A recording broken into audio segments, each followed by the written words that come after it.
Okay, I think I know what the problem was, and I think I'm back. Without noticing, my actual Wi-Fi receiver on my that I use for my desktop had fallen from my desk down onto the ground. That usually causes problems when it happens. So I set that back up, and it says I'm reconnected. So I think you guys saw me pick up the heavy weight and just mostly run out of the showers, except for a couple of nurses that got directly in my way, right?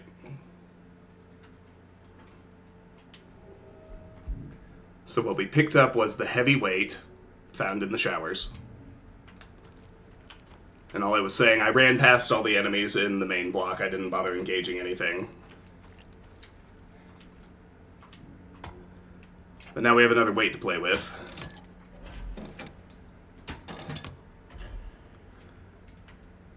And with it, we are able to unlock the bore section.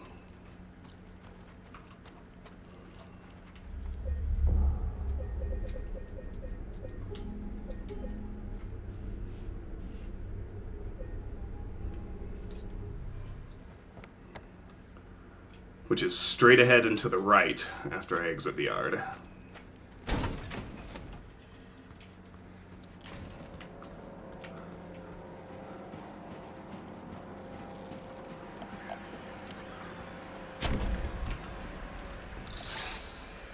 Bye!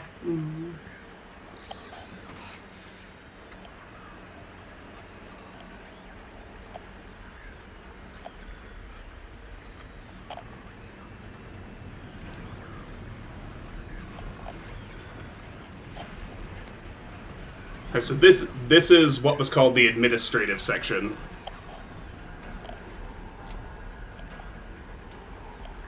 Sunday, morning route. Incident at the infirmary. D-183 assaulted medical staff, attempted to steal medication. Situation under control. Noon lockup. Rumors of disease among the prisoners. Reported to administration. Afternoon route.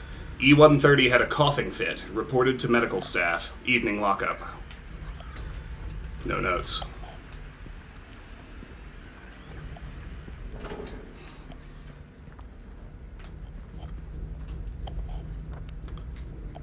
So we're headed for something called the warehouse.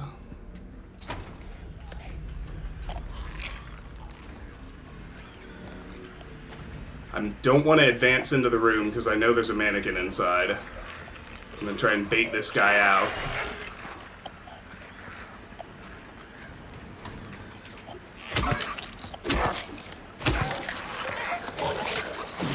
Oh, man.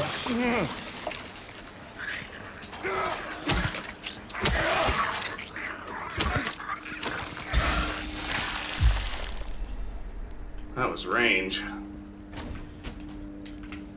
Now I can mannequin hunt. There it is.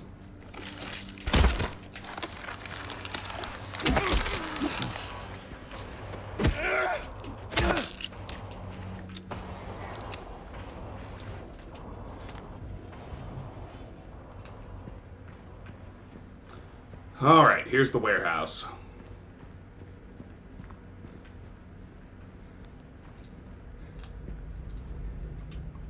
And our next strange photo. It's called Old Man's Always Prepared, and it's a picture of some footprints. This is number 23.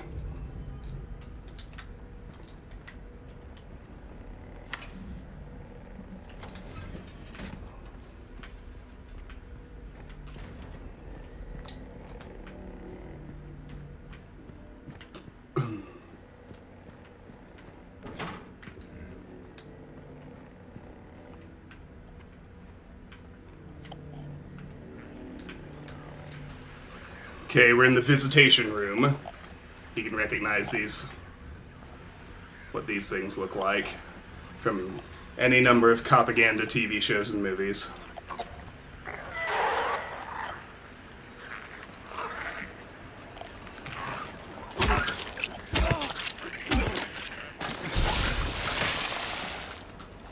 We'll have to wait for that to clear up.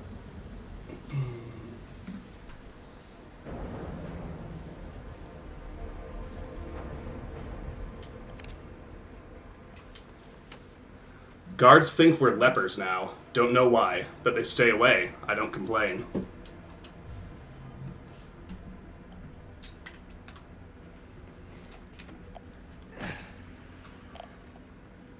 I am back, right? Can you guys confirm you can see and hear me?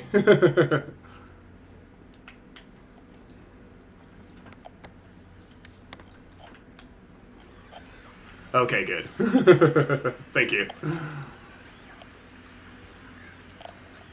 Creeper! Radio pollution. Alright, so we're headed for men's and women's restrooms, plus the break room and the infirmary.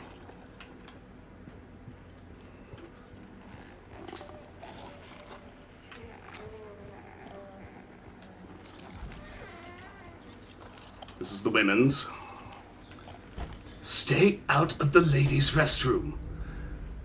That kind of conduct is unbecoming of both you and the agency.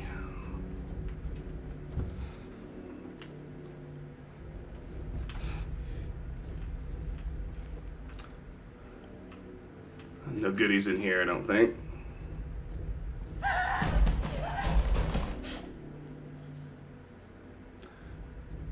But there is one of the best jump scares in the game. Rife with horrifying symbolism, too. Oh, there is a goodie. Health drink. James is still hurt. I'm gonna drink it.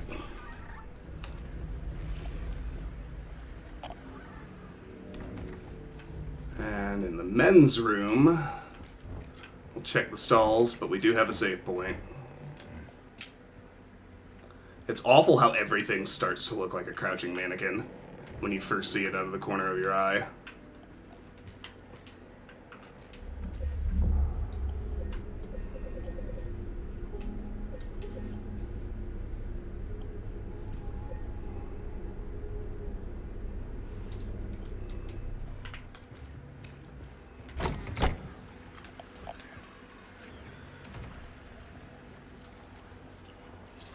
Reap what you sow. Locked door here. He locked himself in, took the key. None of the COs got a spare, but I know there is one. He was going nuts over the disease. See if the head nurse doesn't have it. Thinks he's safe up there. He'll get what's coming.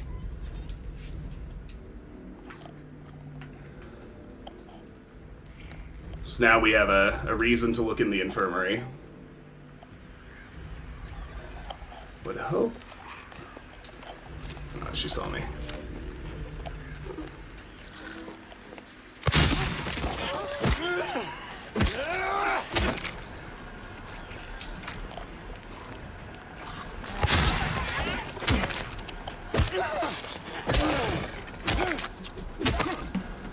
Alright, I need to amend my statement from last night. I do okay with the pipe nurses. The knife nurses, they just have this strange, zigzaggy bob and weave. It's really hard not to miss them. Regarding the emergency medical examination report, the report's conclusions are incorrect. The prisoners are sick. Examinations are to be repeated until their condition is properly diagnosed. Use more invasive methods if necessary. We must know the true nature of this affliction. All else is secondary.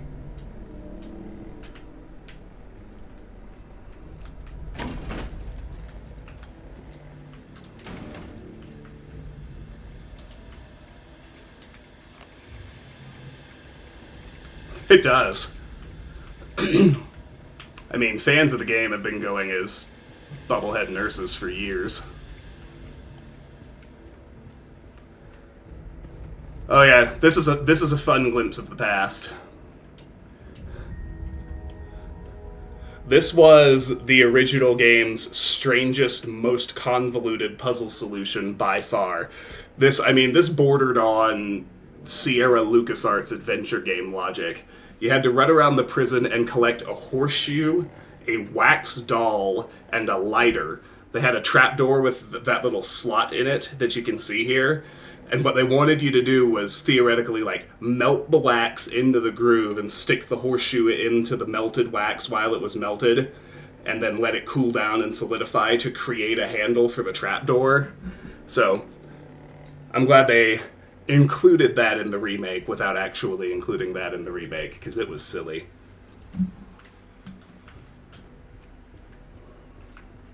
I would say, if I had to articulate the biggest difference between the original and the remake, and why I think I'm going to end up preferring the remake later on, it's because even outside the joke endings, which were an obvious intentional bit of levity, there were pieces of it that felt so silly. They kind of broke you out of the bleak, purgatory-esque, depressed landscape of James's journey. And this one doesn't do that. It never breaks the atmosphere with silliness. And I appreciate it for that.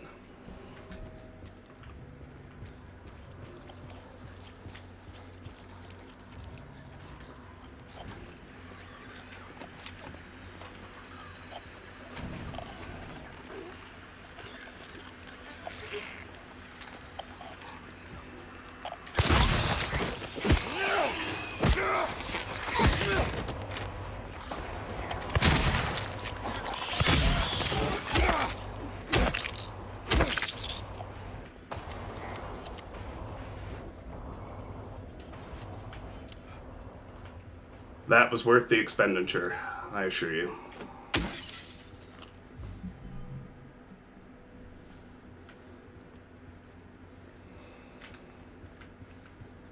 There's nothing over here.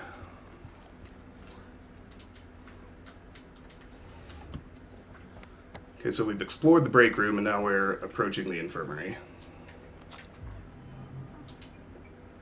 Toluca Prison, new rules of conduct effective immediately. Guards are to keep their distance from the prisoners at all times. Any attempts of approaching the guards by the prisoners are to be met with immediate disciplinary action. Prisoners are to be confined to their cells until further notice.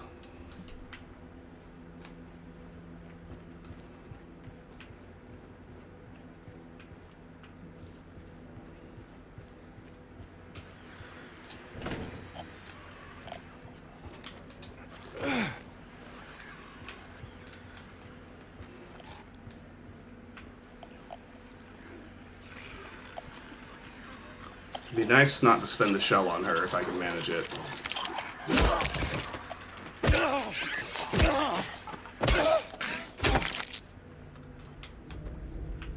Okay. That ended up being net 3 shells for 3 nurses. I'm happy with that.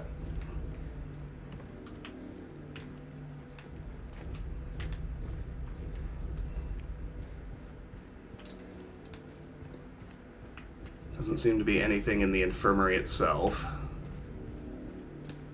Here in the back room, handgun ammo, shotgun shells. Upper floor key. A key to the upper floor of the administrative section of Toluca Prison.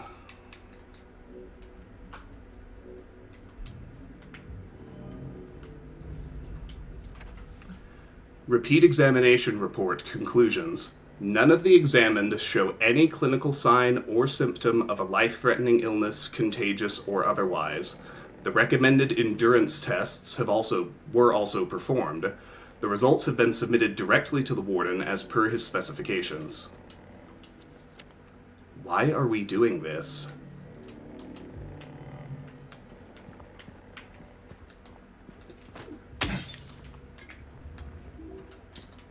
It seems like the warden snapped and started hallucinating an illness among the prisoners.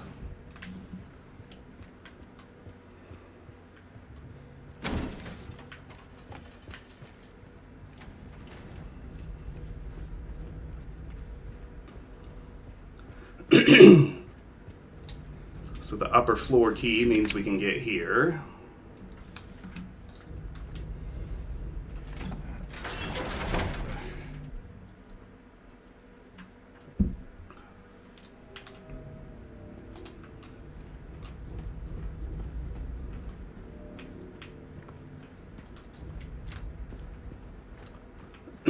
There are normal mannequins around, if I remember right. So look, now we're on the second floor above the chapel. Indeed.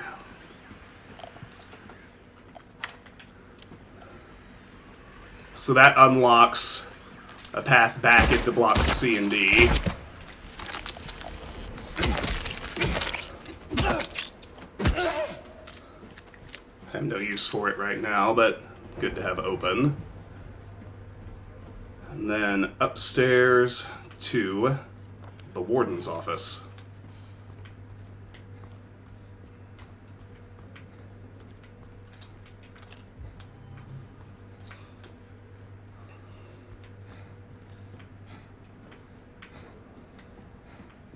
Interact with the typewriter in a moment.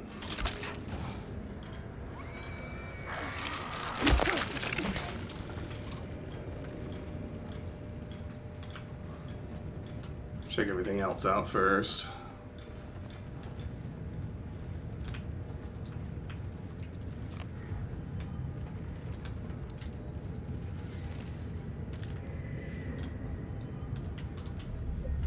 Save in here. Toluca Prison Warden's office.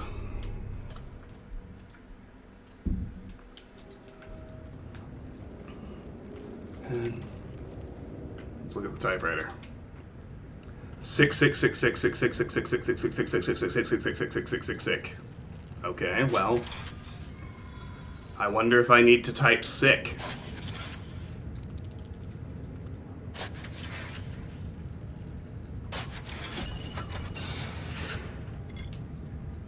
Lightweight.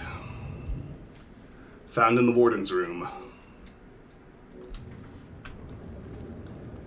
That means a trip back to the yard.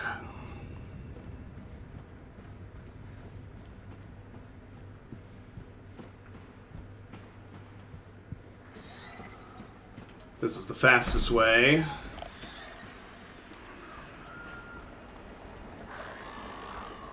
Just need to remember that the ox door isn't open anymore, so I need to get to this staircase.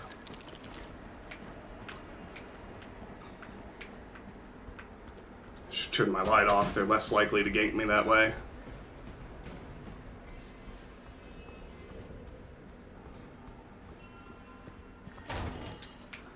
Alright. We're back to the yard with another wait.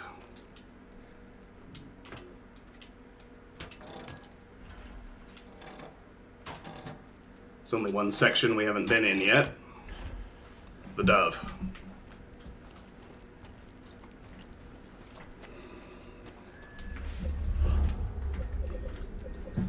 That would be the lower levels.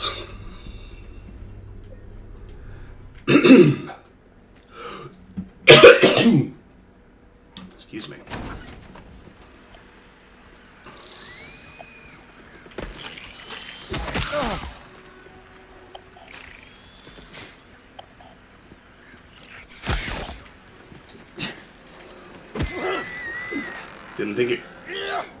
I didn't think it could still get me if I whacked it first.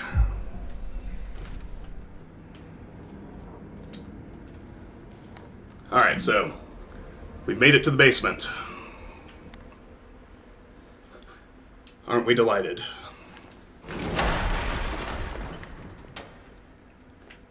We're not going back that way. We get an autosave.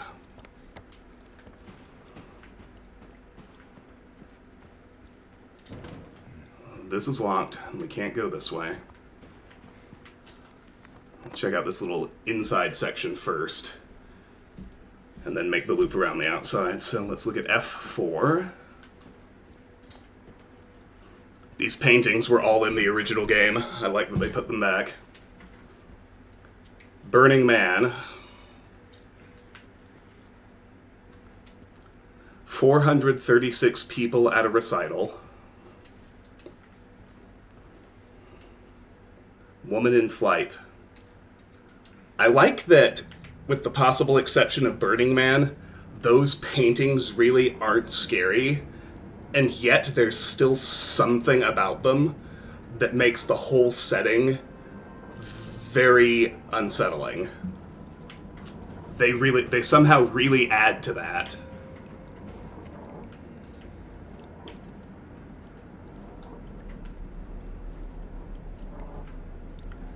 I guess it's just designers with really, really good imaginations for horror. I don't know.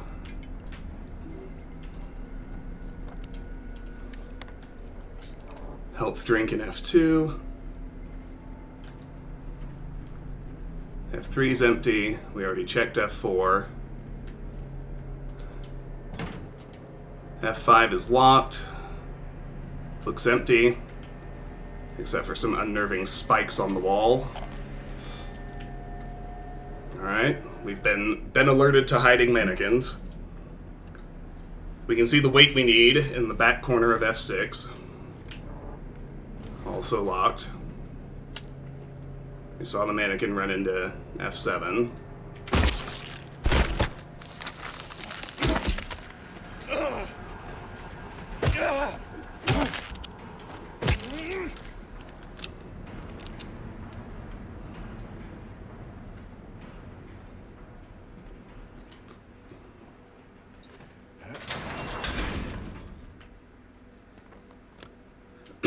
We've got F8, F9, and F10 now.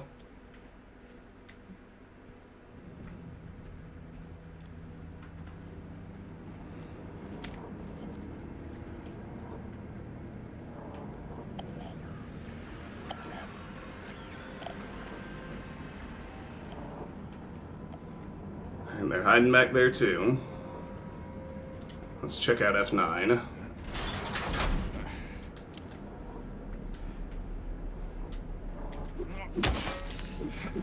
Looks like we can break into F10. This is our way out, but we need to get what we came for before there's any reason to.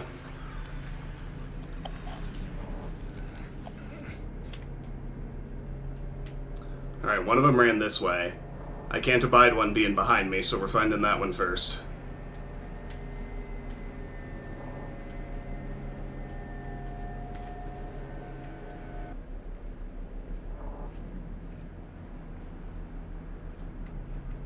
I don't know how adaptive they are and where they're able to hide either.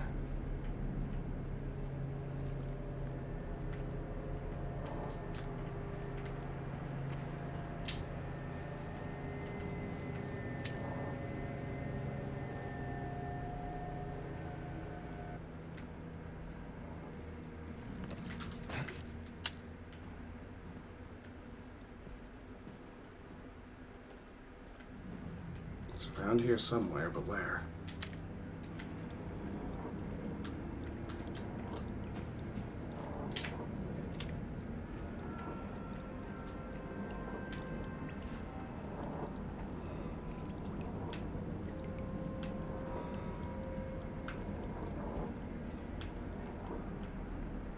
I didn't hallucinate the one I saw running this way, did I? I didn't make that up. One of them definitely ran over here and got behind me.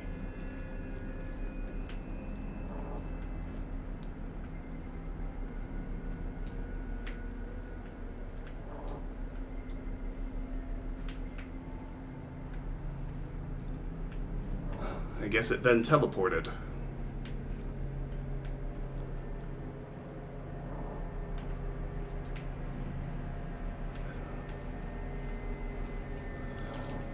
That sounds... Based on everything I've heard about it, which is literally what you've said in chat, I would be interested in watching that movie. I think prison, as a concept, and certainly as it's implemented in my country, is really pretty horrifying. And if a movie really explores that, I appreciate it.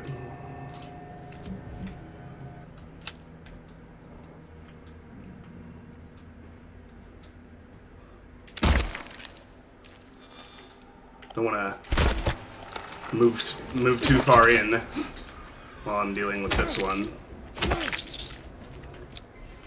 There are like 4 or 5 back here in a relatively small section of map.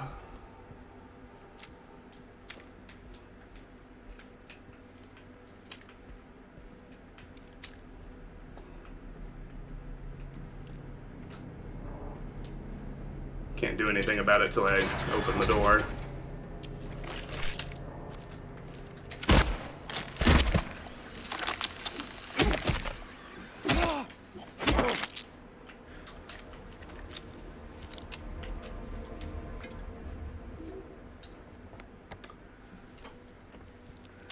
was F14.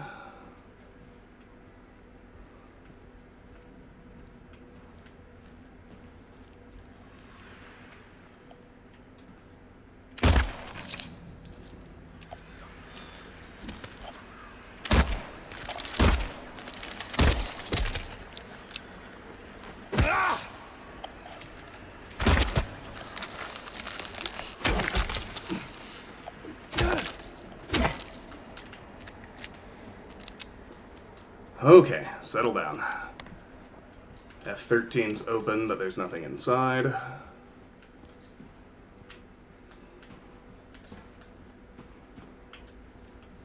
Clint Eastwood has always been very quietly anti-establishment. Unforgiven is one of my top 5 movies of all time.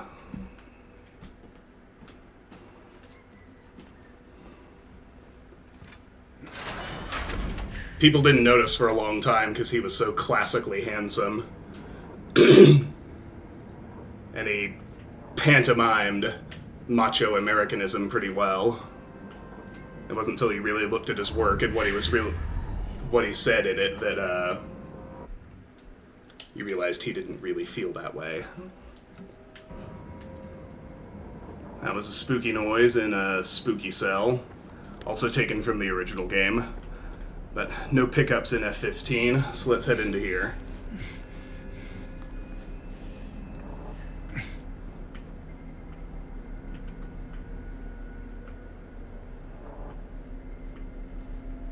Shotgun shells. Toluca Prison. Due to recent acts of inmate violence, prisoner D239 has been transferred to solitary confinement, cell F6.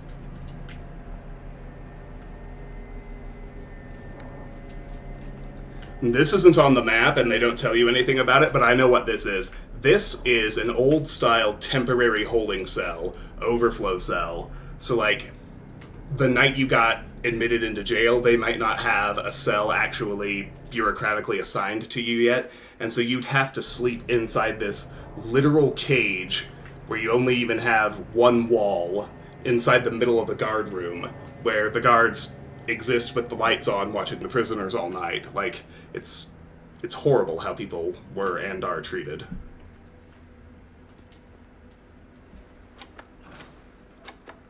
So we're able to open F5 and F6 from in here, as well as unlock this door.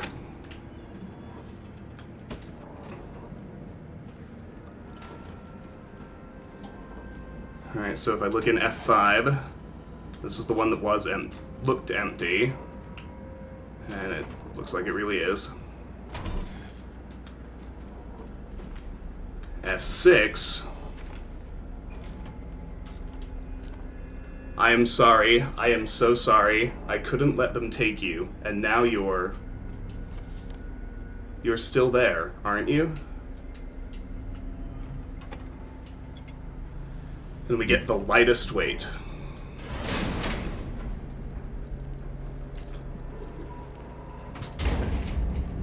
We're locked in.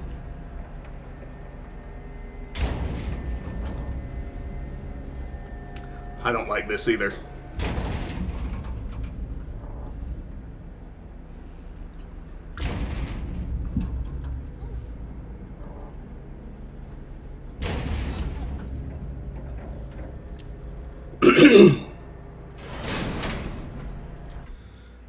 So if you were really paying attention, you would have recognized that sound. It was a Mandarin outside banging on the door. Thankfully, it seems to have left. So with the lightest weight in hand, we're ready to leave. Head back to the yard one last time.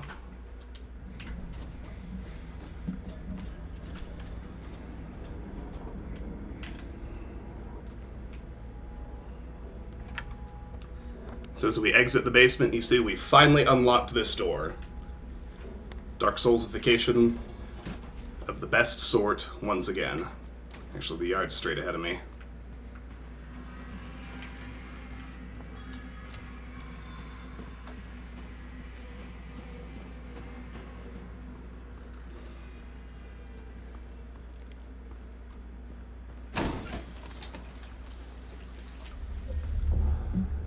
Alright, before we do this last bit to finish out the prison, I am going to take a quick restroom break. I will be right back. Good girl, River. Alright.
Sorry, guys, it's going to be a little longer than I implied. I realized I needed to check in on my chores, and I've got to fold some laundry and push another load and bring some groceries in, so it'll be a few minutes, but I will be back.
I know that took significantly longer than I said.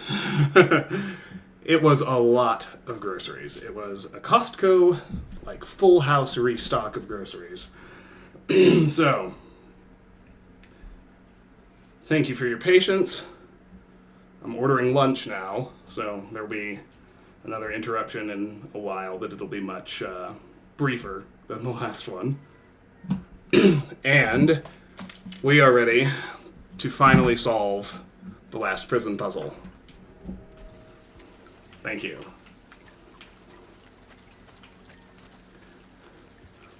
So with the final weight, what we need to do, of course, is perfectly balance the scales.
Ah, that was close, but no.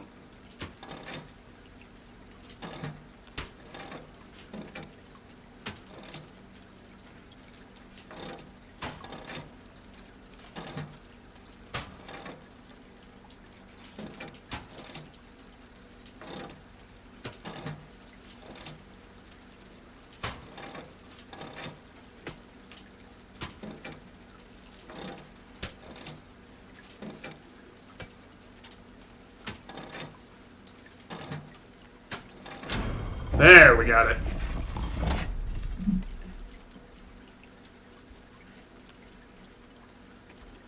Okie dokie. Execution lever. Sorry, my order was getting confirmed. A lever used to operate the gallows in Toluca Prison.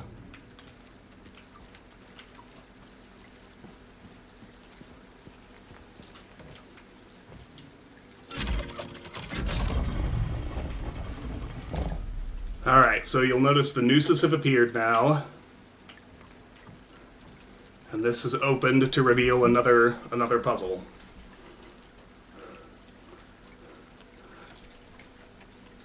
So we've got 6 stories. The first thing we need to do is use the story itself to correctly pair the second half with the first one. So here we have, under veil of nightfall in the ink of dusk, a blazing inferno engulfs the wooden husk. Screams of the innocent fill the night sky. He who hell let loose now watches them die. I can't quite read these.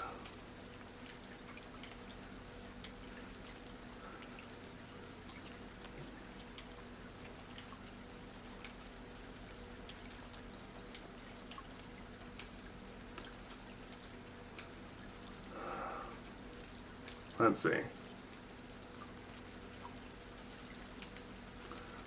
In twilight's grasp, a thief emerges sly. Through the veils of night, his purpose veiled awry. His nimble fingers like whispers they glide. In the goods of others his needs doth reside.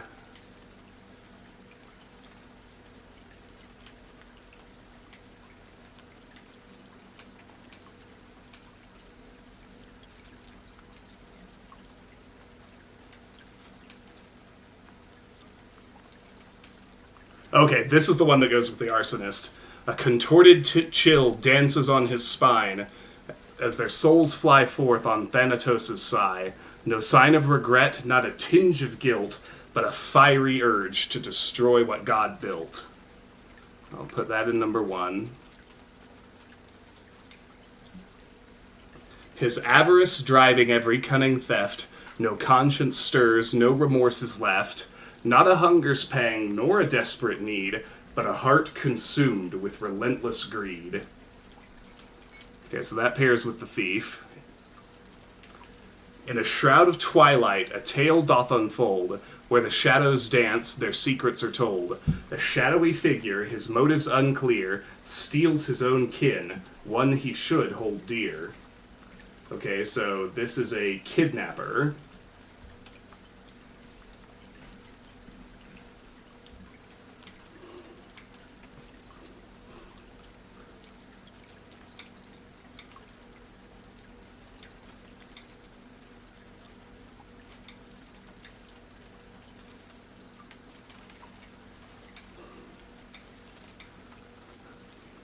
I think it's this one.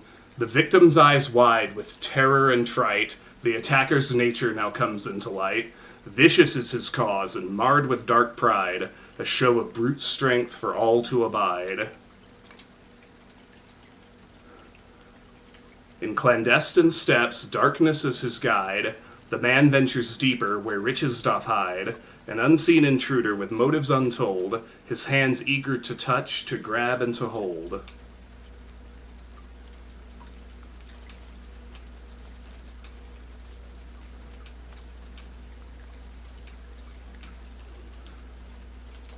Amidst the moon's glow, a desperate truth, the man's life of pain and in peril forsooth. Sealed within these walls his salvation lies. Steal and live on, the ultimate prize.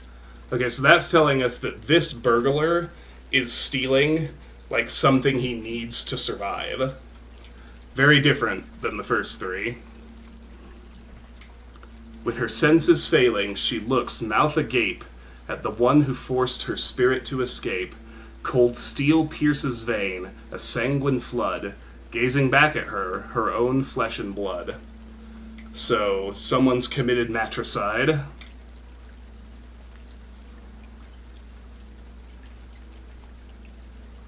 'Twas a twisted fate that forced the man's hand. A son at mother's mercy, his life in hell he'd spend. Forsooth, not all killings are ones of ill will, for the choice was clear, 'twas either her or him.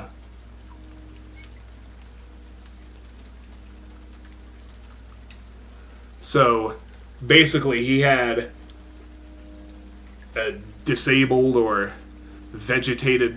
like a disabled vegetative mother who was nonetheless going to live a really, really, really long time if he stuck around to take care of her. So it's like essentially euthanizing her to free himself.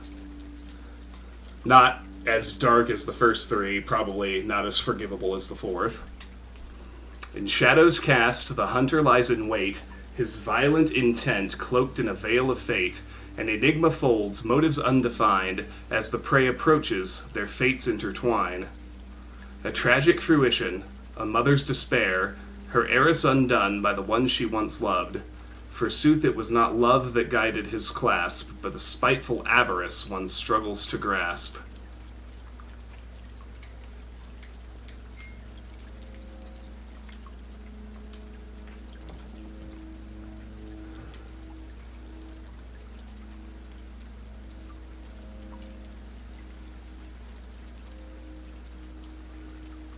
I think need to switch these two.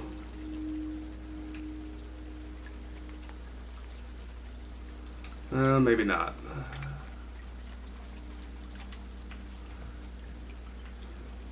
I think the guy who's stealing something he needs to stay alive is the most justified.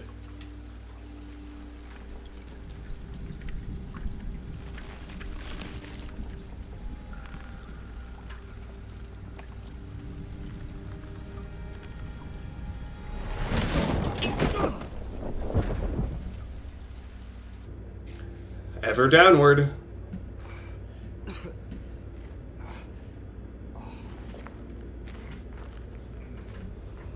I'm still not sure whether you can get that wrong or not, because so far all three times, I do know that you get different poems every time, even on, if you keep the difficulty the same, there's a randomization element to which crimes you see, which is pretty cool. And all three times, I've gone ahead and fallen down to the next level. I don't know if that means any of them are right, since it says you can just let blind fate choose, or if I've just actually gotten it right on the first try 3 times. I feel like that's kind of unlikely, so it might just be a choice, but I don't know.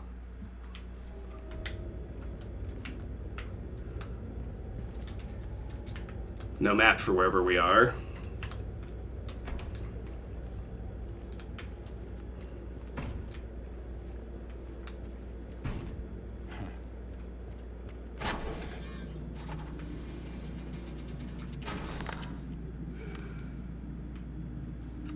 That person definitely moved. Oh,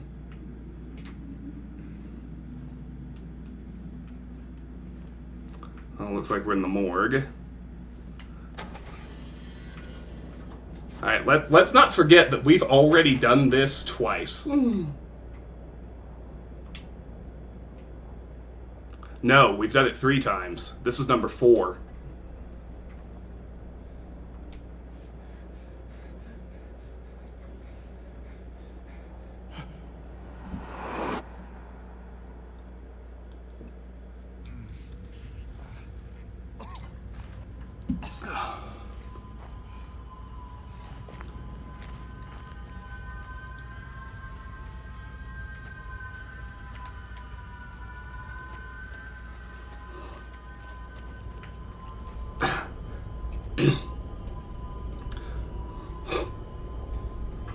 It was the key to let loose the abyss.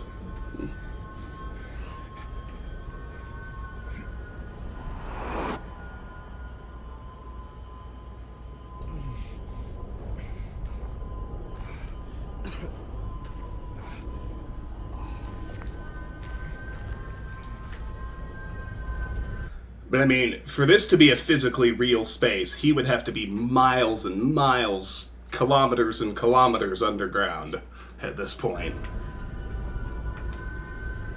It's not physically possible.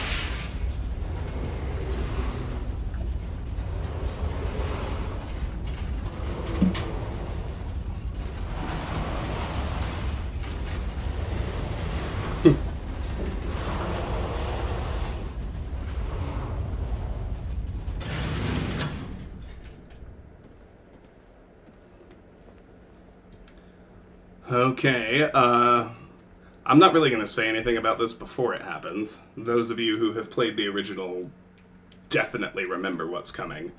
I'll just say that what Bloober Team has done with this section is, to me, incredible. They nailed it. They made it significantly better in every way.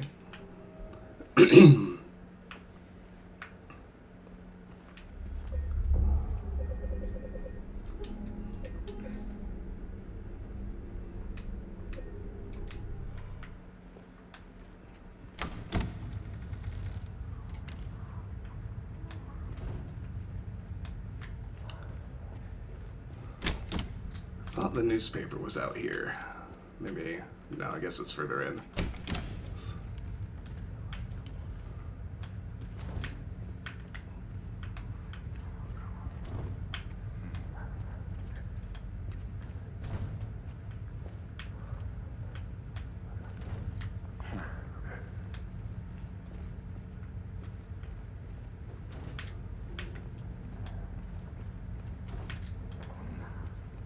There's an autosave. Okay, here it is. The body of a man later identified as Thomas Oro something, lumberjack, age 39, was discovered in the something. The probable cause of as multiple stab wounds to the front of the neck and the left side of the torso by a sharp-edged weapon. The estimated, probably, time of death was somewhere between 11 p.m. and 12:30 midnight. Due to signs of struggle in the room and the lack of a murder weapon, police are considering this a homicide and have opened a murder investigation. Furthermore, given the fact that the cash in the room was untouched and Mr. Oro had a history of drunkenness and violence, the police probably suspect that probably the motive was not robbery, but a crime of passion.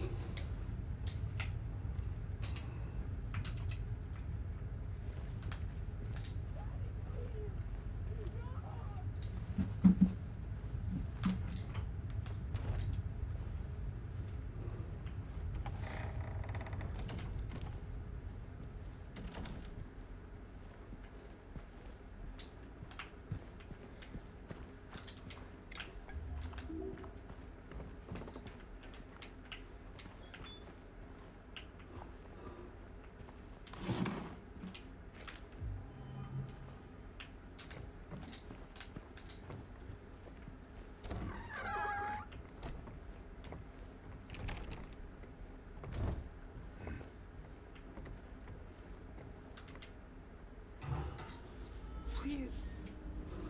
I'll be good, I promise. Tell him I'll be good, please. Angela? Angela, it's me. No. Please.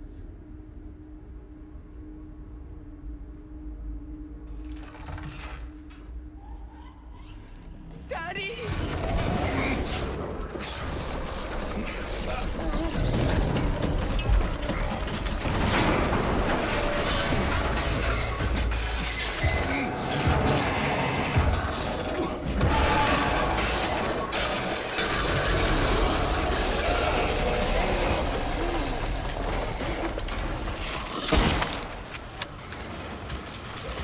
One thing I will say is you do significantly more damage if you manage to hit the fleshy part than trying to shoot through the bed.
I kind of want to save the rest of my rifle ammo for the last phase.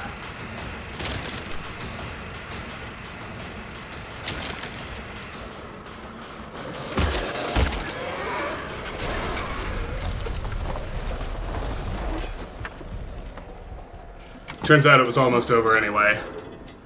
Yeah, interesting is one way to put it. I mean, if it's not clear what you're looking at yet, it will be by the end of the fight. But yeah, the design is really, really, really good. It does exactly what it needs to in a really horrifying way.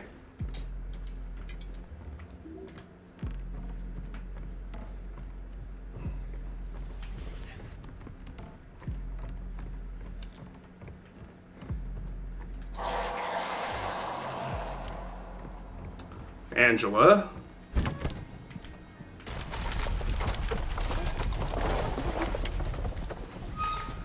But that, you know, just the way they've expanded this section and all this extra stuff that's happening, it's so much more evocative of what Angela actually went through and what her life was like.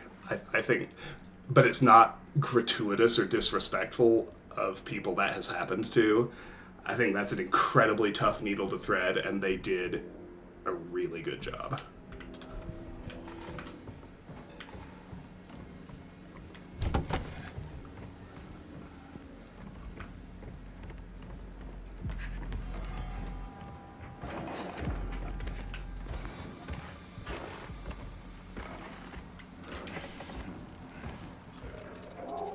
So obviously this is where she would hide, in the closet with her teddy bear.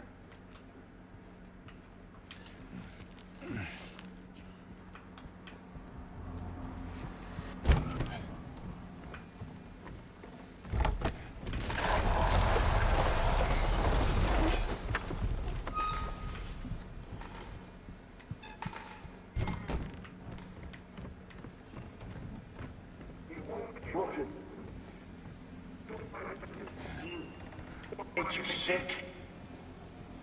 Carry all this shit.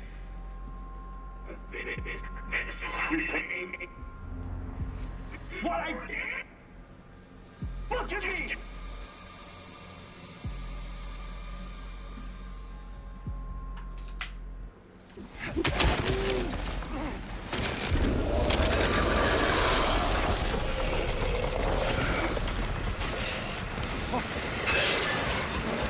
Don't bother engaging, just squeeze through that wall behind it.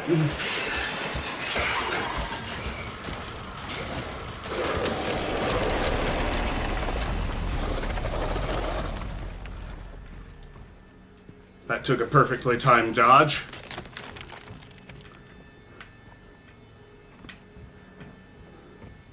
And see the way the walls all start cracking apart, but look, there's her little safe haven again.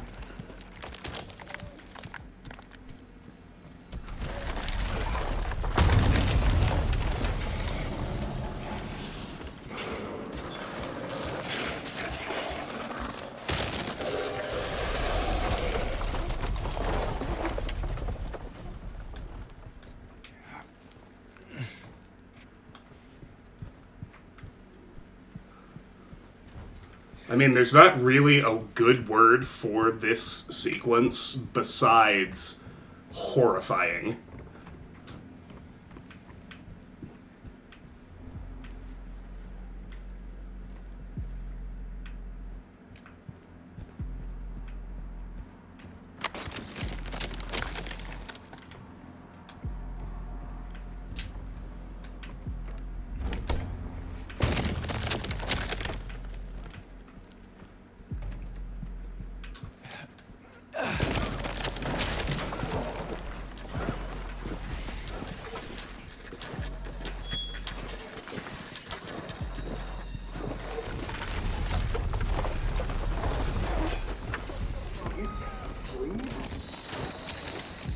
Run away. Where would you go? Nothing. No one. There's. Best for you. What you want.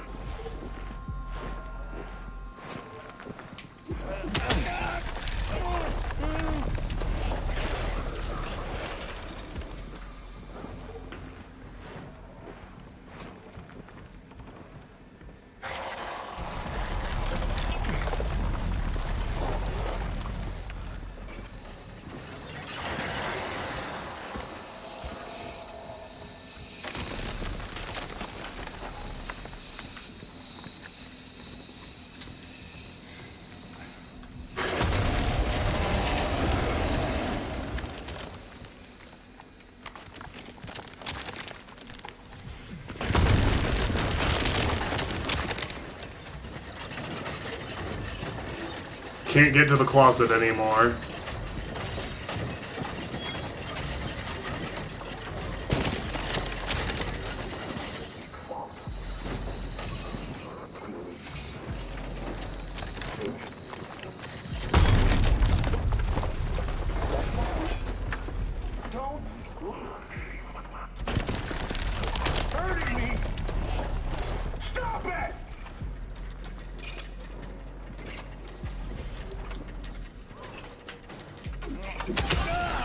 I think they must have. They haven't posted like a breakdown video of the design that went into this encounter, but I feel like they had to. It would be the only way to even start making something like this.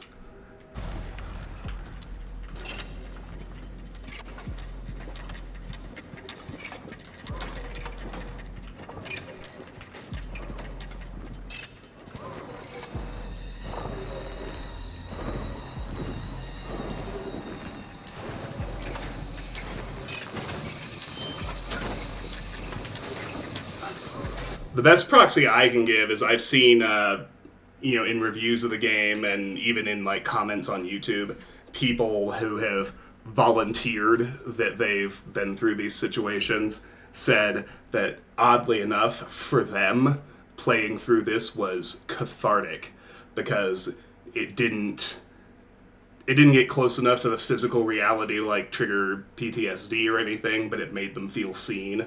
Like somebody gets what they went through because this is what it felt like. So.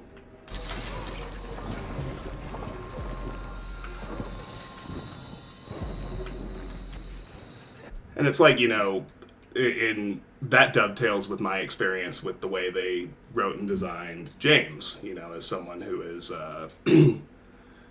more than anything else, suffers from depression that I have to deal with.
Oh, they get, yep, in rage mode.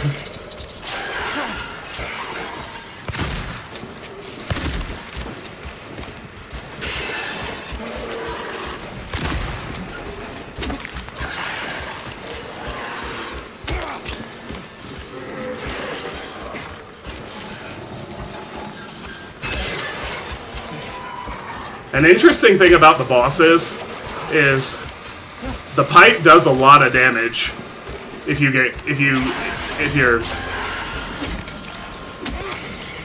you're in close enough to get some good whacks with it.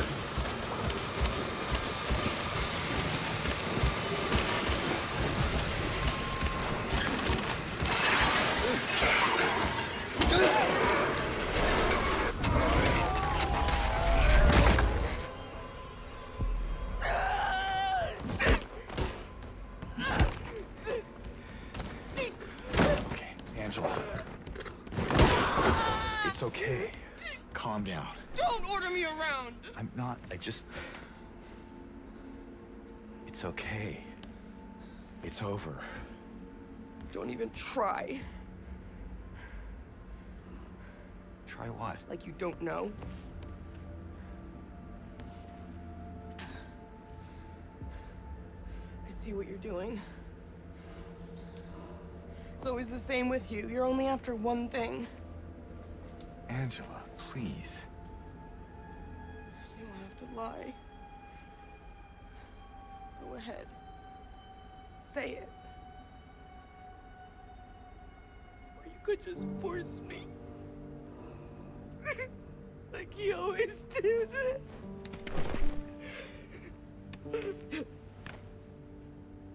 You disgusting pig. I hate you. I hate you.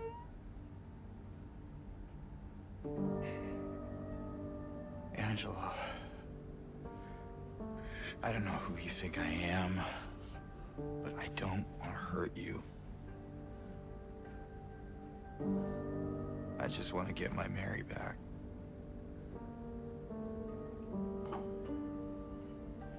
You're Mary. Your own little Mary. At least she was. For a while. What? Admit it. You didn't want her around anymore.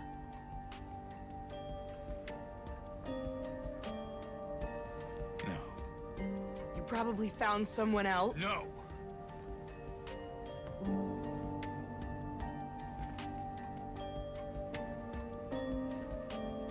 I need to find my mama.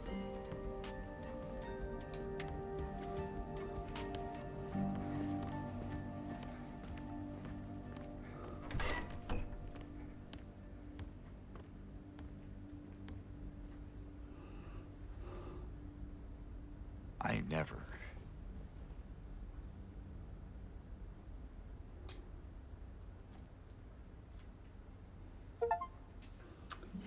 The achievement is called Unforgivable. Defeat the Abstract Daddy. Yeah, so, even, I think it's... First of all, hi, PD. I didn't want to talk over the cutscene at all, but thank you. It's good to be back. I'm glad you're here. I appreciate it.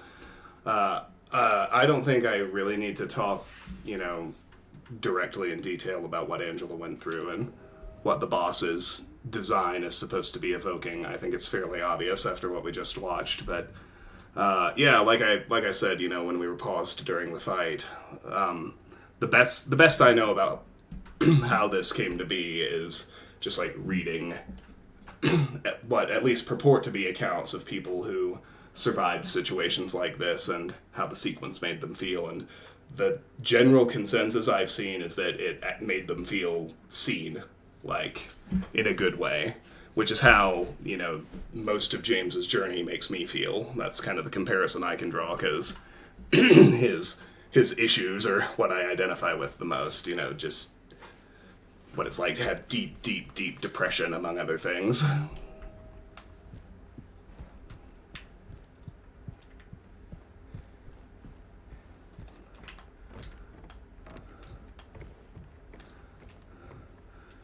And on a completely different tangent, I was kind of trying to talk over the boss fight, but I'll say it now.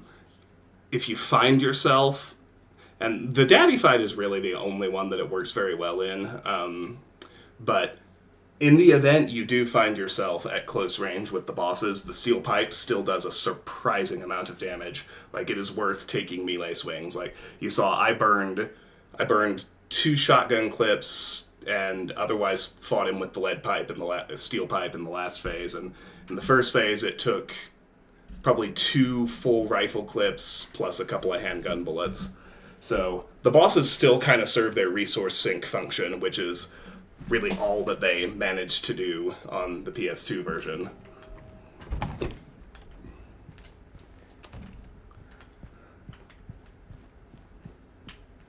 As soon as we get to the next save point, there will be a much briefer break. I just need to go grab my food. It just got delivered.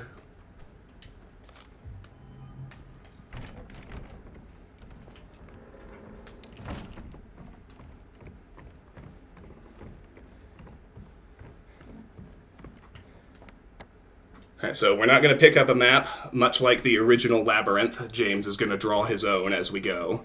So we're in the Labyrinth center.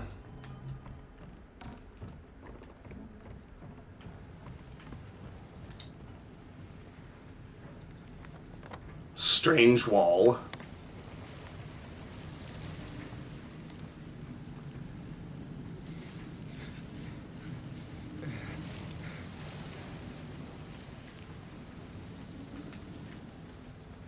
James can't stand to approach it, so we'll go this way. I'm gonna go grab my food, but this, of course, is the start of our next level, the Labyrinth proper. No No interruptions, no gaps. We go prison, boss fight, next dungeon, labyrinth.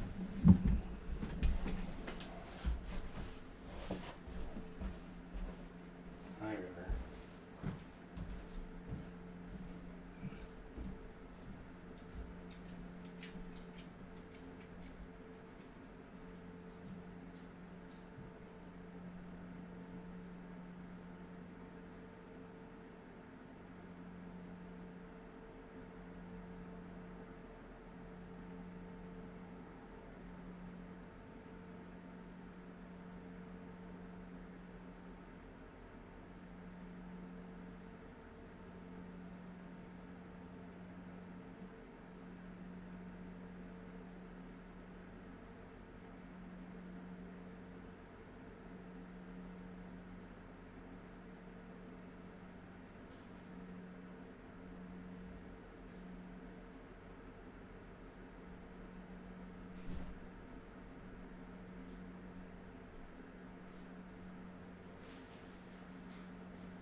Here we are, back again.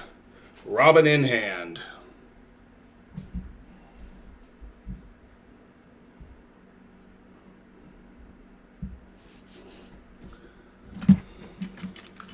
And some chicken karage, too. We need that first while the noodles steep in the broth. It's hard to say, Petey. I said this about Alan Wake 2 earlier. The reason I appear so sporadically is just because life's kind of busy like that now. I mean, realistically speaking, I have a family, and I didn't when the YouTube channel was at its height of popularity. And it takes a really significant breakthrough game for me, like Talos 2 or Silent Hill 2, to make me want to commit the time to do recordings or streams these days. And I don't think at this point either of those rise to that level, but they're on the list of things I would like to do if I had more time. Maybe in a few years when the kids are older I can get back to a more regular cadence. It's hard to say.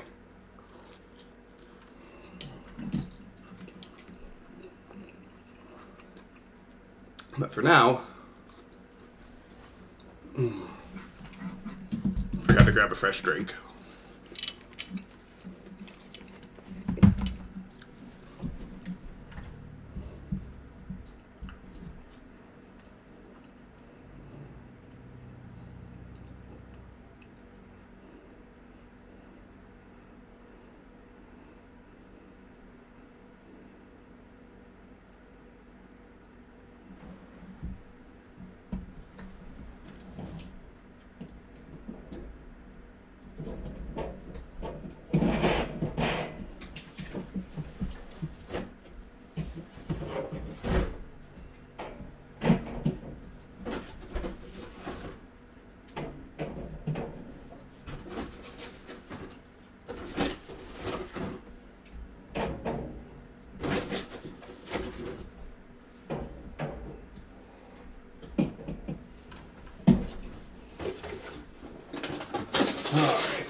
forgot a step, an important step.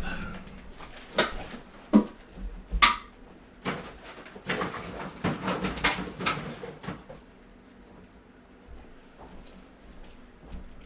think we're ready now. So we have arrived at the labyrinth. Like the other dungeons, this one is significantly expanded and reimagined compared to the original. It still feels thematically similar, but it's just much, much, much better done. You'll see what I mean as we go through it, but I think for this one, certainly not to this intensity, although I would say the intensity of the emotions is familiar to me, and probably is to some other people watching, if not all of you. But the labyrinth is just thematically amazingly evocative of trying to go to places in your own mind that it doesn't want you to go for whatever reason. Like, the parts of your mind that your subconscious really wants to stop you from looking at for whatever reason, usually to protect yourself, you know. But those parts that are in there, the labyrinth is more than anything else about the feeling of exploring that.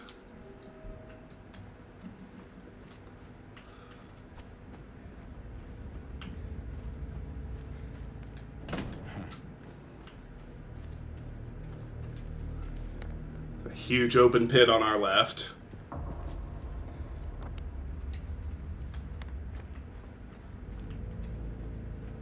James doesn't seem to feel like drawing it, but that's fine. Means there's only one way to go. Here's another amazing scene.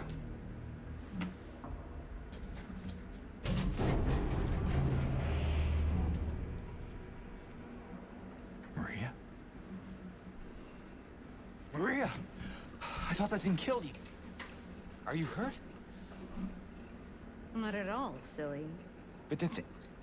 It stabbed you. There was blood everywhere. Stabbed me? What do you mean? It chased us to the elevator and then... James, what are you talking about? Just before. Don't you remember? James? Honey? Did something happen to you? After we got separated in that long hallway? Are you confusing me with someone else? You were always so forgetful. Remember that time in the hotel? Maria? You said you took everything. But you forgot that videotape we made. I wonder if it's still there. How do you know about that? Aren't you Maria? I'm not your Mary. So you are Maria. I am. If you want me to be. All I want from you is an answer. Doesn't matter who I am.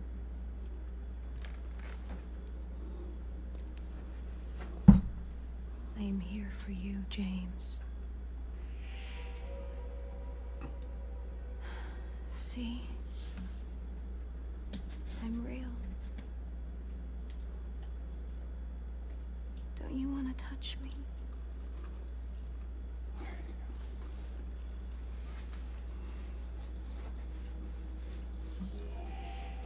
I don't know.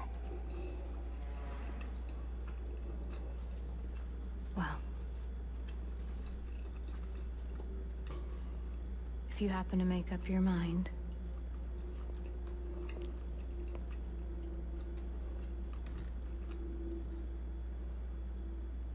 I'll be waiting.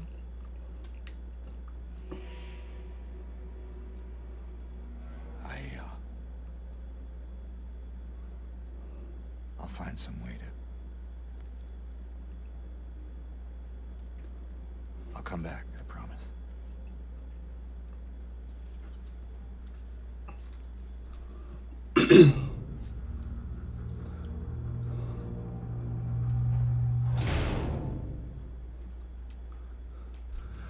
All right, I love that scene. I loved it in the original. For the most part, I love it in the remake. This is one of the few times, though, where I will say I slightly prefer the original voice acting. And specifically, it's one of Maria's lines.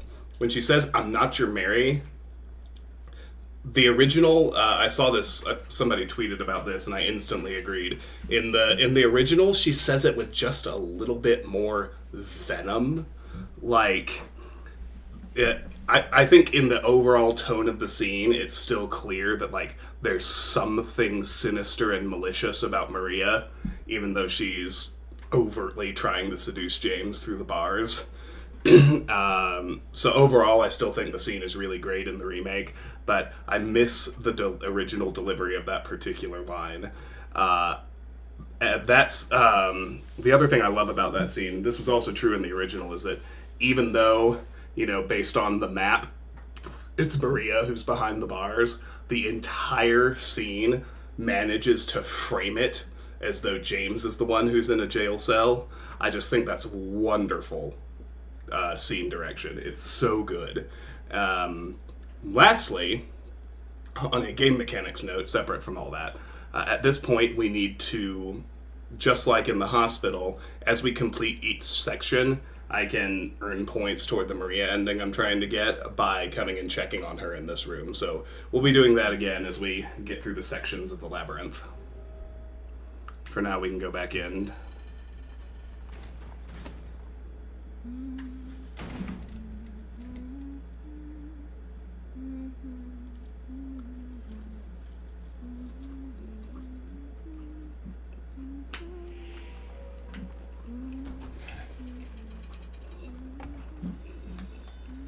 So she's humming Promise, one of the better songs in the entire game. Original and remake, both. And now there's something here.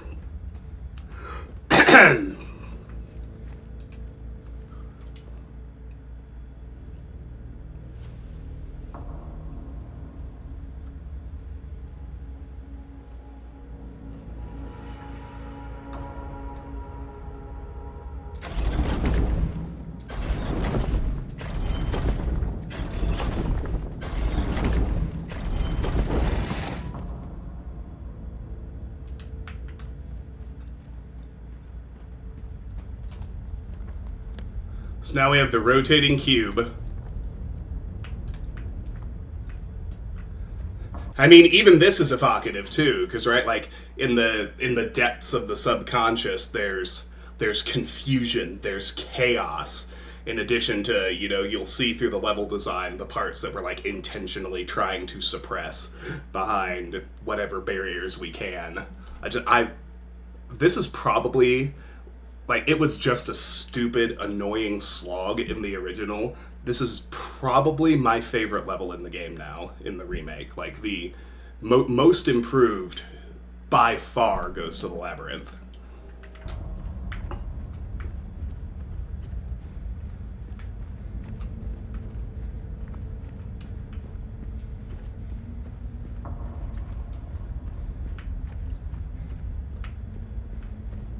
Yeah, the M.C. Escher painting. I don't know what it's called. I remember the artist, not the title.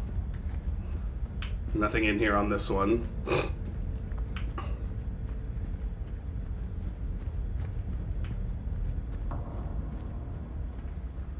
We'll have to roll back, no biggie.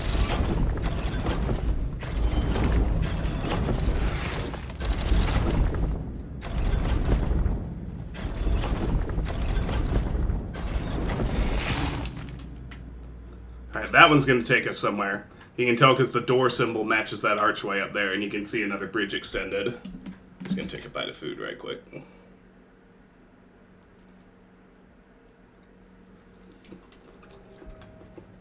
Awesome. Good job, Google Squad.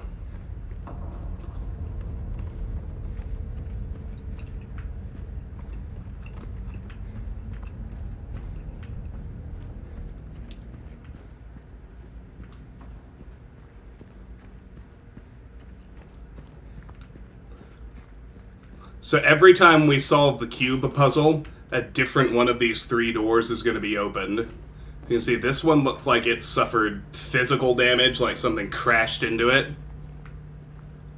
This one kind of just looks abandoned. This one looks gross and rotten. So the first area we have to go through is the rotten area.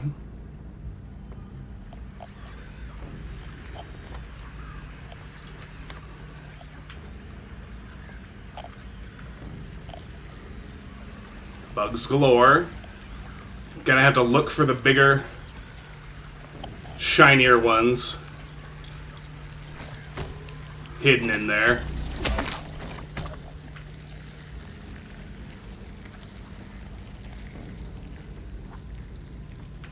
Yeah, the rotten area is so gross. It really is. They did an amazing job.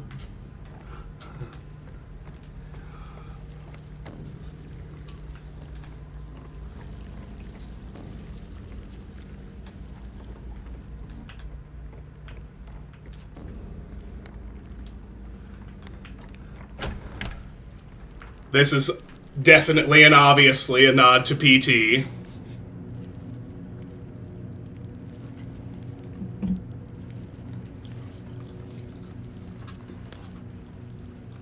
Suspended cage.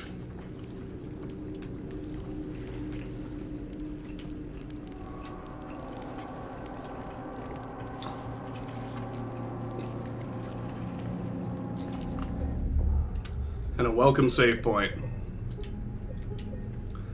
Alright, so the rotten area, it's basically little rooms with supplies and enemies to clear out, the deepest of which have key items. But in between all those rooms, we have to run a gauntlet of mandarins under grates. And I will say, even much like the tunnel to Rosewater Park from the Otherworld version of the town, even though you can kill them, there's so many, and they're easy enough to run past. And at this point, I feel better about my supply of healing than I do my supply of ammo.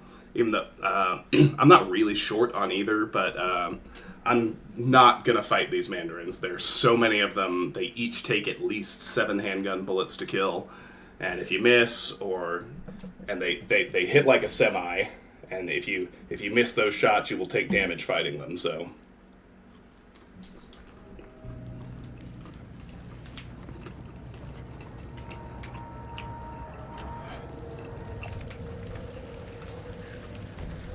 That all adds up to... Let's avoid.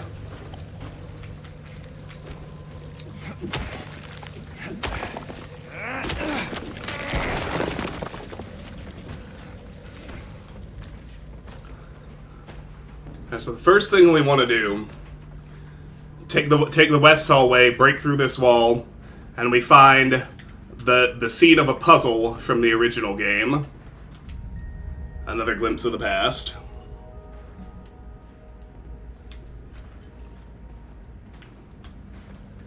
We're safe from the mandarins in here. And take a second, gather our goodies. Come on, there we go. Come on, James. Come on, get the drink. Get the health drink. Get the health drink. James. Okay, this is getting silly. Finally.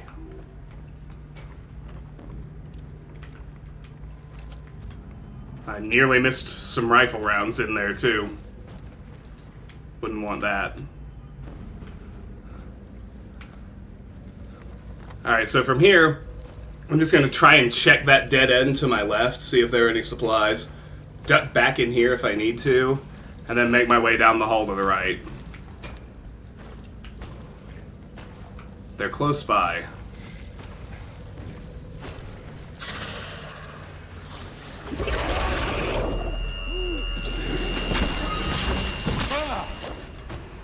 That was a badly timed dodge.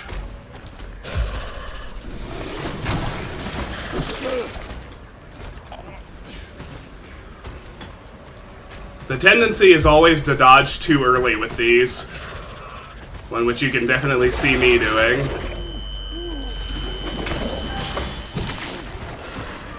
Of course, that time I didn't press soon enough at all.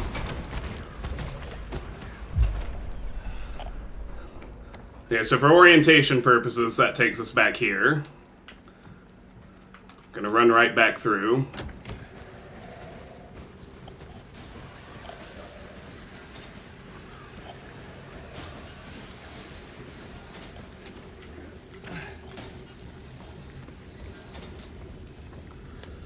Well, that worked better than I expected.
That's called a mannequin, one of the game's monsters.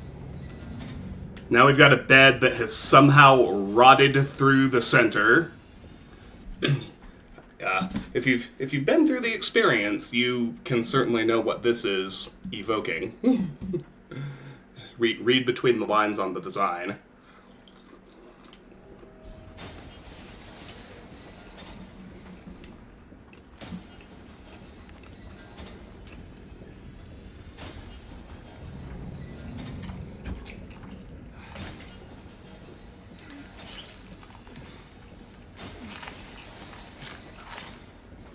Lighter wick. A wick, possibly for a lighter.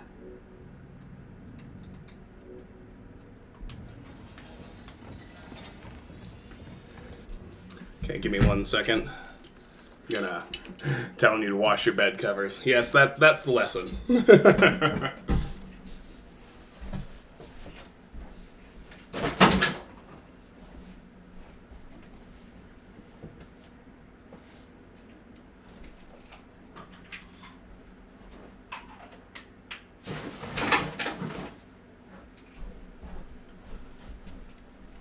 Ramen should be ready by now.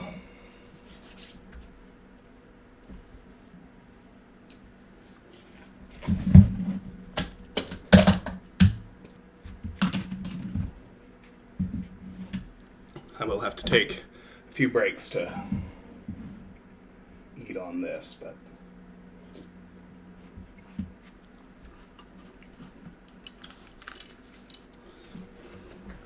they'll be of the every time I feel compelled to pause variety.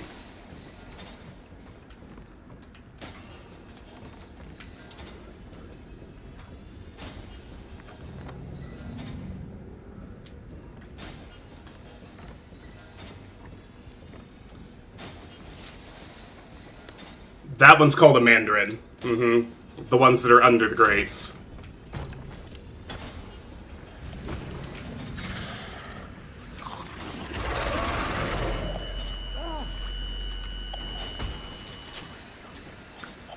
That one's right outside.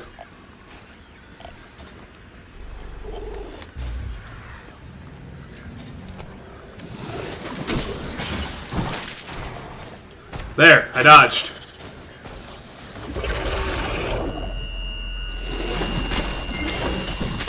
Ah, too soon. I always dodge these assholes too early, every time. Hi! Chaos!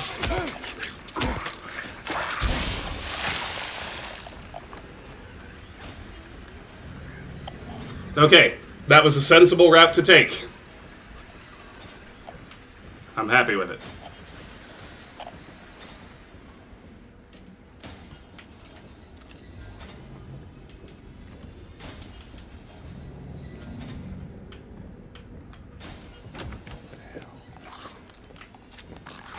Now, interestingly enough, this is in addition to the game. This was not in the original, but we do know that James is an office worker, and so here in the depths of the labyrinth, Bloober has added James's office, which I think is a great addition to the whole experience.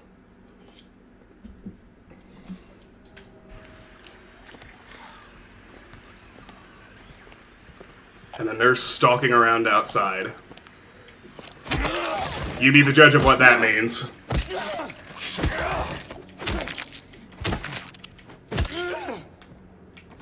Alright.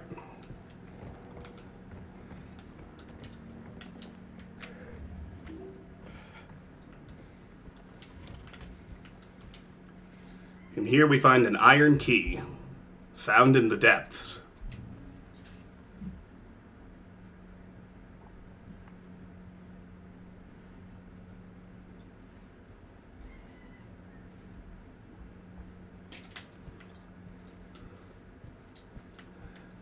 Let me look around for details here. I think it's honestly pretty generic. Yeah, there's nothing personal in here at all. No pictures of Mary or anything like that. But I know, aren't cubicles gross? But I will say, I'm really, really fortunate to have a remote job. A lot of the people I know who still have to live through open office plans, they yearn for the cubicle.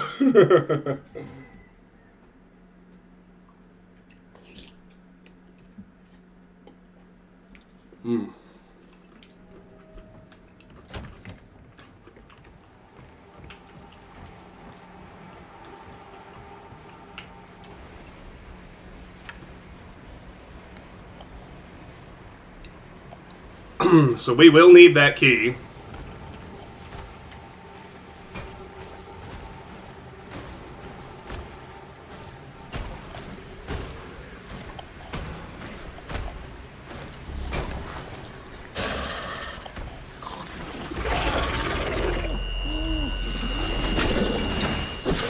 Got it!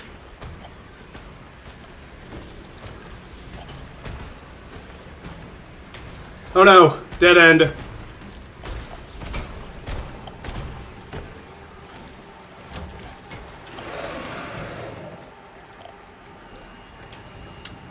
We're safe.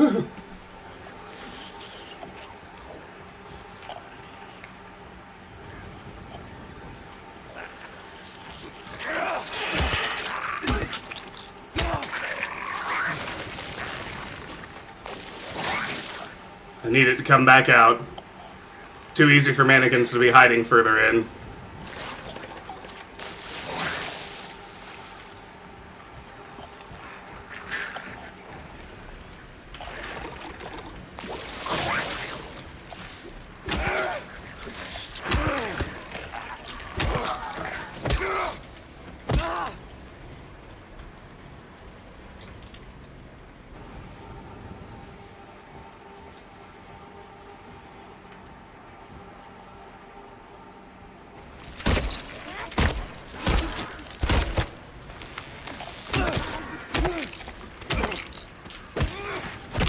Oh man.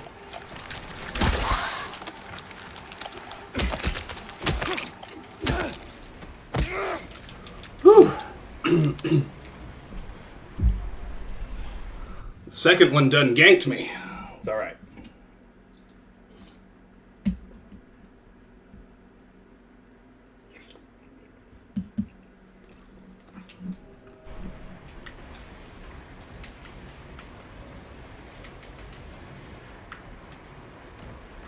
Now I think we should be free to look around in here. At least we're away from the Mandarins for a minute. They are high stress.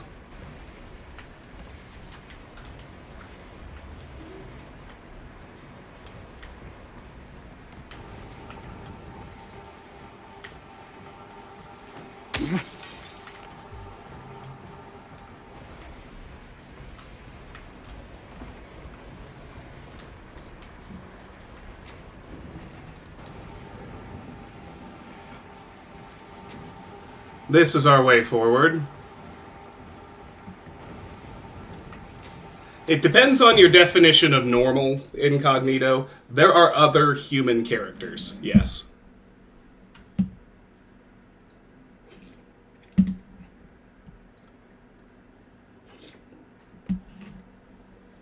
Varying degrees of normality.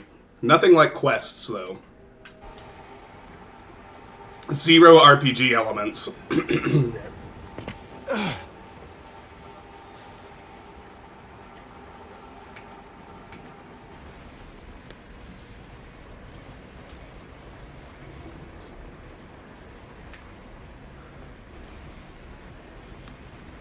Alright, so we're in this horrible looking place now.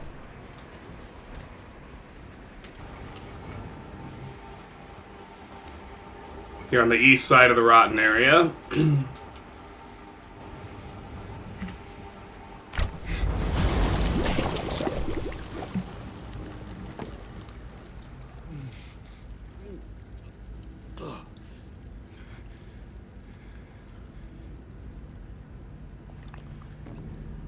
It's been nearly a year since my last COVID infection, which is when I lost my sense of smell, and I still haven't gotten it back. But I still remember smells. I can just... I can imagine the stink. But in there we found lighter gas. Gas that can be used to fill the lighter.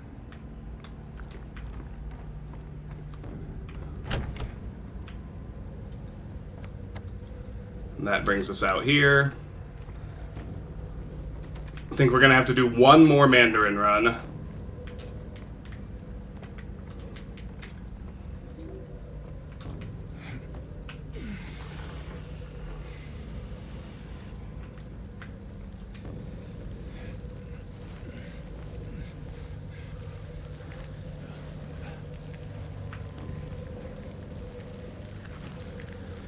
If we stay quiet, they at least won't come to us.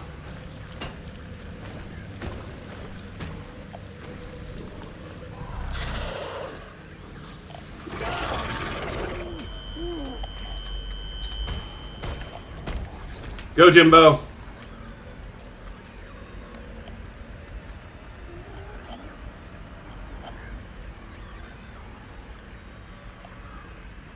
Okay, so without knowing it, I kind of stumbled into exactly where I needed to go. Ain't life grand? I think we're done with the Mandarins in this section now, which is excellent. Yeah, because this loops back here. Got one area left to explore. Which is right here, which the iron key from James's office unlocks. Like how even this, so, you know, you've been through all these walls, you've blown through all these barriers, and whatever's in here, still, your brain really doesn't want you to go there. It thinks it knows better than you about whether you should.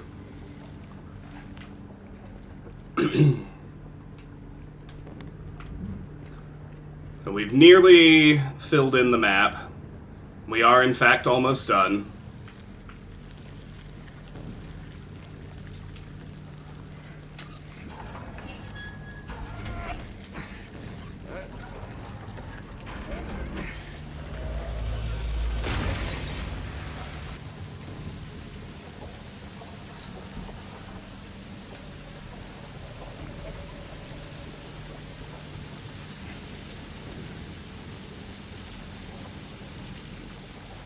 Broken lighter. Doesn't work. Looks like there are some parts missing. So with all three pieces, we get the lighter. Can be used to burn things.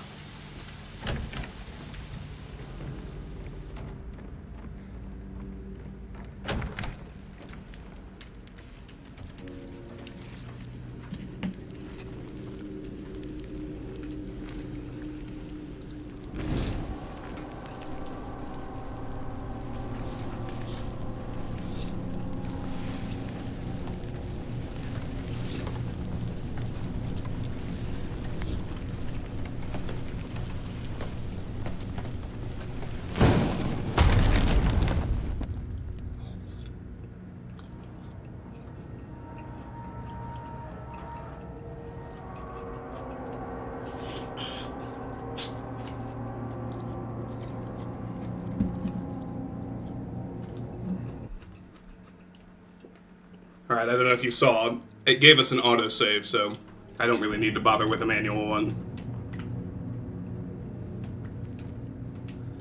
He's doing it again, y'all! Tonkatsu ramen. Most excellent tonkatsu ramen.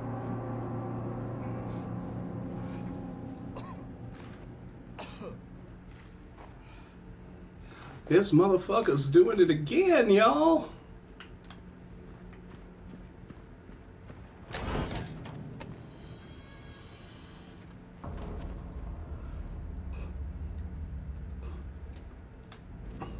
So just like that, you can see the area we were in is completely sealed. Optionally, I didn't get spicy this time. We've got one open over there, and we can even see the symbol we need to try to match with. But before we leave, we should check on Maria. Somehow we jumped down the hole and ended up back here.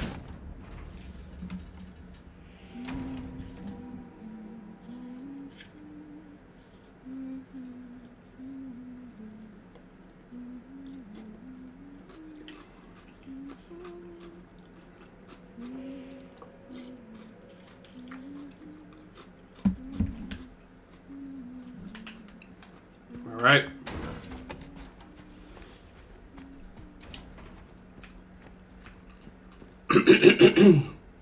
Back to the cube. Spin, spin, spin.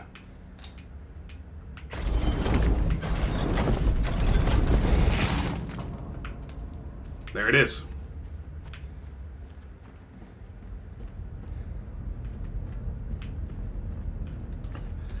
Yeah, so Incognito, I can catch you up a little bit.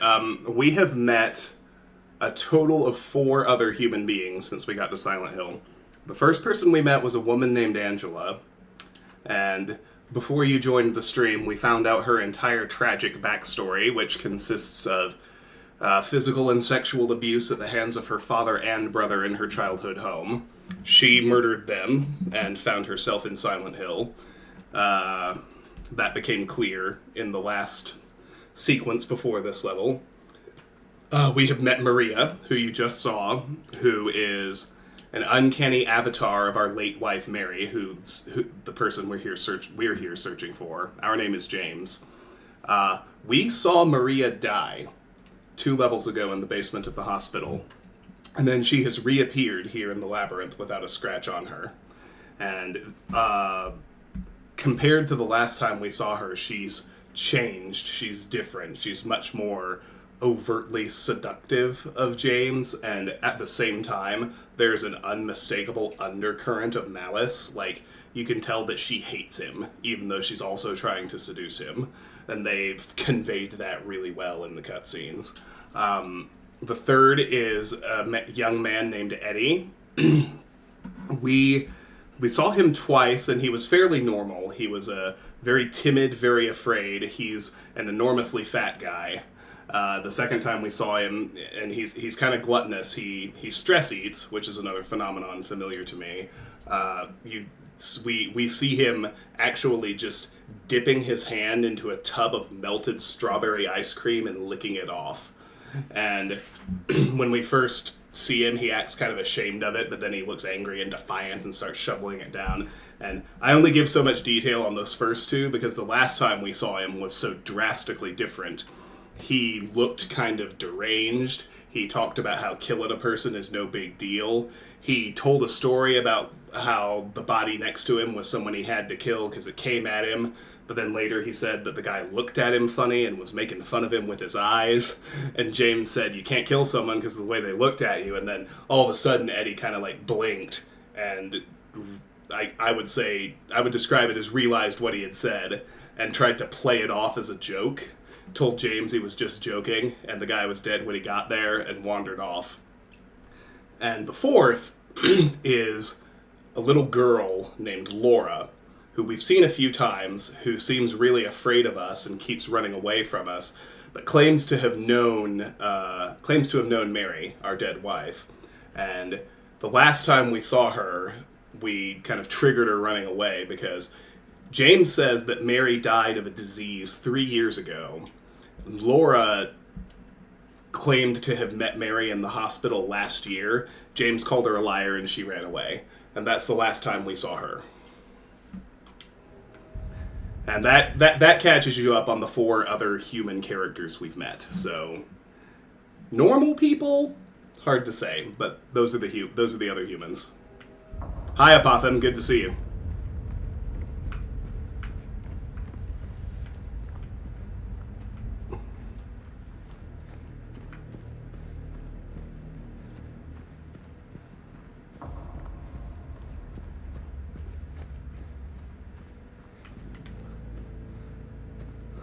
So the rotten door is locked.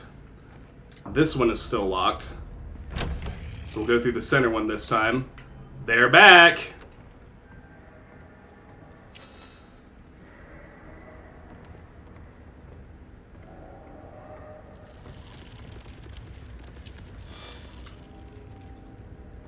We get an autosave and the desolate area map. James does us a real solid on his map by numbering all the ladders he sees here. So this is ladder number 1.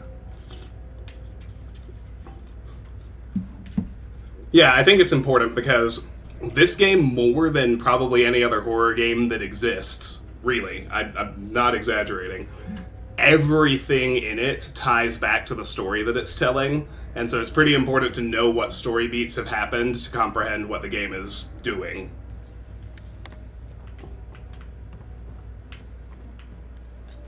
It's a masterpiece. I'm fully in love with it, in case you can't tell.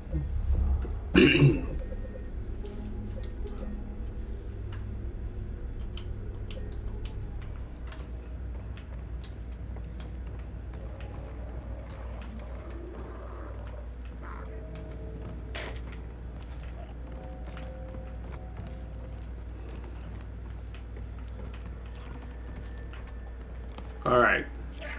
We can go through a crawl space here. We're barred here. There's some goodie.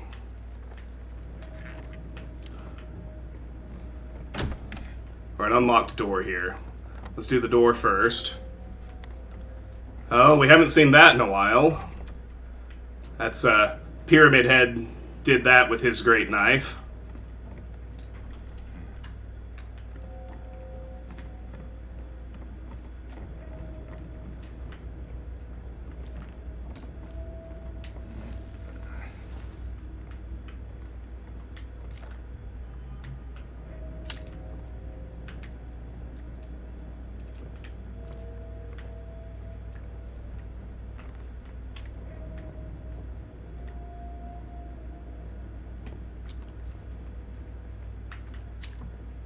There's one.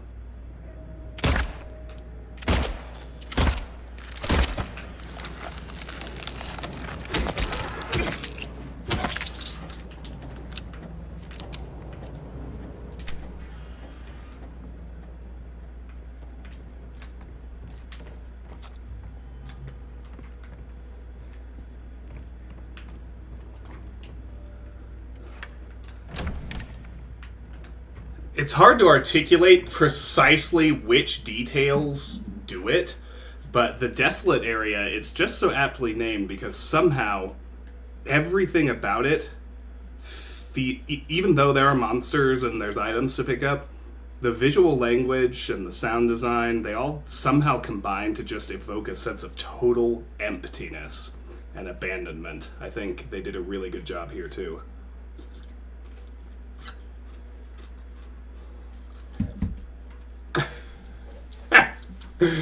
The only detail you really have wrong, Petey, is I'm not married, but I do have a live-in partner and 2 kids that are ours half the time.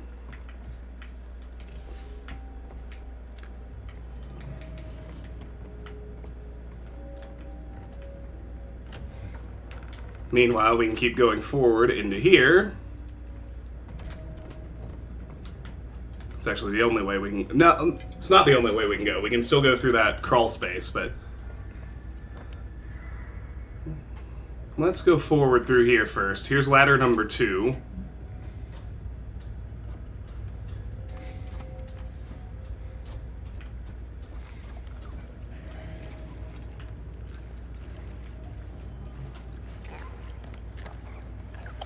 Flooded level map. Thank you, James.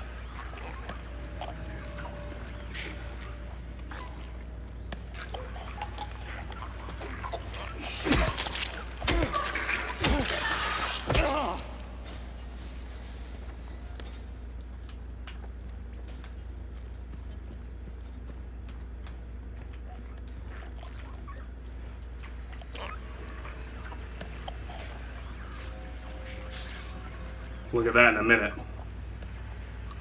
Can't abide these noises.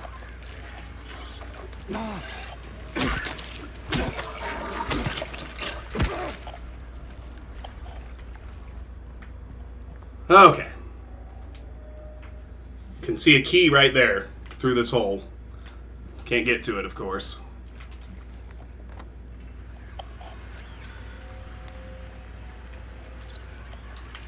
That's just a bug.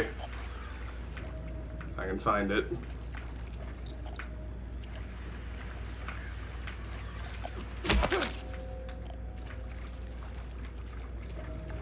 Stop the radio pollution.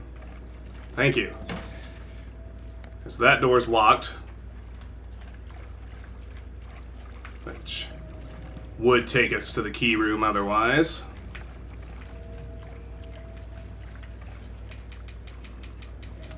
There's a handgun pickup and just as I go through here, trying to remember not to make sure I don't forget about that crawl space up in the very first hallway. That's a noise we should recognize. We remember that, gentlemen.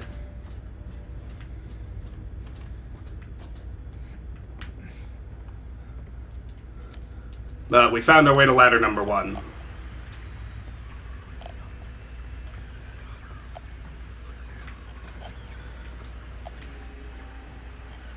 That gate is handcuffed closed. Give me 1 minute, take another bite of food here.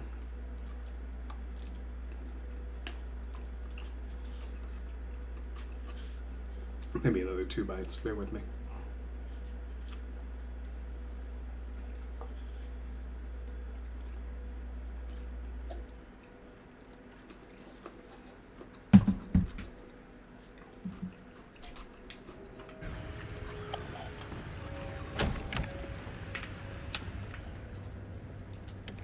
Alright, they're in here.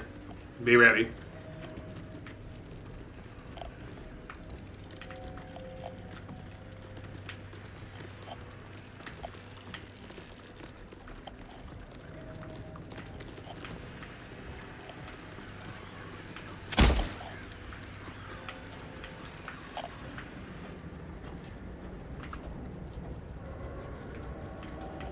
I only got 1 good shot. I just pissed it off.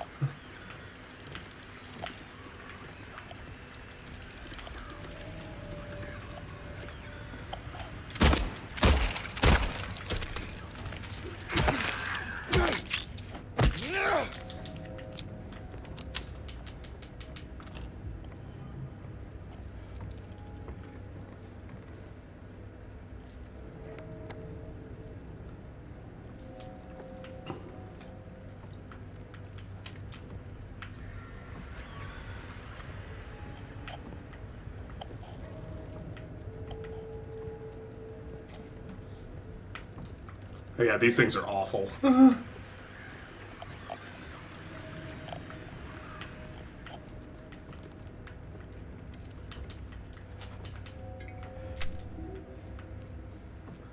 The having to look down to pick up an item is actually horrible.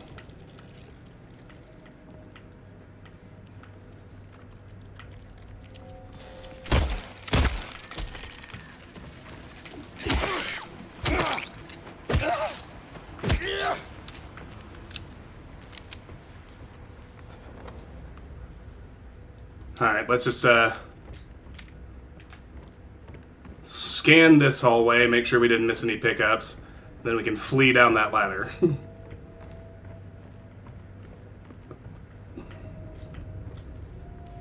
Ladder number 3.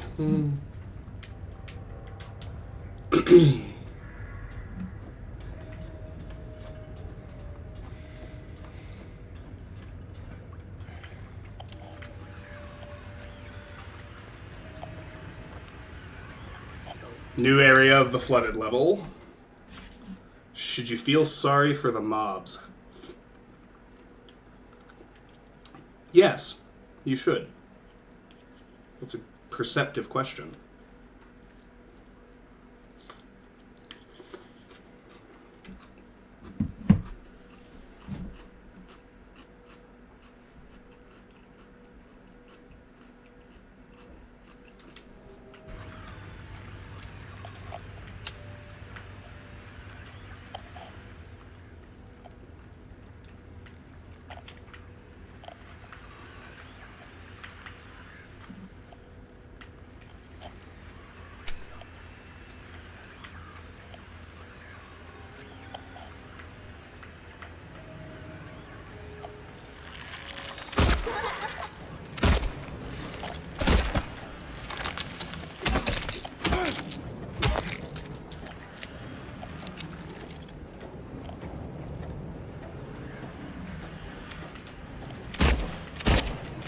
Oh, man!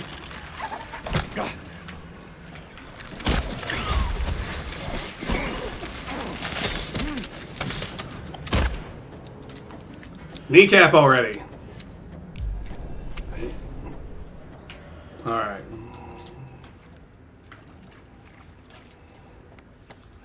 Okay.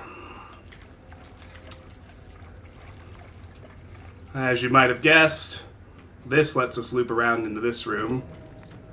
Now there's an interesting locked door over here. But we can get the small key. Doesn't look like it's meant for a door.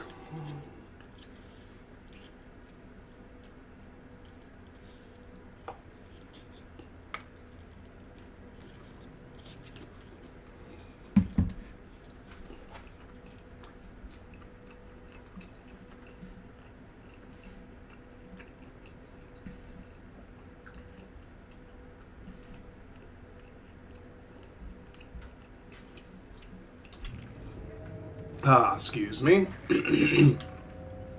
We can unlock this one.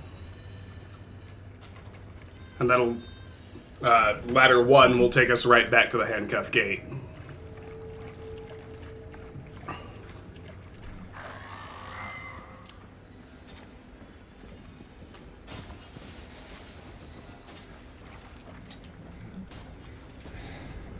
That is correct, Petey.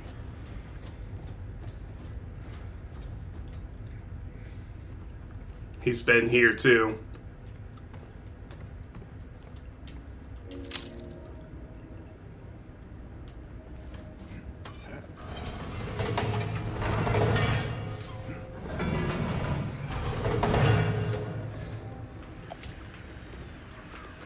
Well, aren't you special?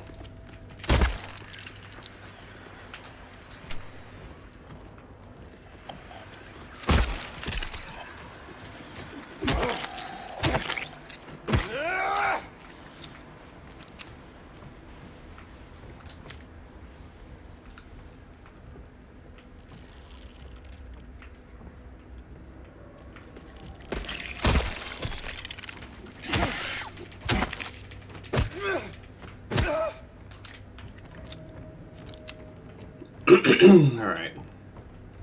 Let's take a look back here. Looks like he was kind of rampaging. Just cut through that with his knife. That too.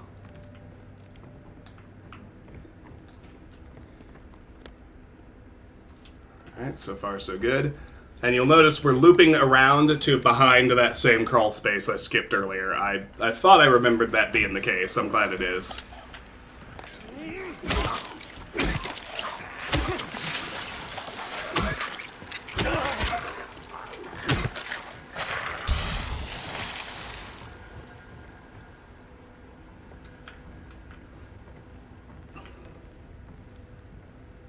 Oh, and I couldn't have come through it anyway. 'Cause this is in the way. Very good. Yeah, so that crawl space serves as a shortcut back, if you need one. I'm feeling good, though, so we will go forward.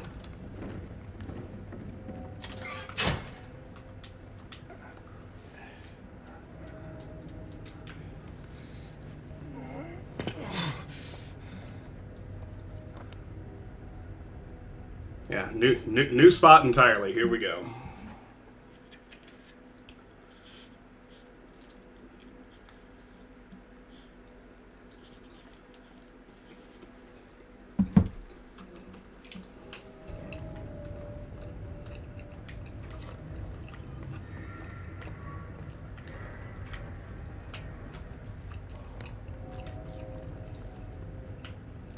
We marked this ladder number 4.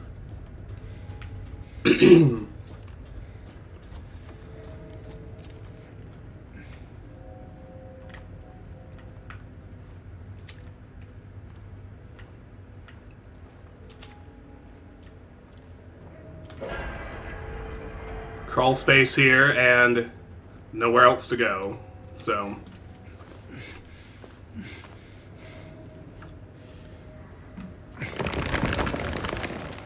naturally, can't go back the way we came. Wires.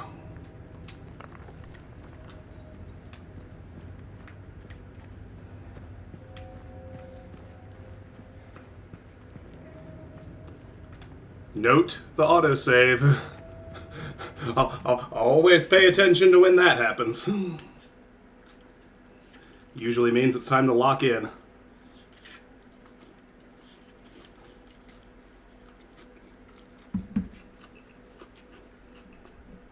For one reason or another.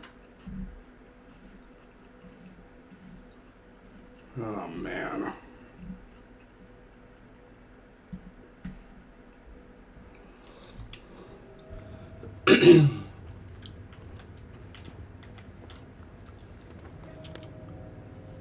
That being said, I happen to know straight ahead is progress, so we'll loop back here first.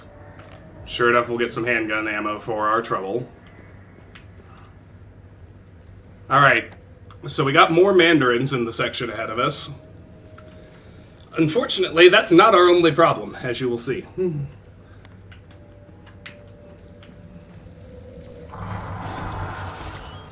There he is! Oh shit, run!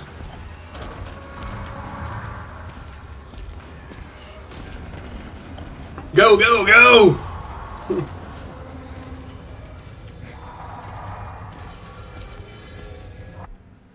So remember how I said earlier that the remake shares the original's wise decision not to overuse him? It's been a long time since we saw him. You know, we saw him at the end of the apartments, then we had a long span before we saw him at the end of the hospital. Now the end of the hospital was ages ago, and he shows up again in the labyrinth, but it's been a long time, and I think that's good. It makes him vastly more effective when he does reappear.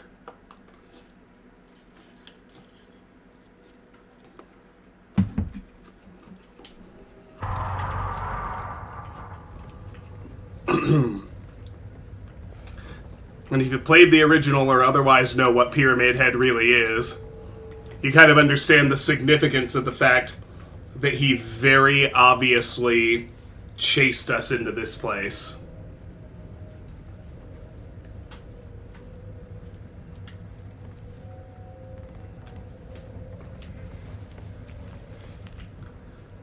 And of all things, we get our next collectible. Strange photo. Whole world ahead of us. It kind of looks to me like it's just either a photo of something black or rain on a window. He cannot. And it's number 19.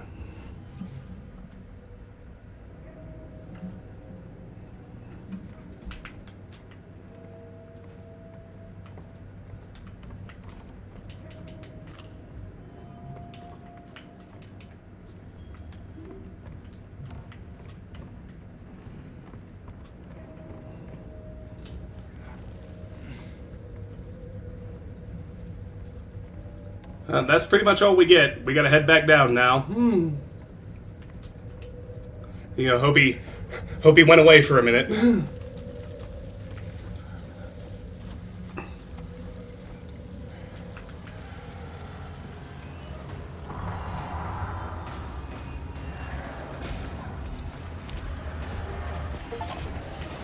Inner Sanctum. Find his room. Achievement unlocked. So this is ostensibly his room.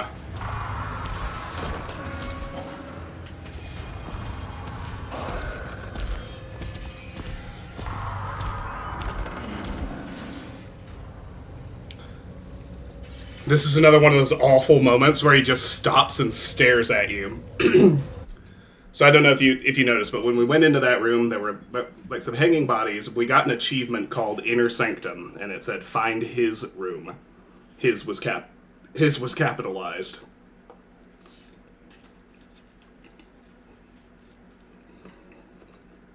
The implication being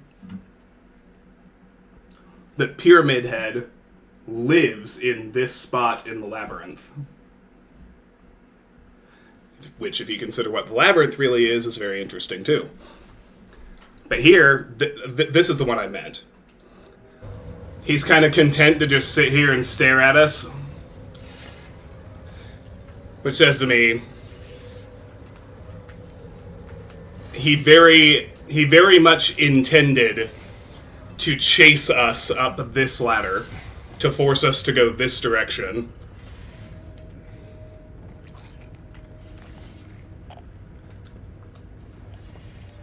He cornered us, so we had no other option. Alright, there are like 5 enemies in this hallway. It's like 2 sets of nurses. It's like 2 nurses, 2 fucked up lying figures, and a mannequin or 2 hiding down at the end. I'm gonna try my best to bait things down here one at a time. It often results in a lot of damage anyway, but it's sort of the best thing I have found to try and accomplish.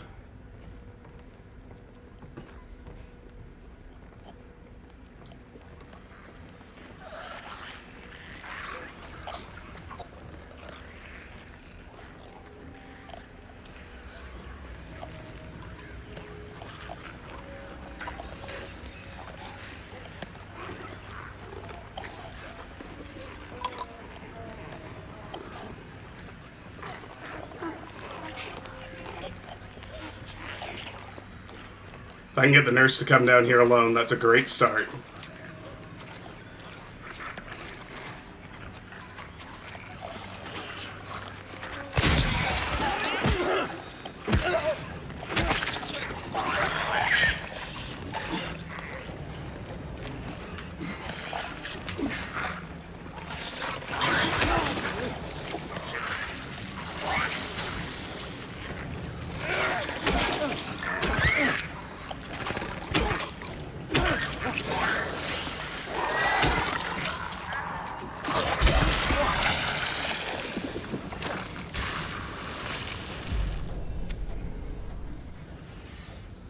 Wasn't great, but I have plenty of heals, so... Hi, ZJ. I am back for now. And it's good to be back. How are you, my friend? Haven't seen you in a while. My fault, of course. So if you're hanging out down here, you can definitely hear that Pyramid Head is still down there, dragging his knife around.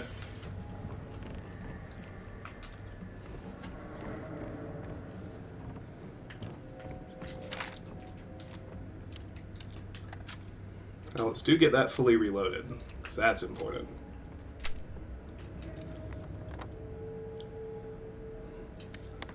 Alright, let's try left first, see what we see.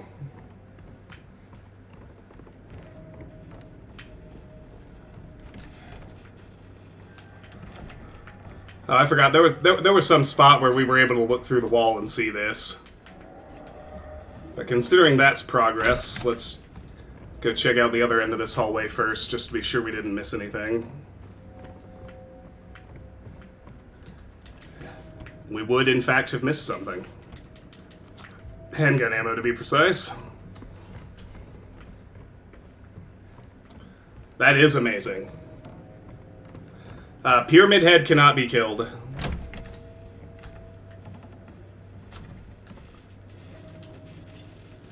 And we get the wire cutter. Useful for cutting through wires. Indeed.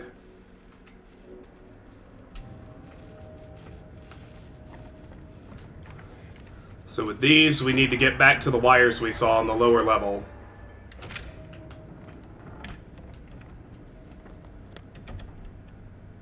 This, of course, kind of loops us all the way back to here, but we need to remember that the passage that brought us to the wires from this side actually collapsed behind us. So what we actually end up having to do is tracking back through Pyramid Head's room one more time.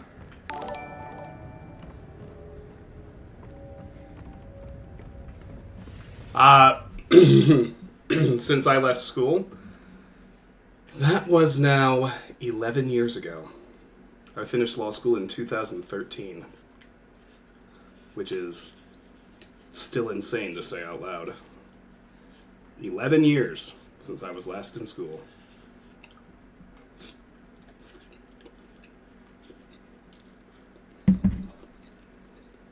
Petey, thank you so much for the Twitch follow.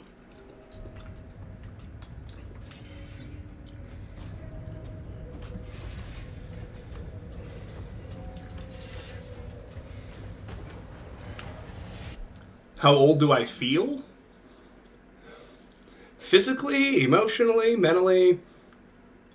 Physically, I feel about 35, like, which is a little younger than I am. Like, my joints are starting to hurt a little bit, but I'm still in pretty good physical shape. The funny thing is, emotionally, mentally, I feel simultaneously, I feel like I'm still 20. In some ways, still 10, and 60 all at once.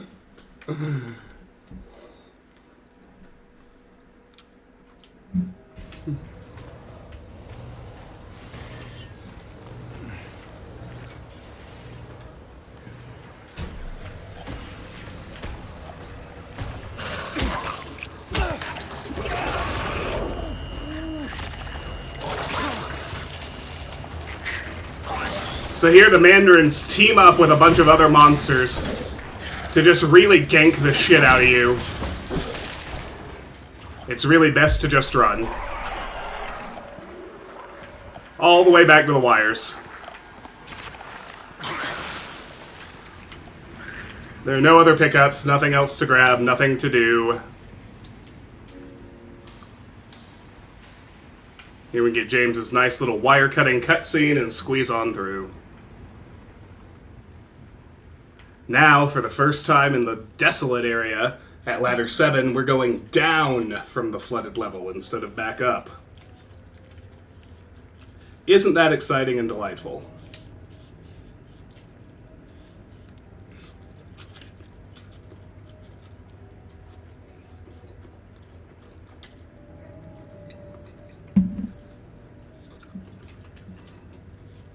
The main thing I can say I have figured out in adulthood is that no adult, none of them, nobody actually knows what the fuck they're doing. That's the main wisdom I have gained as an adult about adults. And yet, simultaneously, every adult you ever knew had the same capacity you have now. Somehow we make it work. That's the other thing.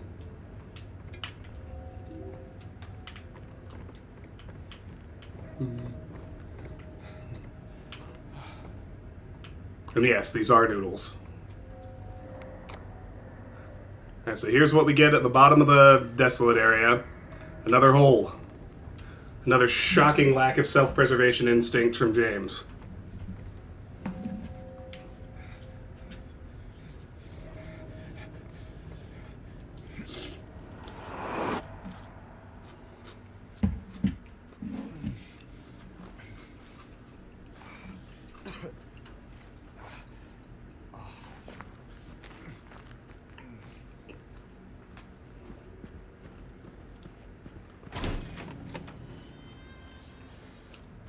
Alright, so that area is now sealed as well. We can see the open one in the back and the symbol we need to find. First, let's check on Maria again, because we did just finish another section.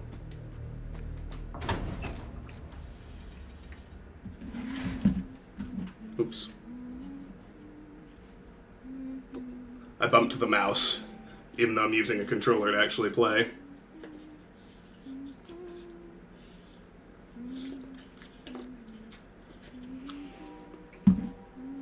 And yes, DJ, tonkatsu ramen from a very, very delicious local place. It's a late lunch for me.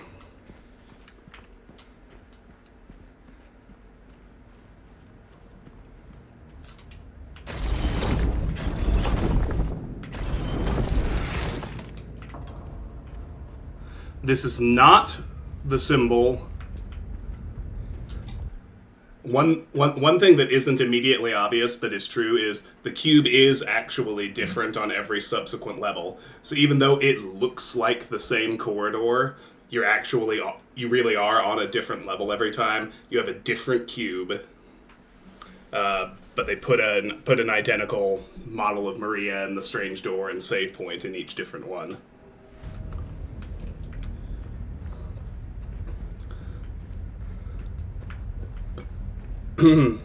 That's a good question.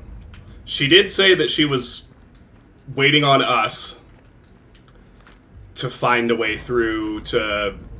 She's locked in there, is the short answer.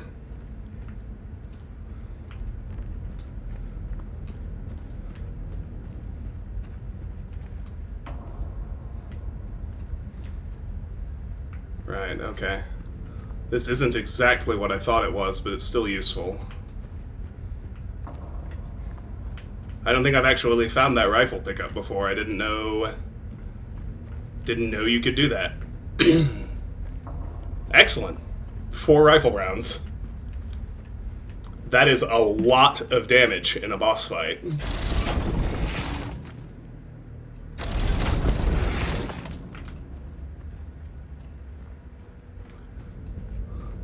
The first one it landed on was progress, so let's do this one first.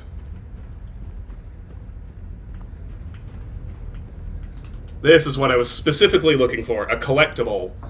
The strange photo is called, it's Your Best Buddy is written on it, and it's just a closed door with some light coming from behind it. Number 3.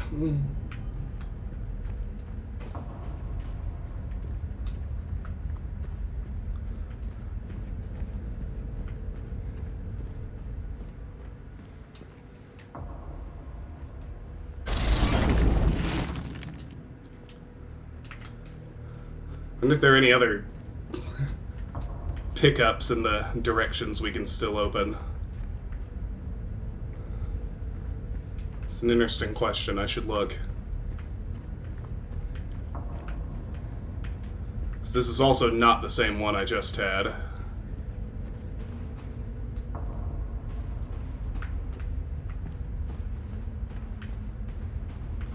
Doesn't look like there's anything in it on this arrangement, though.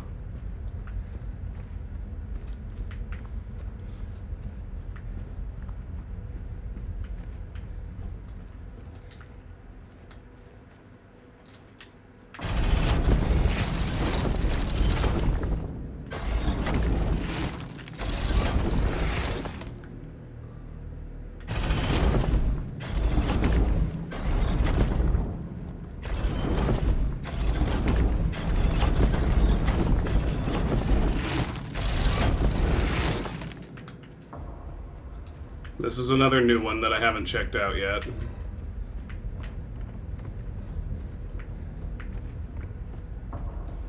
Oh, this is going to be goodies! Yes, it is! Amazing. Alright.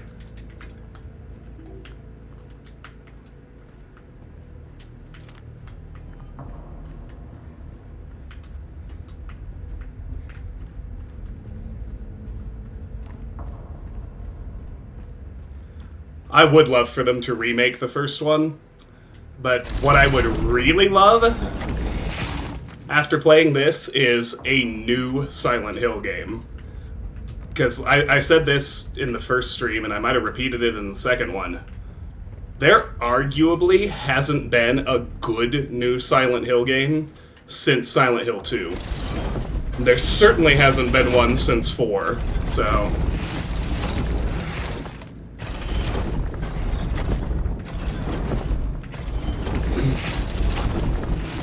Okay.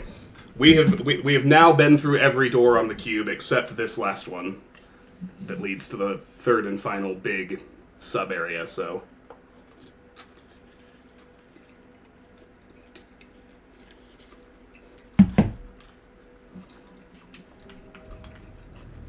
that's handy.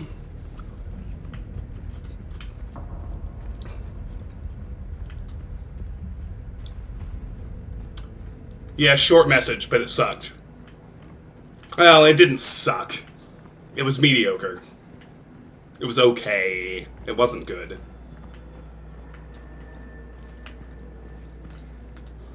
But it was free, so nobody really blamed it for being okay, you know.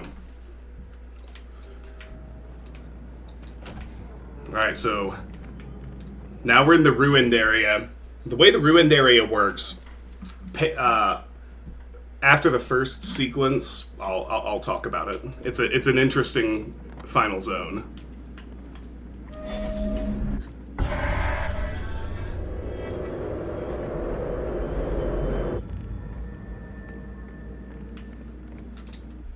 Given what we've talked about with the parts of the mind we don't like to look at, I don't really think I need to spell out what this one represents.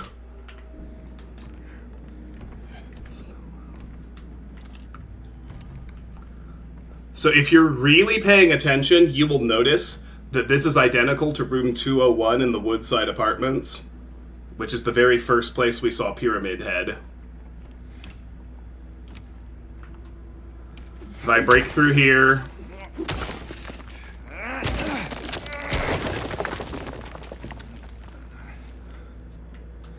Yeah, well, that's kind of what I meant, Tara. I said this in a lot more detail yesterday. The 3 and 4 were good, but I think they were significant steps down from 2. I think they made 1 and it was amazing. They made 2 and it was somehow better in every way. And then 3 in many ways was a step down. 4 had some really cool ideas. There are things in 4 that I think the series doesn't do anywhere else that are some of my favorites, but overall, 2 has been king for 23 years. And I would like to see somebody finally top it with a great new Silent Hill.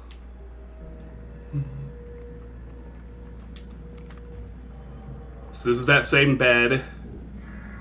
If you look really closely, you can see something really evocative there.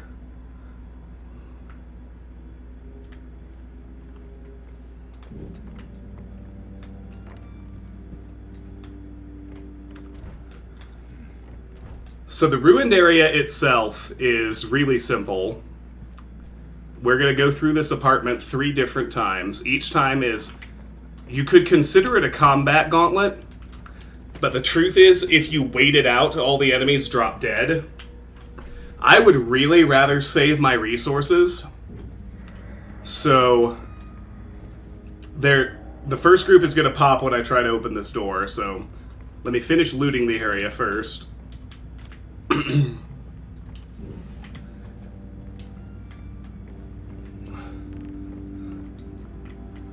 So I don't know. These enemies, they're weak enough I might kill them. The third version has mandarins, and that one I'm just gonna like find a place to kind of shimmy back and forth where nothing can hit me and run out the clock. Yeah, I'm interested in Silent Hill F. I have some hope that it will be the great new Silent Hill that I have been hoping for so long. This is really scratching that itch.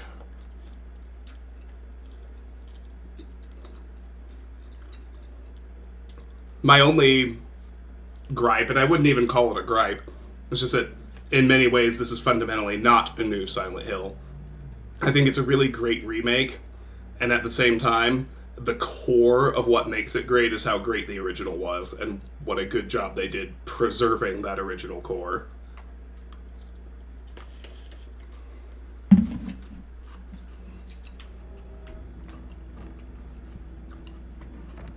Alright, I think that's everything. So let's get this party started.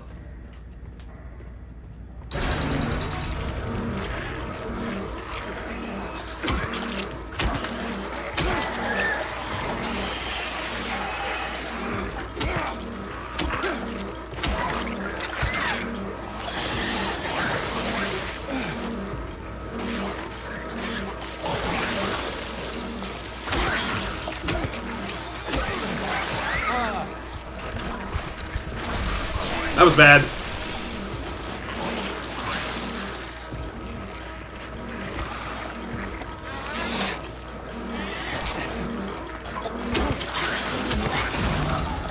Oh, damn! Knife Nurse ganked me from behind. Is that my second or third death? I know it's not my first. It hasn't been many yet.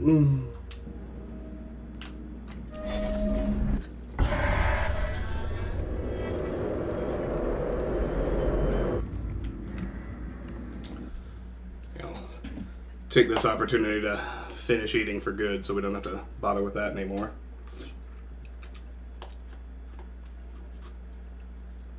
Couple more bites. Sorry, guys.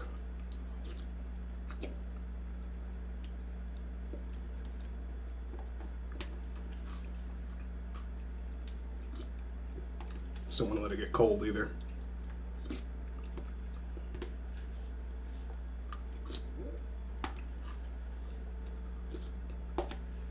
All right.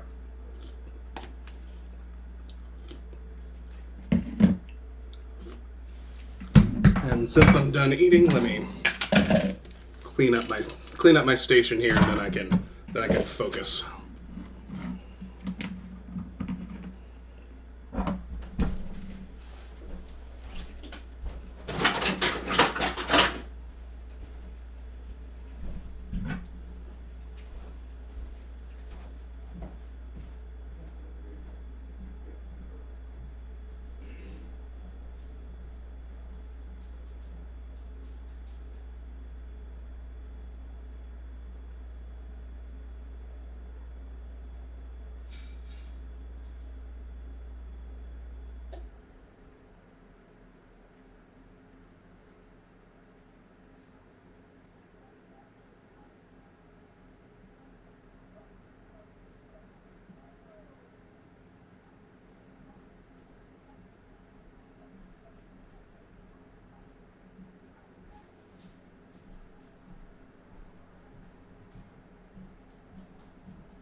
Alright, once more with feeling.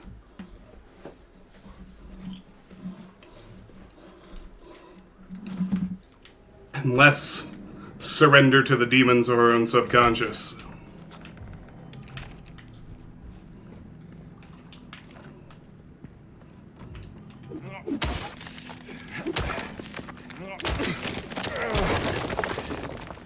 Alright, what I should really do is take a moment to kind of prioritize enemies.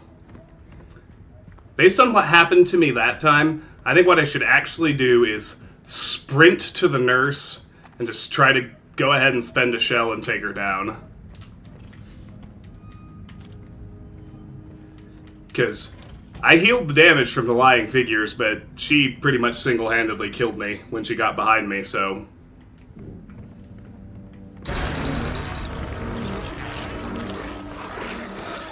Oh, even better!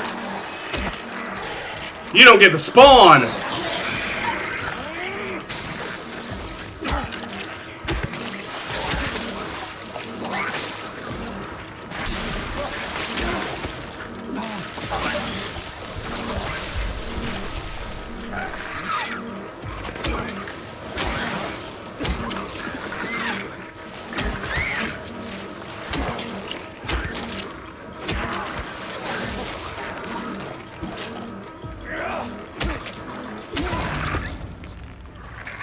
That is the clock running out.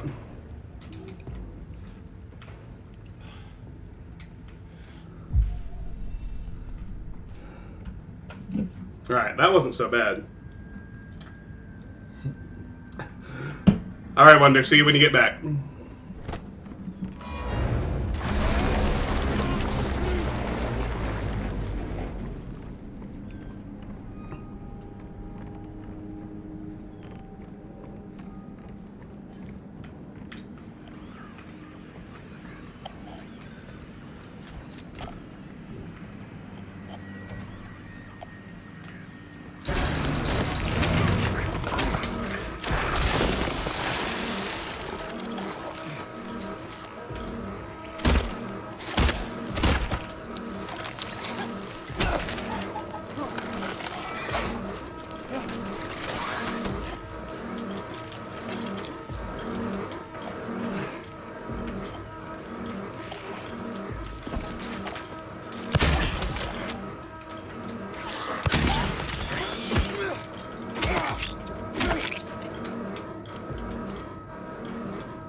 If the last one just wants to hide somewhere, be my guest. I will park here and run out the clock.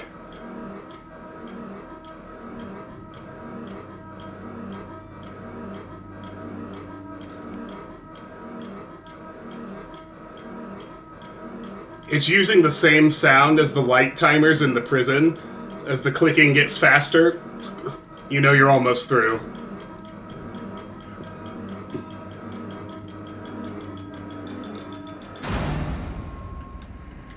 Alright, wherever it is, it dropped dead. That's how it works. So now we can clear out this one. Notice again, we've got this hole in the wall to get to this area we couldn't see before.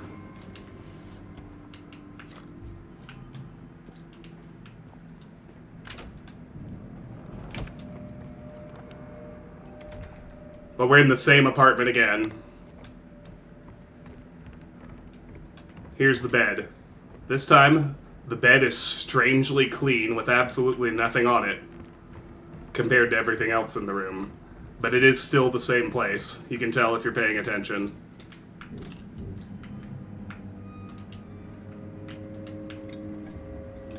Many much goodies. I'm very pleased with how well I'm doing in terms of staying supplied even on hard mode. Alright, that one gives us an autosave. You don't get an autosave after the first room, but you do get one after the second. And I got people bothering me.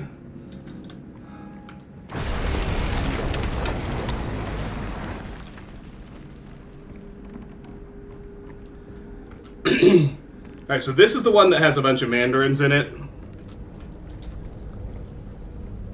I'm kind of going to run out the clock just by repeatedly hopping a fence or moving through a wall or some other animation that gives me iframes.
Ah, got me.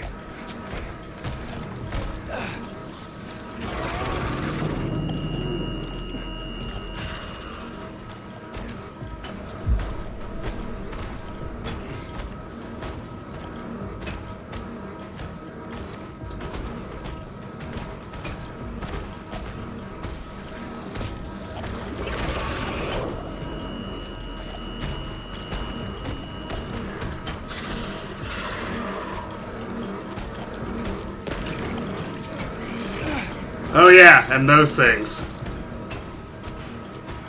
There are crawlers in here too.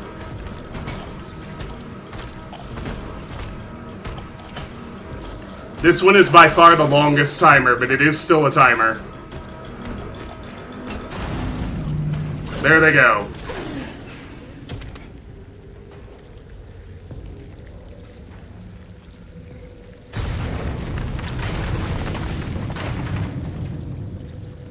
I dare say that went well.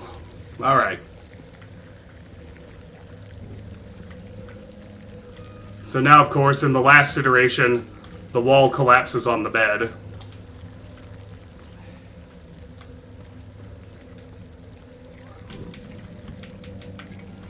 Got my 1 health drink back. That went just fine.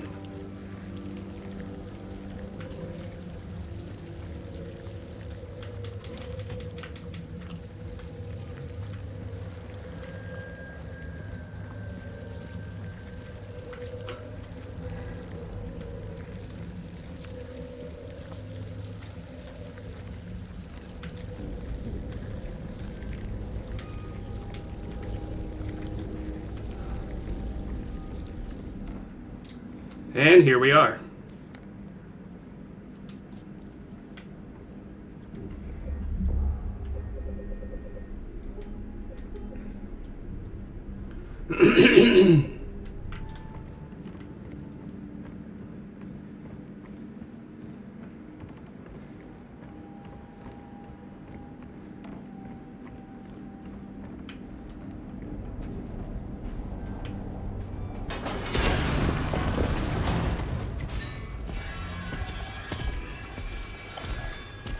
We got another one of these behind us.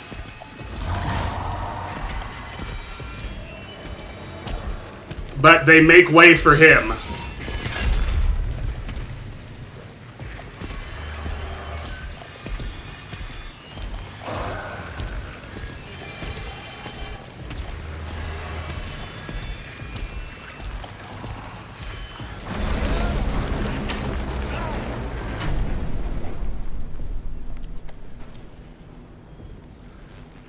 And if you look at that, all of a sudden, we're back here.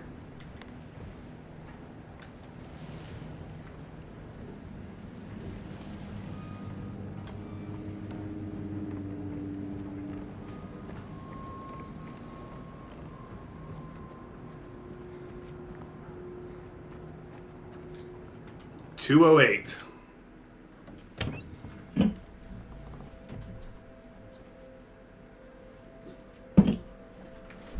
Murray.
So that's the second time we've seen her die.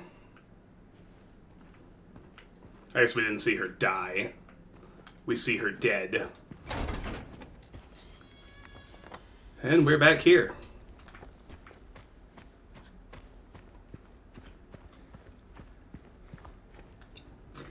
What the hell?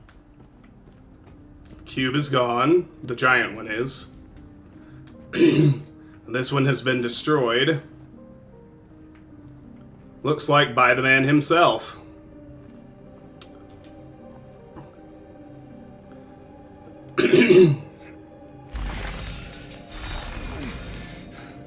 But what we can piece together from the end of the ruined area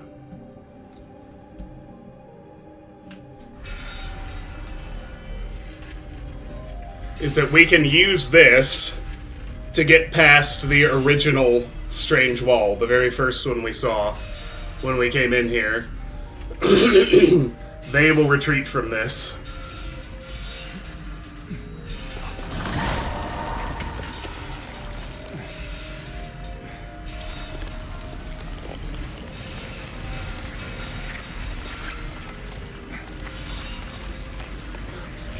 There's something to be said about Pyramid Head's weapon being able to cut through everything the mind is using to hide whatever's back here. Okay, once they're gone, we can put it down. Although, I guess I probably need to carry it like a pixel farther. There we go.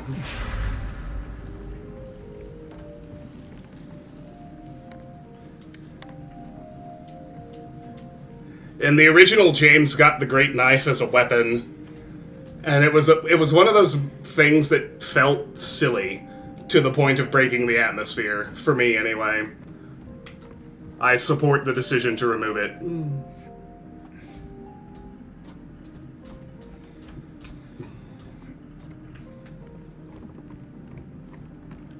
Another great moment, lifted straight out of the original, like no alterations at all, just except the graphics update, which is awesome. Can't really read this one. So something like Cecil Dunstane, something like that. Miriam K, traitor. That one's blank.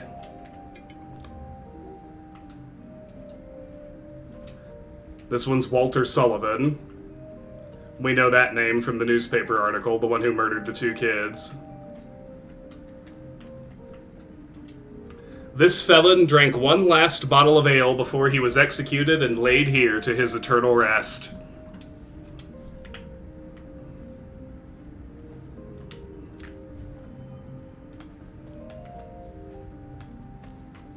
And then the 3 open graves belong to Angela Orozco, Eddie Dombrowski,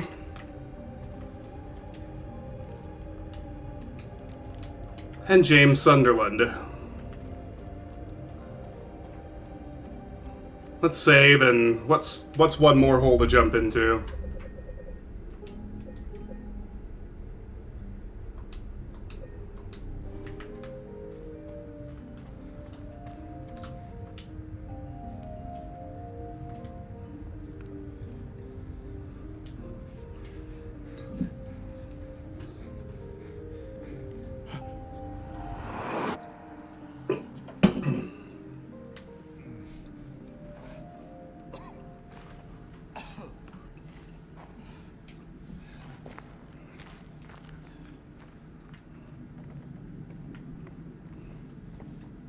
No map.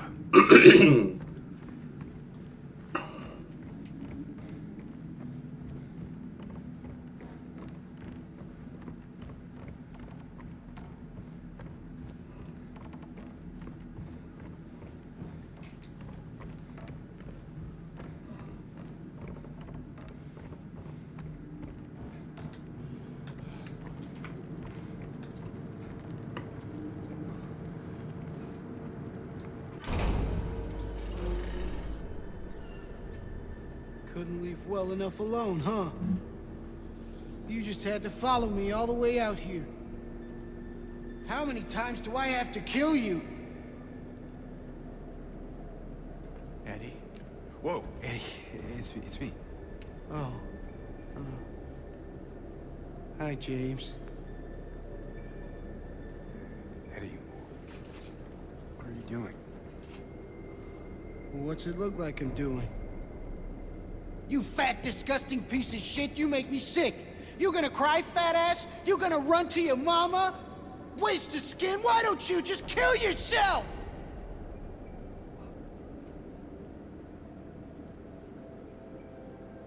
Well, maybe he was right. Maybe I am nothing but a fat, disgusting piece of shit. But you know what? It doesn't matter if you're smart, dumb, ugly, pretty. It's all the same once you're dead. And a corpse can't laugh.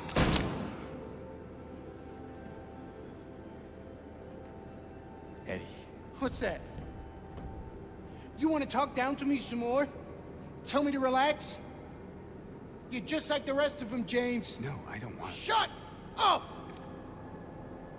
You think I'm stupid. You think I don't see it. But you've been laughing at me all along. Ever since we first met.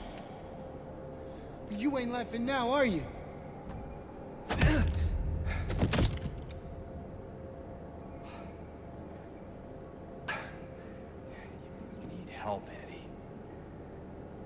Don't get all holy on me, James. This town called you too. You and me are the same. We're not like other people, don't you know that? Well, you're about to find out.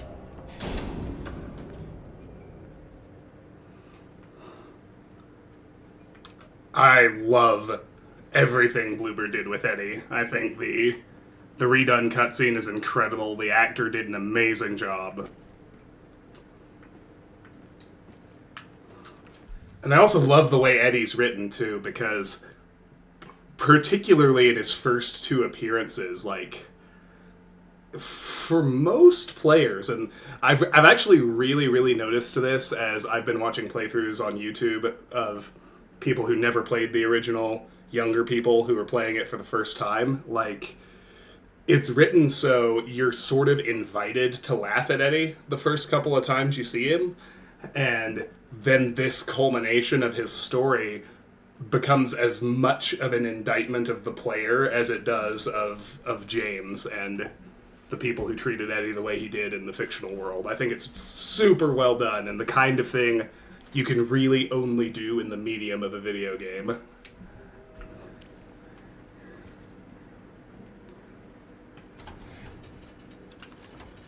Do you know what it does to you, James?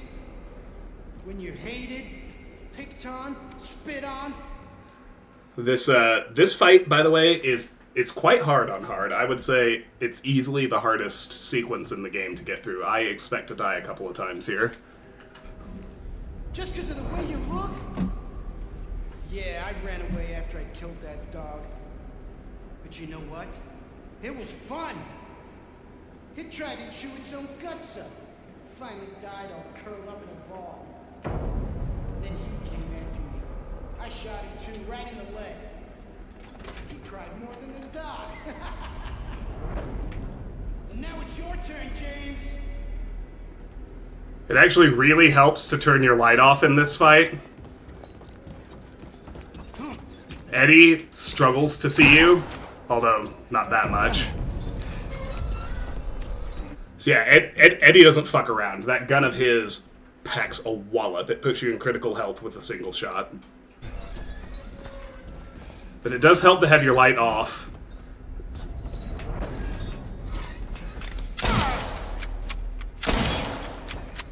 Mostly in terms of trying to spot where Eddie is. Come on, James, don't be shy.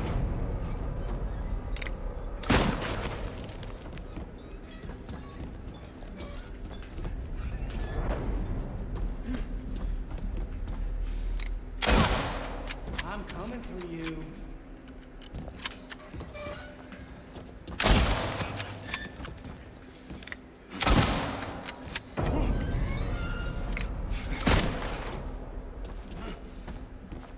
Come on, James, don't be shy.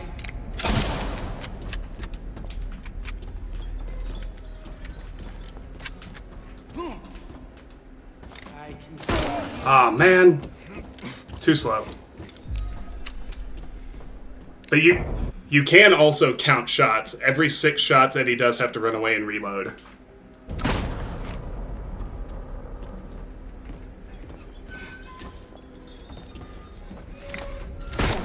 you're scared, Damn it. ain't ya?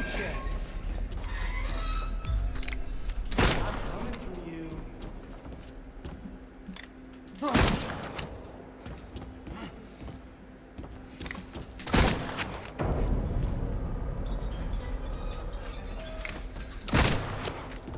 Come on, James, don't be shy. He's way over there.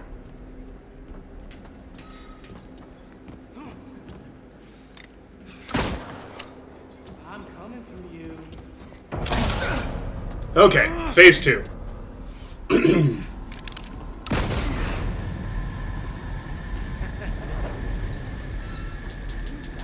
James.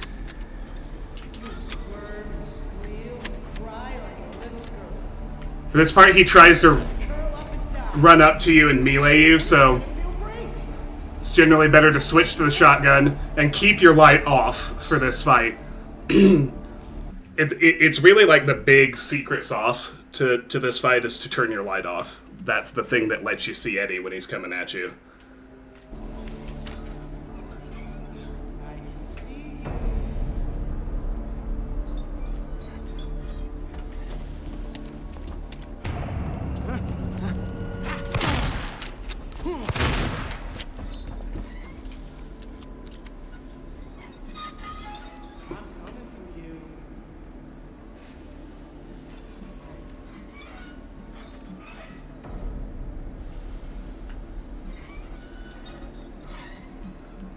It's such a well-designed arena, too.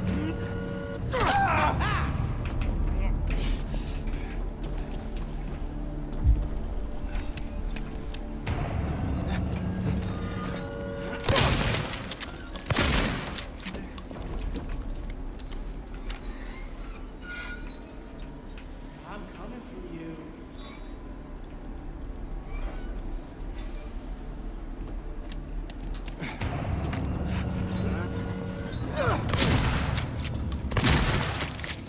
Now you're scared, ain't you? Hey.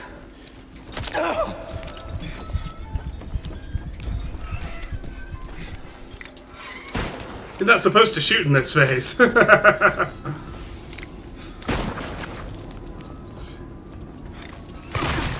Alright.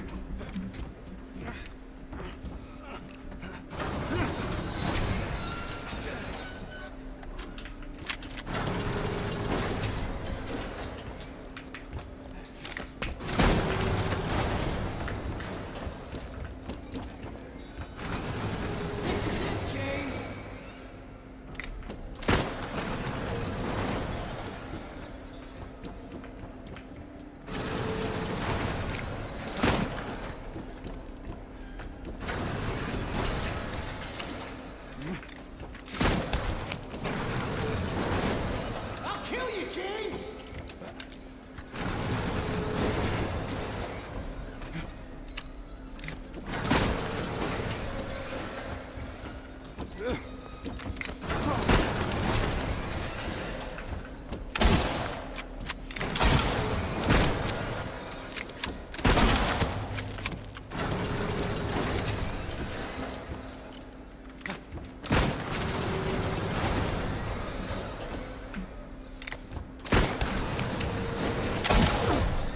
Woo! Alright.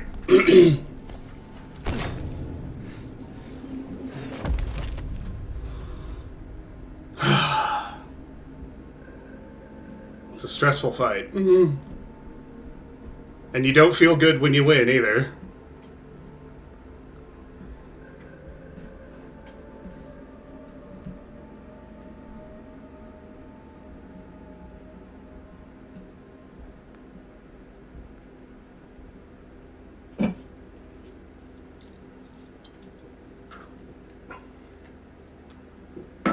The really observant will remember that's exactly what James was doing with his hands in the bathroom at the very beginning of the game. Okay, so I got 2 achievements just then. When I landed the last shot, I unlocked James of all trades, which was kill at least 1 enemy with every weapon in the game, because Eddie was actually the first enemy I killed with the rifle. And then we got the story achievement called A Human Being for defeating Eddie. Because Eddie is the first actual person that we have had to kill during the game.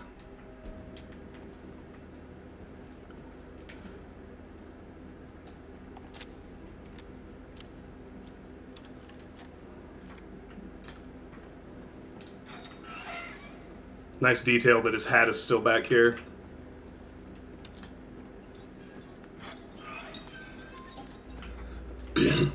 Now, if you want to know just how insane the entire historical society to staircase to prison to labyrinth to that sequence was, no, you cannot.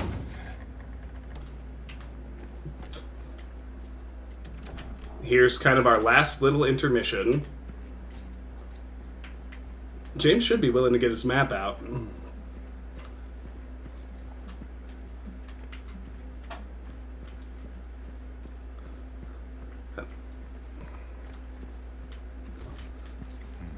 Let's look around back here.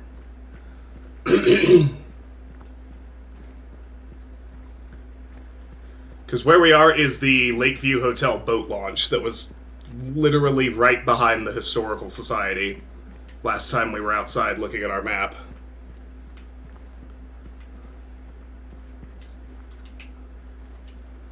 So here we have a strange photo called Road Trip, and it's a photo of a light over the lake, and it's number 24. So there is an achievement that I'm gonna unlock. It's a little annoying to unlock, but I'm gonna time it with a moment I need to take a break anyway. Toluca Lake Shore.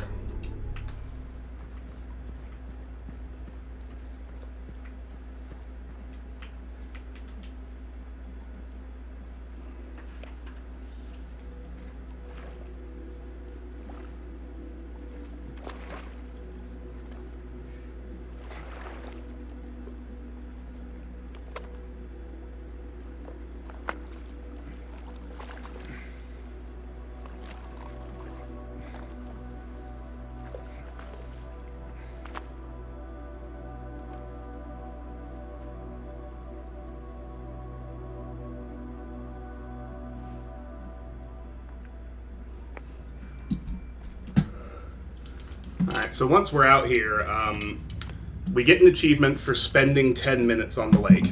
That's all it is, that's all we have to do, but we just have to run out the clock. So I've made a note of what time it is. I have another load of laundry to fold. I don't have the groceries to bring in. I may be back before the 10 minutes is up. I may not, but either way, we're gonna wait out the achievement, and then we will row over to the Lakeview Hotel and the final level of the game. Hi, River. Girl.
All right. Should have popped about 2 or 3 minutes ago by my clock. I see from chat that it did. So yeah, that's Scourge of Toluca Lake, which you get for spending 10 minutes on the lake. Now we can go ahead and row across toward the light, just like the original.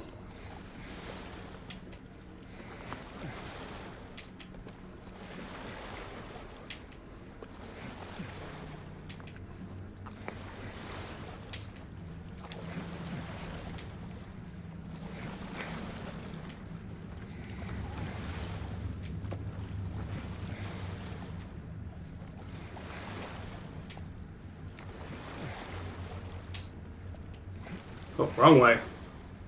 Other one, James.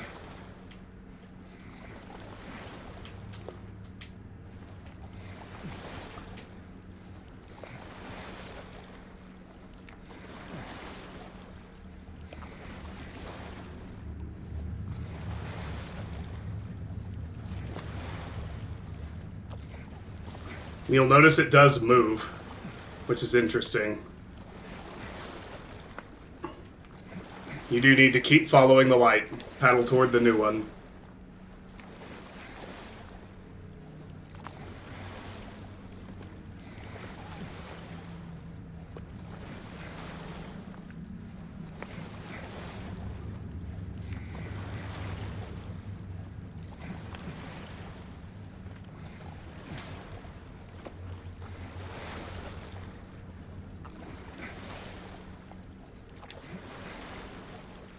Oh, thank you. No, that worked out pretty well, because the only way to get the achievement is to sit there for the 10 minutes, so unless you really like staring at my face, I might as well do some chores while we do that.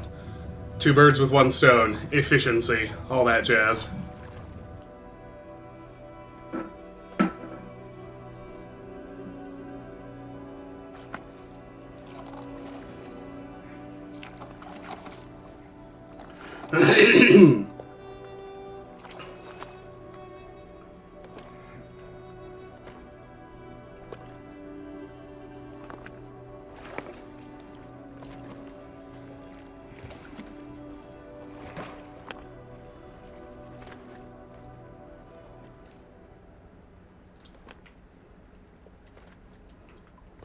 And an autosave.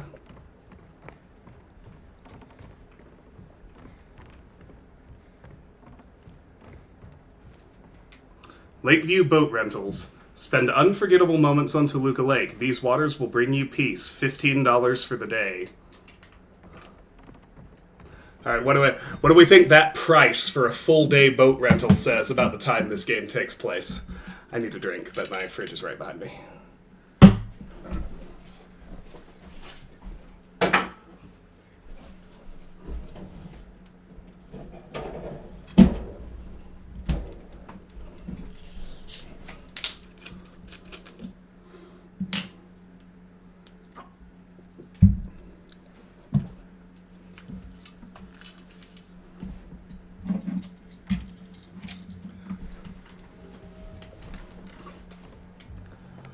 Alright, so here's the Lakeview Hotel garden map.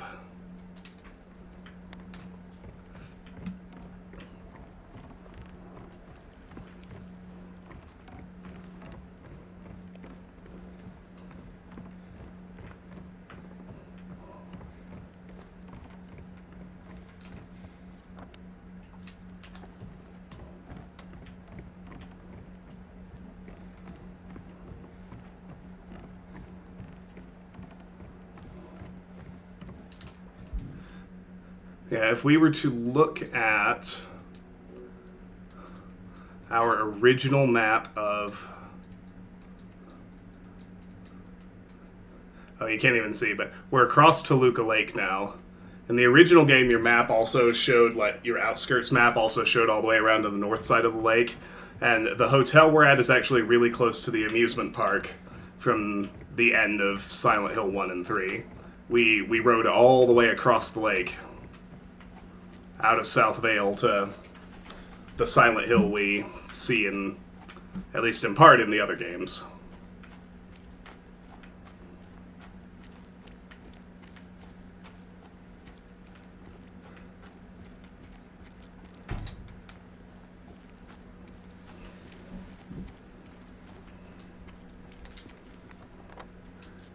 Yeah, so we're kind of funneled into here, one way to go. This place hasn't changed at all in 3 years. So that's an interesting thing to make note of. So we got an achievement called Glimmer of Hope, reach the Lakeview Hotel. But what James muttered just then, this place hasn't changed at all in 3 years, means that he and Mary were at the hotel 3 years ago. That's what he's remembering.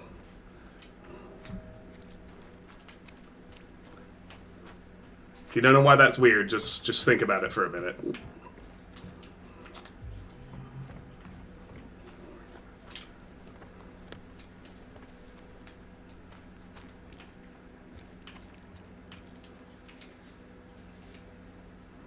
Large one of the West, tempted by the lure's appeal, failed to resist it.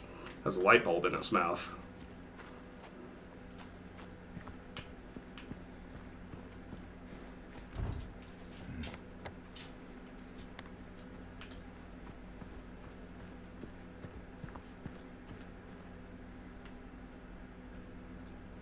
I think it's a really excellent touch that if you stand here outside the restaurant, you can just hear you can hear the piano playing inside.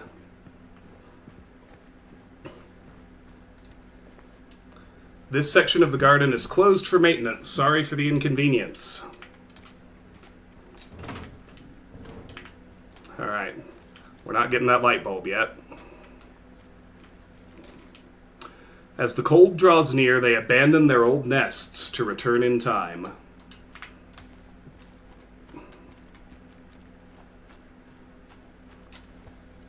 Just making sure we check everything.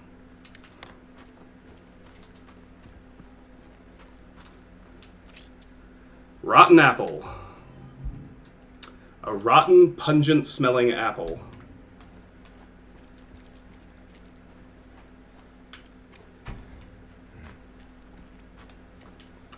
Lone one of the east, out of the water's safety, now lost out of breath. And over here is another glimpse of the past. This is where you found one of the 3 music box figurines in the original.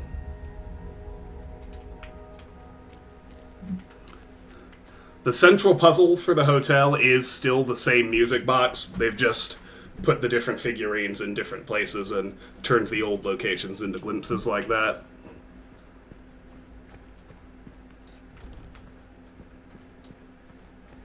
We will see momentarily, really.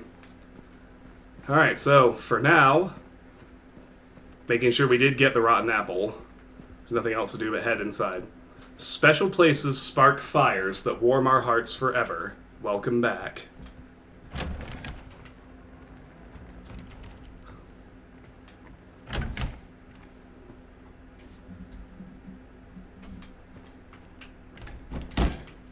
Before we do literally anything else, let's go ahead and grab the map over here.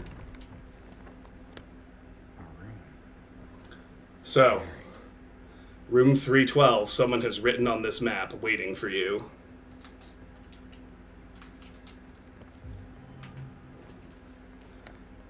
So we got the first floor, the garden, second floor, third floor, and basement.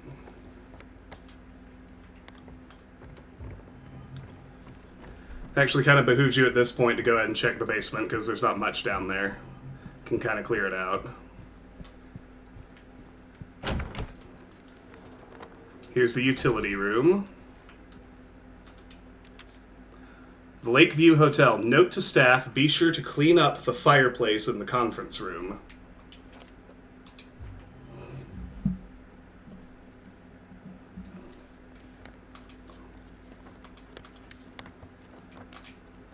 We gotta get to the third floor, but there we go. Big question mark in the conference room. No, it's not the same handwriting as the letter. Interesting thought, though. Not going that way. So you can see there's significantly more map that isn't filled in. That's the employee section, which we will be in later, but for now our map is at the guest section. The Venus Tears bar is locked. The restroom is blocked. Which kind of immediately routes us back to the first floor. We can check this restroom, and we should at this point. Nothing.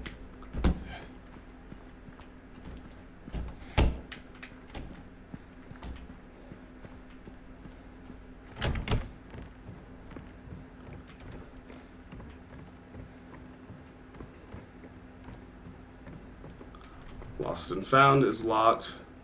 Information room is open. There are a few things to find in here. Mr. James Sunderland, regarding the videotape you left in your room during your last stay, I'm glad to inform you that we have recovered the item and moved it to the employee section on the first floor. The tape is stored within the hotel safe to be returned to you at your earliest convenience.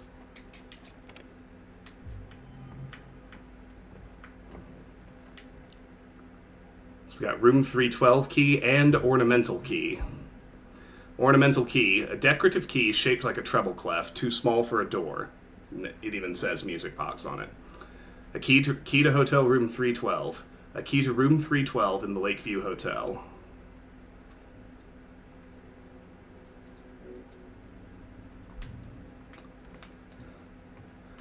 I will go ahead and save.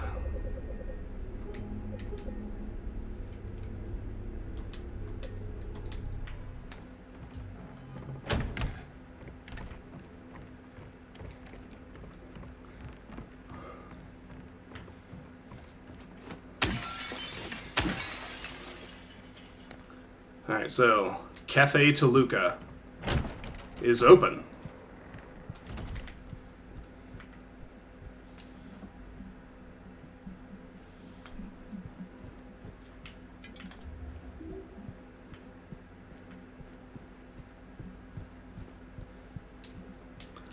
Behind the bar, key to hotel room 102. The key to room 102 in the Lakeview Hotel. Can't get into the storage room, at least not that way. Can't get outside that way. We can break this wall here.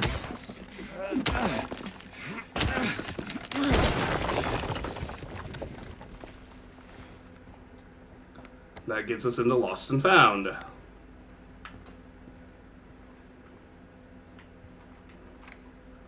Remember that strange book you found earlier? Some very odd-looking man came in a few hours back, claimed it belonged to him. Honestly, I didn't feel like arguing. I wanted to be through with him as soon as I could, so I gave it to him. I'm not sure how he even knew it was... I don't think he was ever a guest here. I would have remembered. Yeah, knew it was here.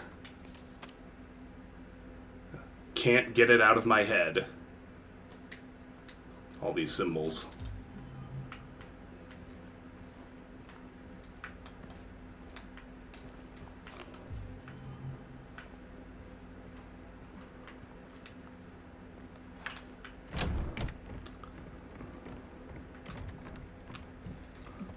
Alright, that takes care of that.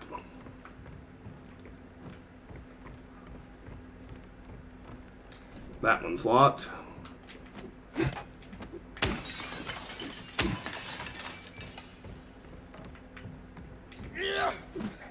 Can't break those. Unfortunately. Seems odd, but you can't. Can't open the front door. Let's check out the music box right quick. Because we do have the key.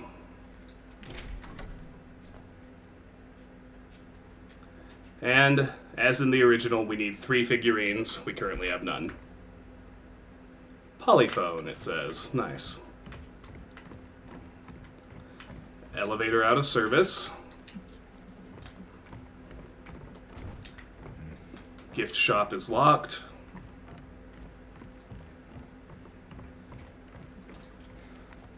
Not getting into the employee section. So ultimately, we are routed to the Lakeshore Restaurant. Nowhere else to go.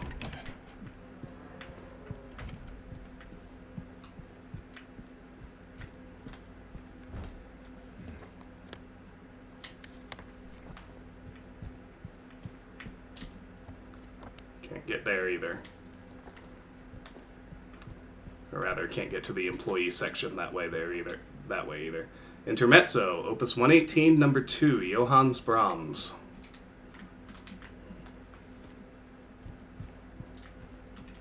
So we're on the other side of that door to the garden. Nothing to be done, though. Did I scare you? Yeah, you did. I guess I deserved it, huh? The fart face that I am. Maybe. Then again, maybe you're not so bad.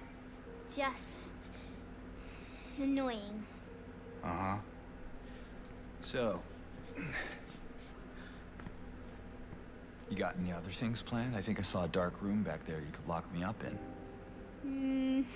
No. I think you've had enough.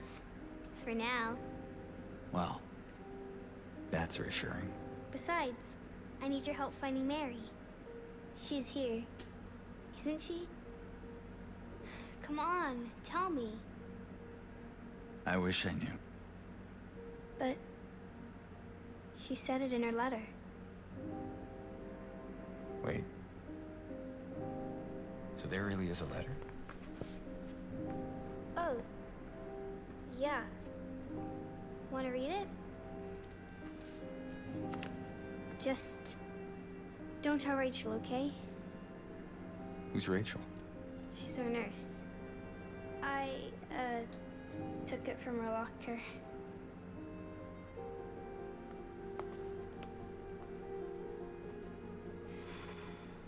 My dearest Laura, I'm leaving this letter with Rachel to give to you after I'm gone.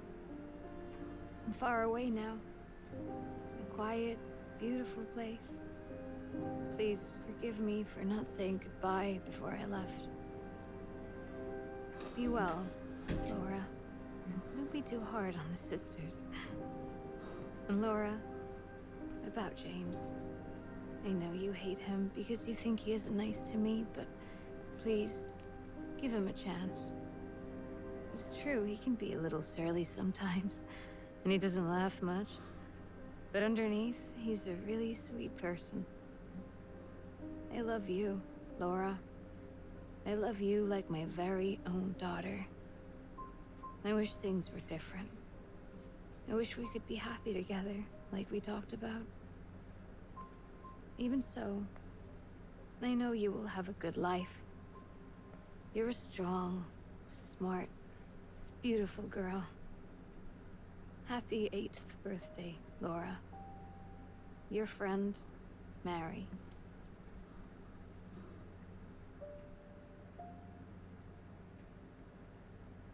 Laura. How old are you? I turned 8 last week. Does that mean Mary couldn't have died 3 years ago?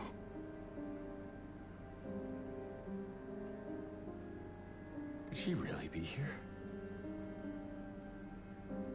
Is this the quiet, beautiful place she was talking about? Me and Mary talked a lot about Silent Hill. She even showed me all her pictures. She really wanted to come back. She also talked a lot about you, you know? She even... What? What is it?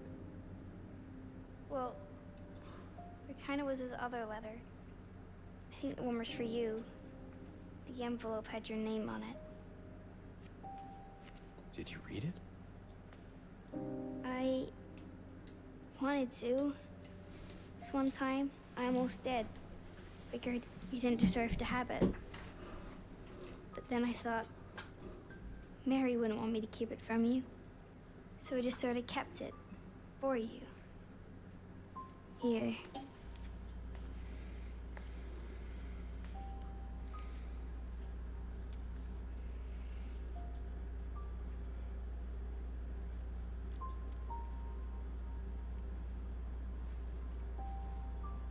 It's empty. Laura, there's nothing in it. What? But I didn't take it. I swear. Well, where is it then? I must have lost it. I gotta find it. Laura!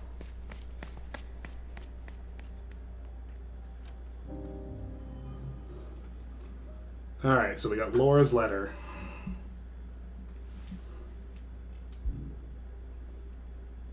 A letter supposedly given to Laura by Mary. Yeah, so we can read it. Lone Wonder, there's Mary's handwriting, if you're curious.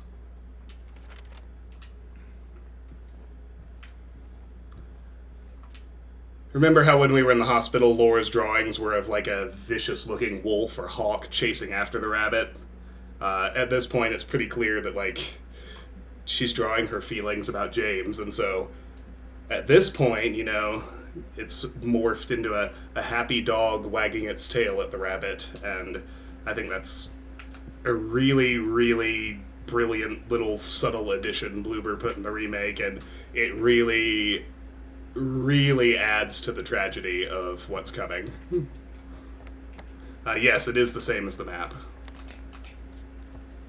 The Waiting for You.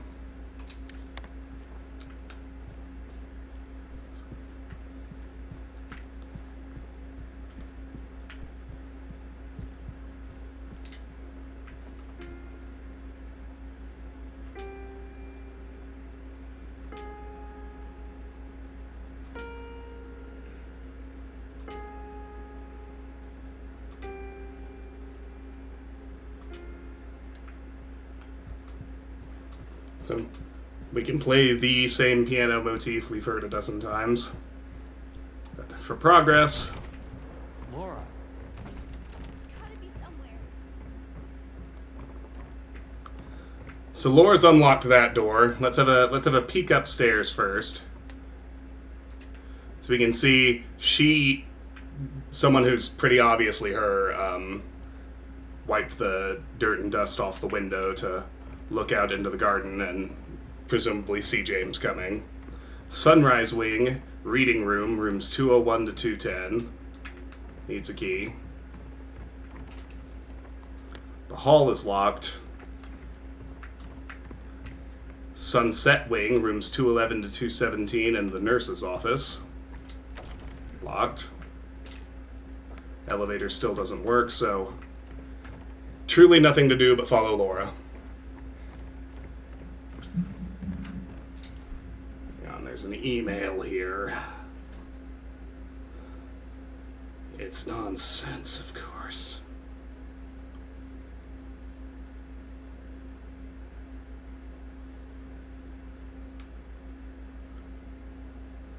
I find that if I let my notifications get cluttered, then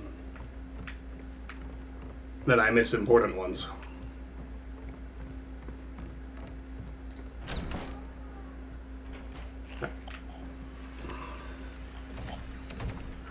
Yep, it's time.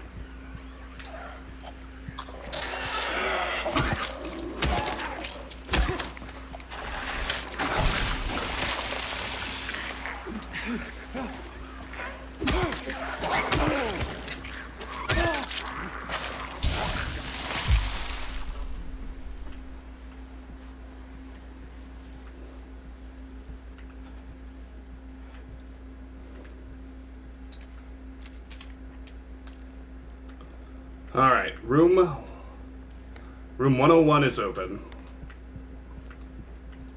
We should check the ends of the hallways. They usually have a dresser like this.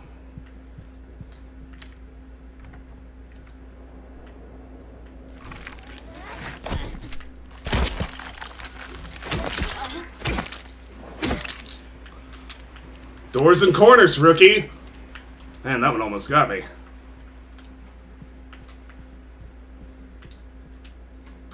In loving memory of Sean Mitchell, the family regret to inform you of his passing. The funeral service will be held at St. Stella Church in South Vale, intersection of Nathan Avenue and Neely Street at 11 a.m. Following the service, we will hold a small reception at Sean's family home.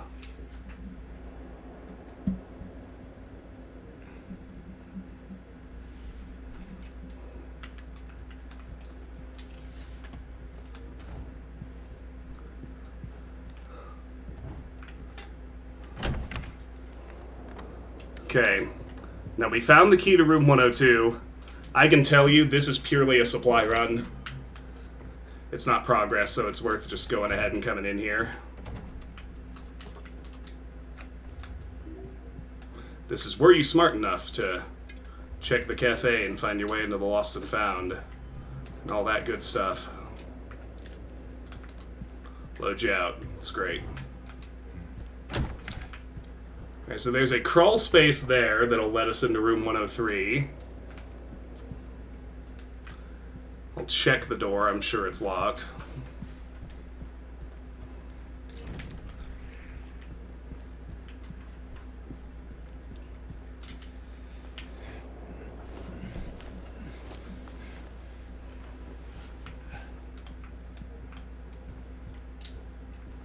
We can unlock it from this side.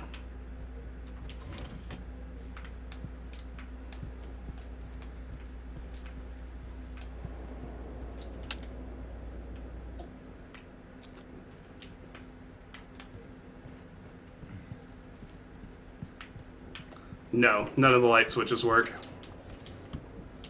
What you see is what you get. And from 103, we can get out to the balcony.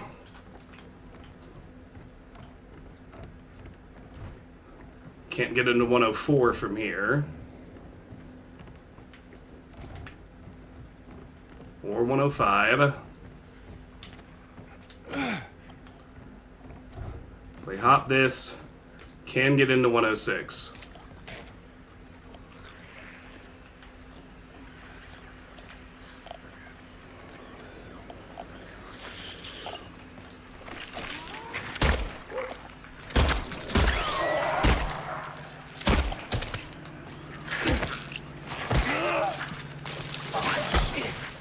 Now, one thing I've noticed is that... Talk about this in a minute.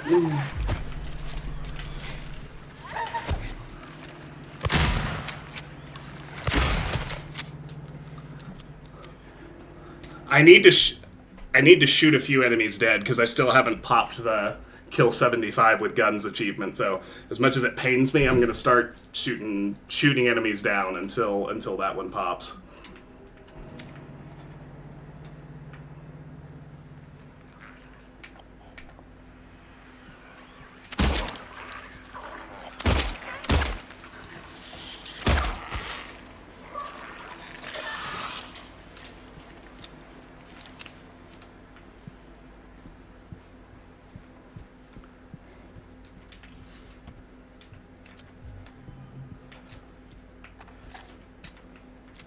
Alright, so that brought us out at 106. Let's go check these other two. 104 is open.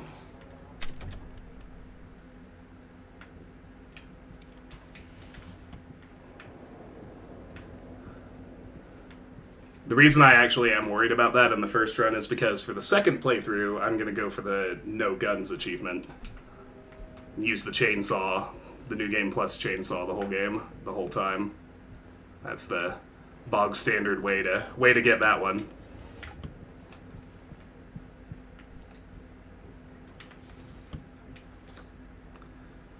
Next strange photo, Aftermath. It looks like either something got burned or something got cut up or both. That is number 21.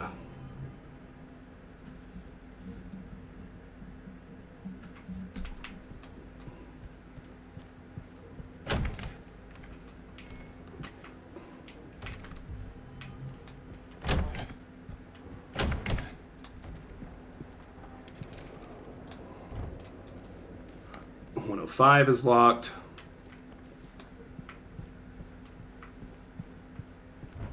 Storage room is locked.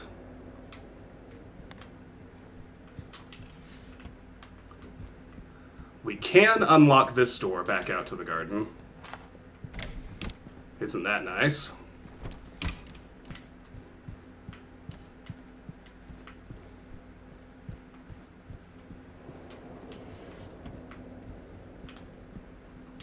.107 needs a key, which we don't have.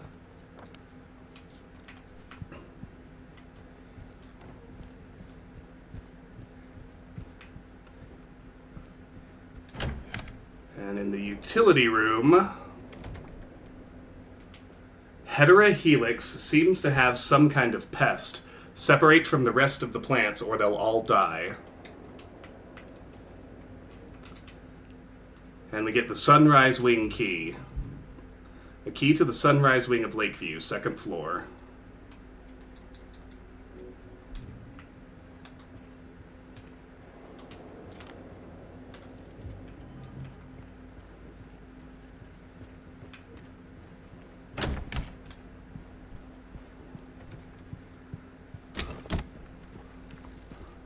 Hard to say for sure what's fastest, but they're both pretty fast. We're headed up here.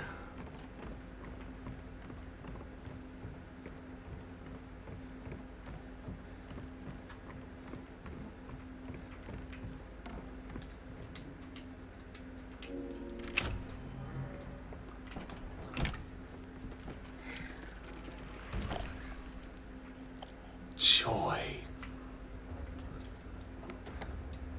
Okay, so this path is open. It ultimately takes us all the way over to the Sunset Wing.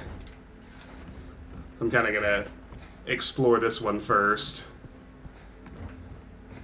So this 3rd floor stairway is completely blocked off. Nothing to do with it.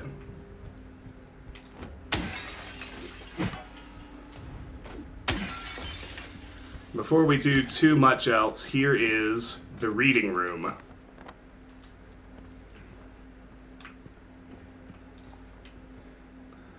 This is a new puzzle. Pride Before the Fall, Leonard E. Niavos. A book titled Pride Before the Fall, found in the Lakeview Hotel's library.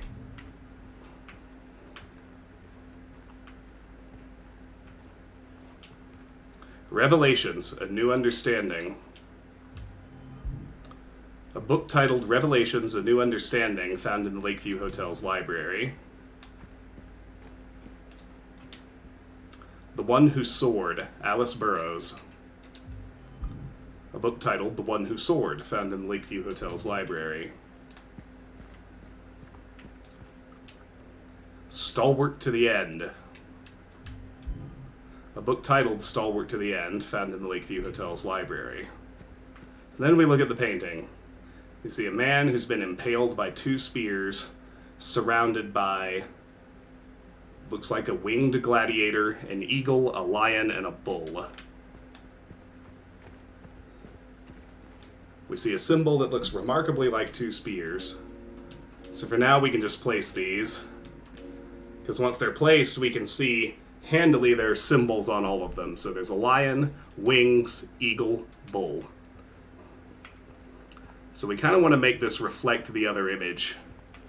Well, not kind of, that's fairly obviously what we need to do. I found this to be a little obtuse the first time, but... So the spears are pointing up, which means the spears are pointing toward the bull and the lion. So the bull and the lion should be on the top row. And if I want them reflected, that would be the way to do it. I think I somehow have it backwards, because now I've got the eagle and the wings properly reflected across, and it's not quite working right, so it's either an inversion that way or somehow an inversion this way. There we go.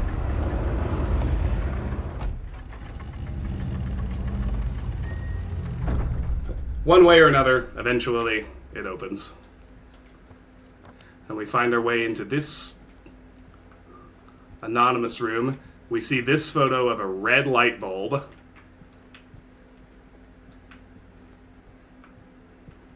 Bunch of files here. And we're able to cross into room 2... is it 5? Yeah, 205. Photo number 3. So, it's pretty hard to see, but there's an exit sign above a double door at the end of a hallway. And we're looking at a room directly next to that.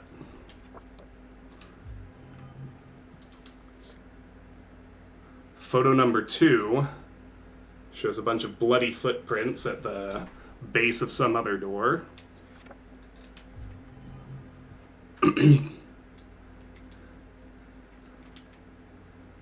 We can see that both of these currently say help. We don't know what the code is to actually get it open. And photo number 1 shows the chain on the sealed area of the garden that we've seen before.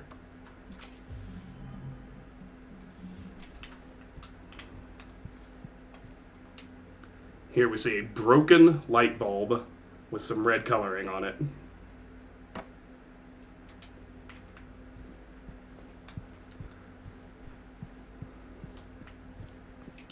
We'll come back for the second part of this puzzle later. For now, I will go ahead and save. Here in the reading room. And we can keep moving through the sunrise wing. Let's go north to south, count backwards from 210.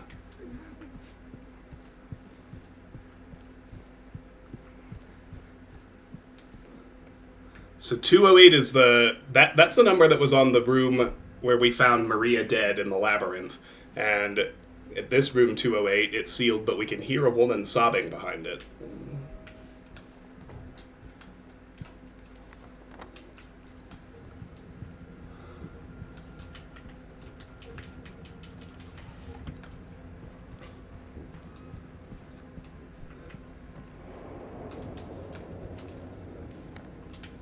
He hasn't even tried the door. Come on, James. Alright. 210 is a no. 209's open.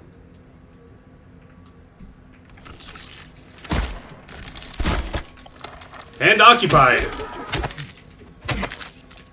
I panicked. I forgot I need to kill them with guns. Shitballs. It's alright. Should still be able to get it.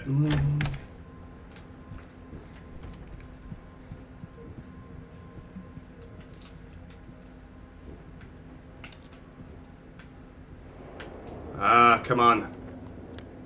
I'm already getting dead zone drift. This controller's only like 6 months old. Silent Hill flower deliveries. Perfect flowers for perfect occasions. Our best sellers. Lilies, chrysanthemums, hydrangeas, gardenias, gladioli, carnations, daffodils, hyacinths, violets, roses, orchids, and more. 20% off for wedding bouquets. Call us, 1207. The rest of the numbers smeared. Room 207 is locked.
Make sure I've got no more opposition. Okay.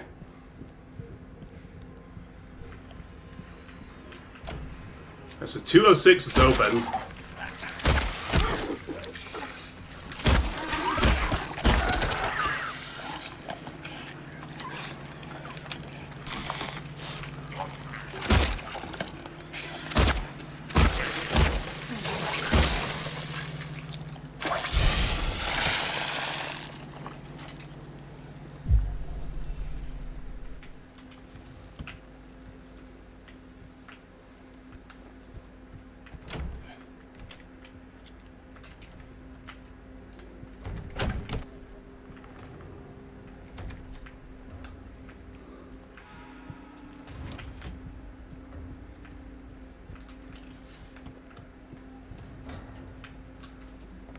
Alright, so from here in 206, we can crawl through into 207.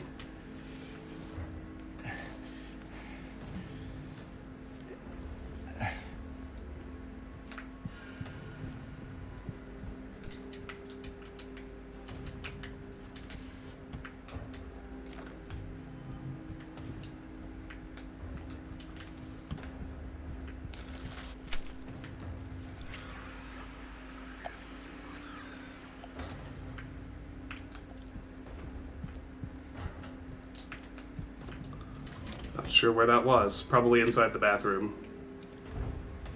Nope, probably in the other room. No, we can unlock 207 from this side. I think that one came to life again. It did! It got up.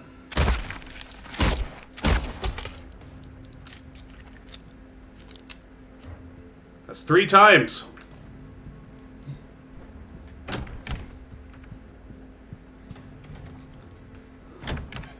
204 is open.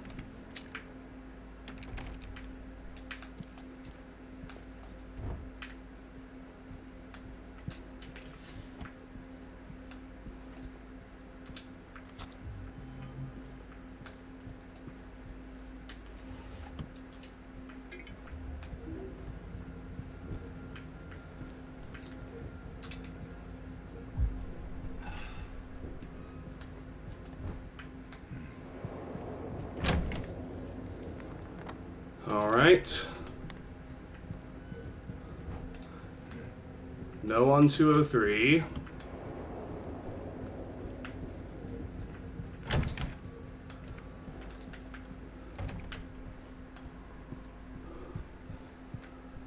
.201 is open but weird.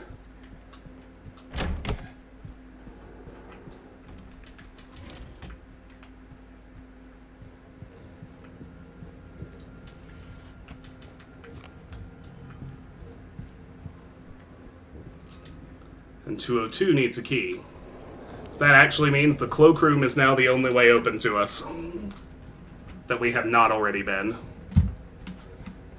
Still only counts as 1. I don't know if it counts as 1 or 3 in terms of the game's total. I truly don't. The only way I could know for sure is that the achievement popped on a second or subsequent kill.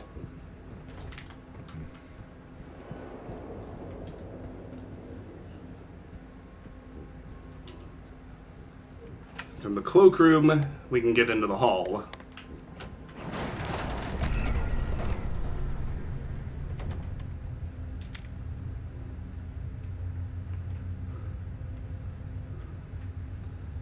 Has the always delightful presence of real mannequins. As well as monsters.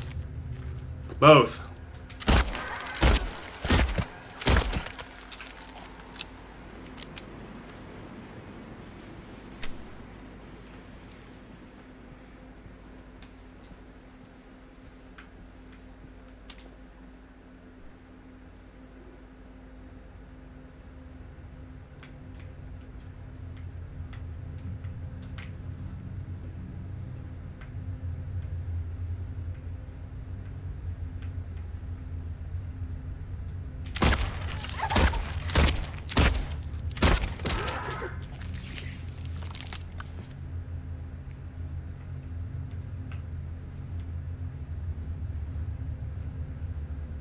And in here we find a ripe apple.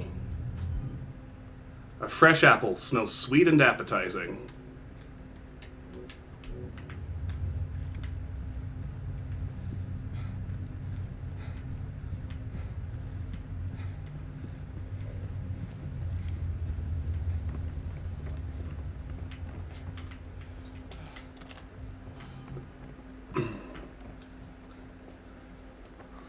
And then this is kind of the only way forward, and we can see the front exit here. Can't get to it.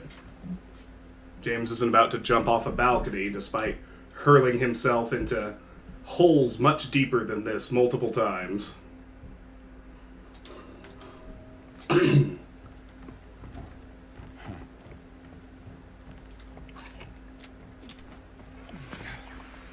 nurse in here. Finish her with the shotgun.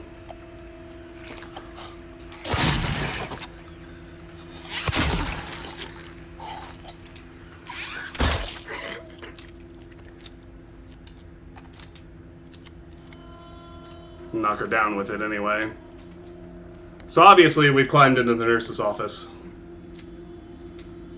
Medical record, patient, MSS. Wonder who that could be.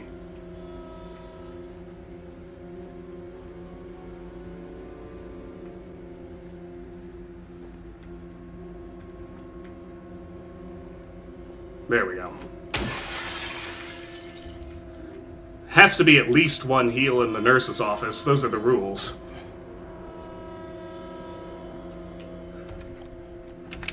Alright, so coming through here has given us access to the Sunset Wing.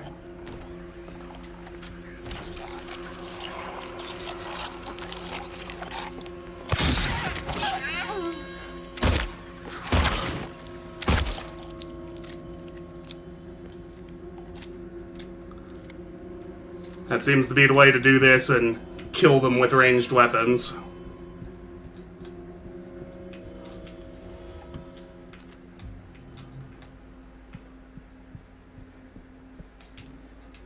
Alright, so here's the employee elevator.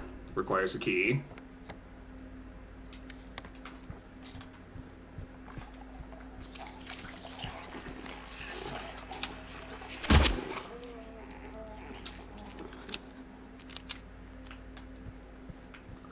As you can see, we actually can get to the 3rd floor from here, but let's explore the one we're on first. That's just about always my MO. Okay, so we're blocked going any further south. Let's try room 214. Locked. Room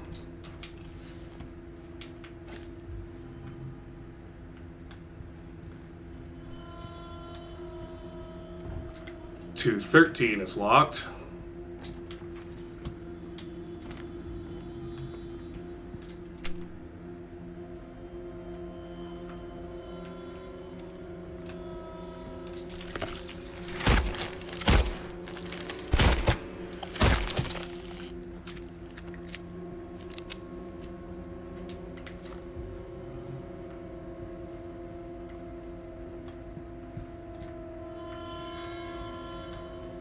Two 211 is blocked.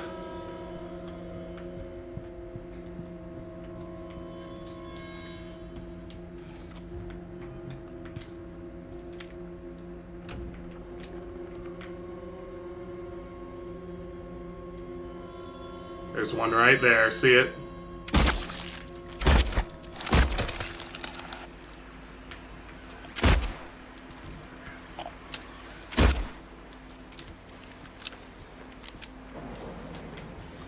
Gotta listen to your radio to know if they're really dead.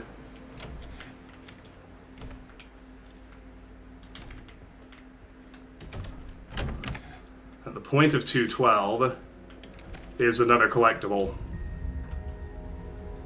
It's a glimpse of the past, where the second music box figurine was in the original.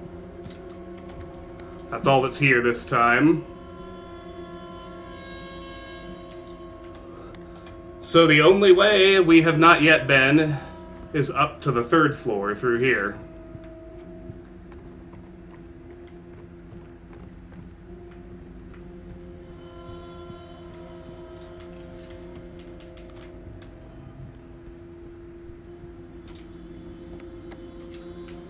Yeah, we've had a pointer to the conference room, so let's have a look.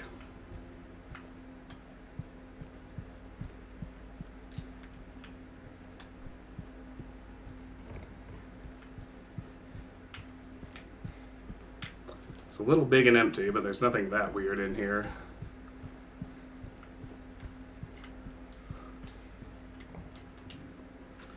So, fireplace is locked. We don't have a key. And in there, we can actually see one of the figurines we need this time around. Here, note to staff, along with a key to 107. Since it's taking you this long to get to the conference room, you might as well drop by room 107. I'm leaving you the key. One of the guests has made quite a mess.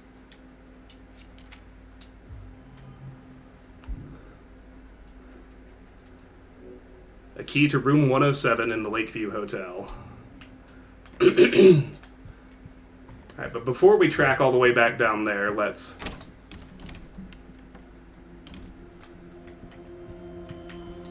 explore what we can up here.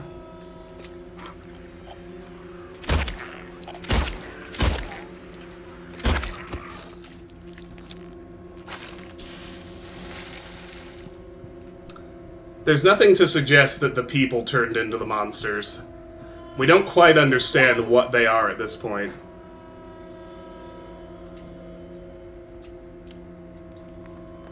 Alright, so there's a padlock here between us and 312 that we don't have a key for yet. We just heard Mary's voice from behind this.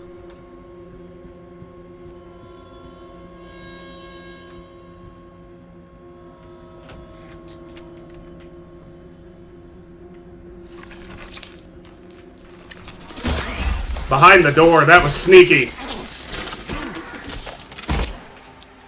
Very sneaky.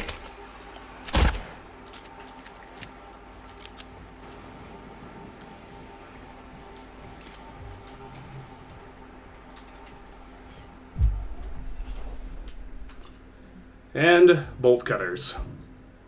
Useful for cutting through chains. This was a utility room.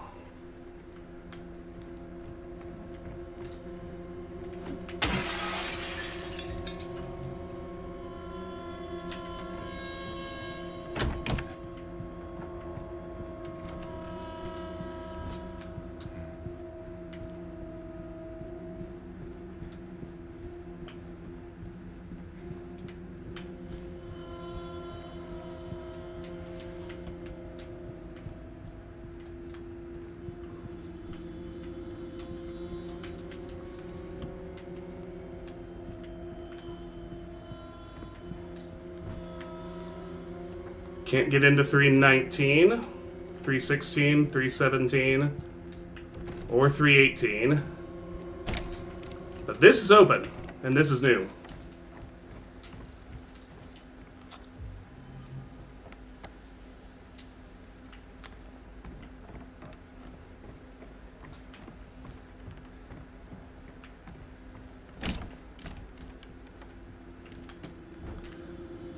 If you're really paying attention, you can see that light and the exit. This room 217, also a nod to Stephen King's The Shining, in the Overlook Hotel in that story. But room 217, this is what one of the photos from 205 was showing us.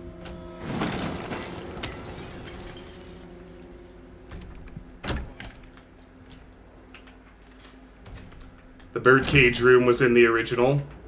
They brought it back in a different form, but it's here. All the sound, all the cages, no birds. Feathers, but no birds.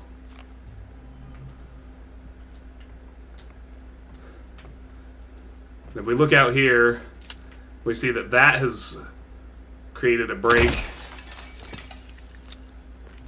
We are meant to shoot that glass, and you can deduce from the map that whatever we shot just fell into the Lakeshore restaurant. So from here, we can get into 215.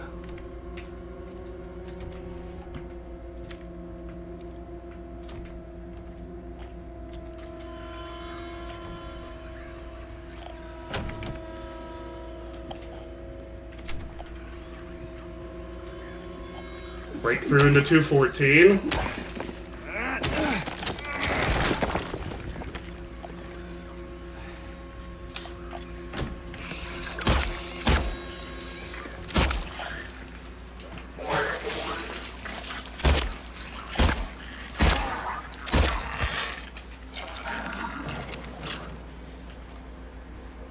That one bullet sponged pretty bad.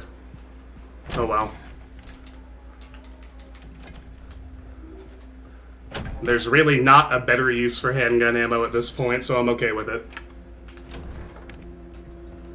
Alright, that moves us back out here.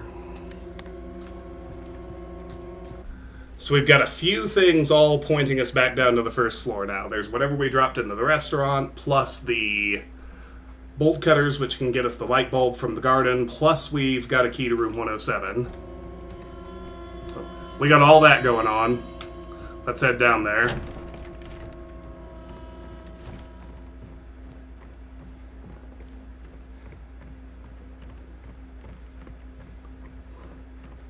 Start with the restaurant because it's simple.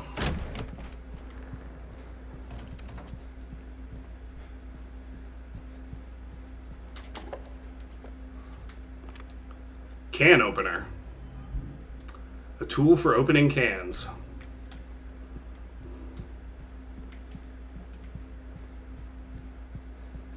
I'm not sure about that.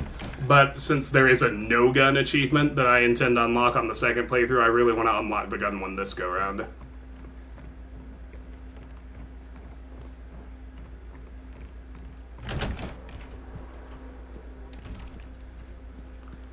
From here, we can roll out to here. This was also in one of the photos. Use the bolt cutters to get through the chain.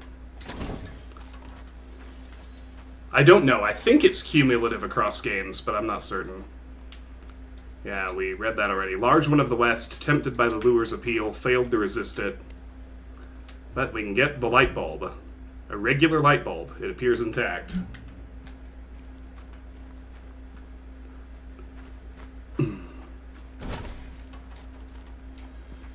And then the last piece is room 107, which is right through here.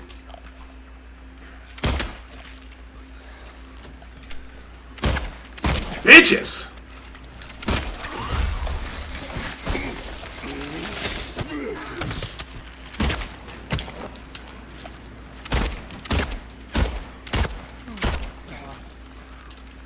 Panic shooting. It's never good.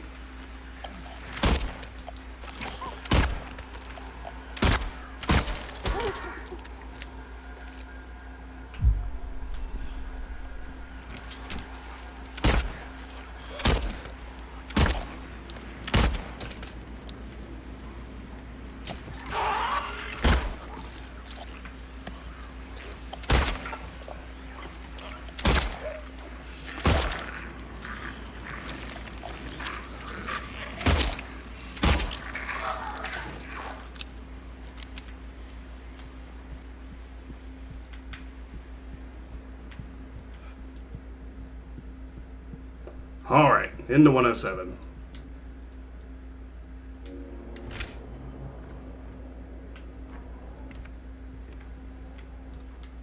Oh, possibly. But I'm not worried about ammo at this point. If I get that way, I'll reconsider.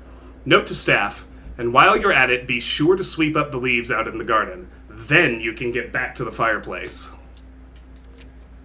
Better not let me catch you slacking off.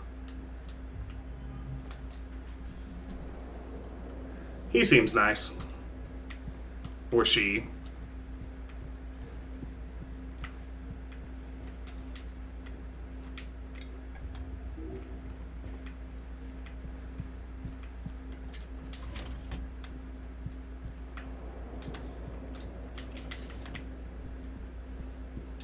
I can actually, I think I can probably use Steam to look at how many I have left.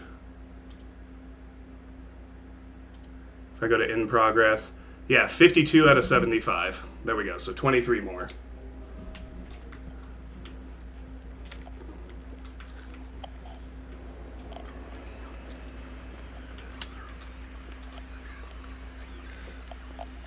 Just need to try not to panic shoot. This is a nurse.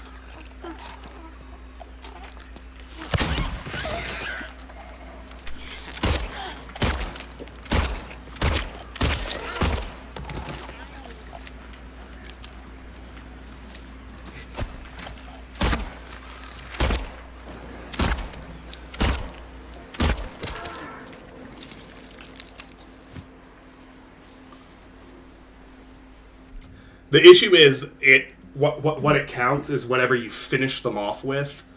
So what I might start doing is like doing a few pipe whacks, and then after they go down, finishing them off with 1 or 2 handgun bullets. At least with stuff like lying figures.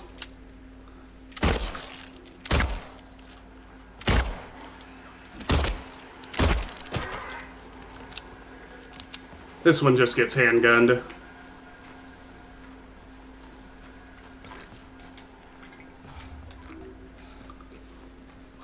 Although I certainly...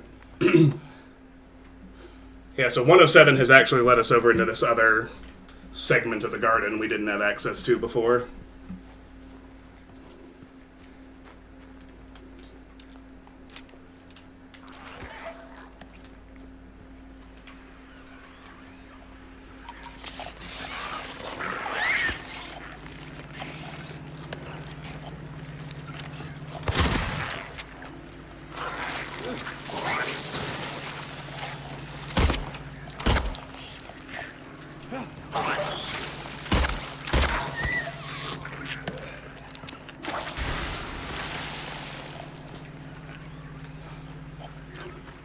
Let's try that.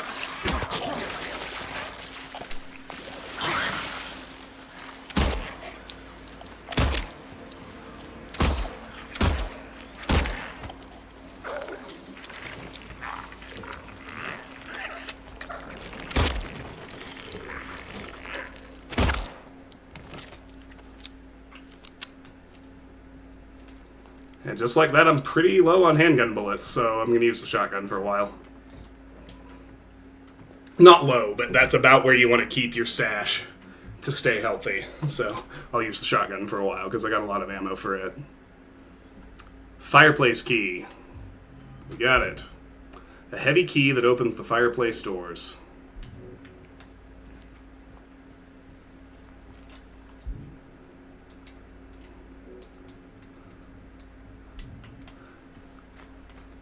Yeah, that's still everything-ish.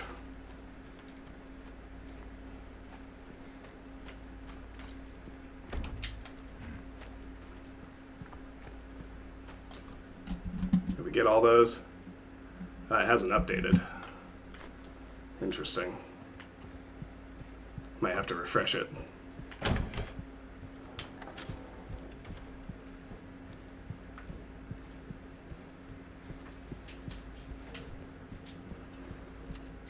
Yeah, we've done everything else we can, so to the fireplace we go. Now there's a... Well, I'll talk about it after.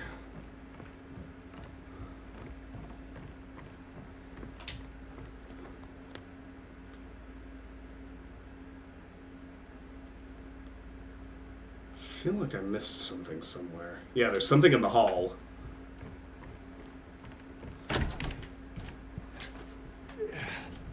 I somehow missed picking up. It's right over here. There it is! The key to room 202. I was like, we should have access to 202 by now. And there it is. So this is an interesting moment because, well, I'll talk about it when I actually get to it.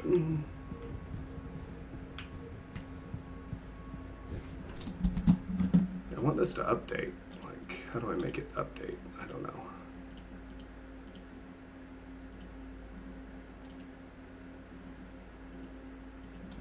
It won't update. Oh well.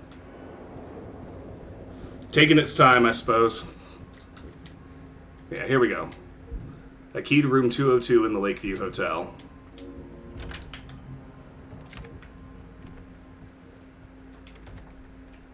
Mirror, mirror on the wall, who's the sweetest of them all?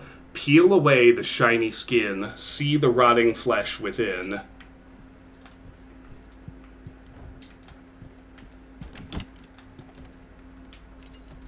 We get a mirror shard. A piece of broken mirror. So the first thing we have to do is put the mirror back together.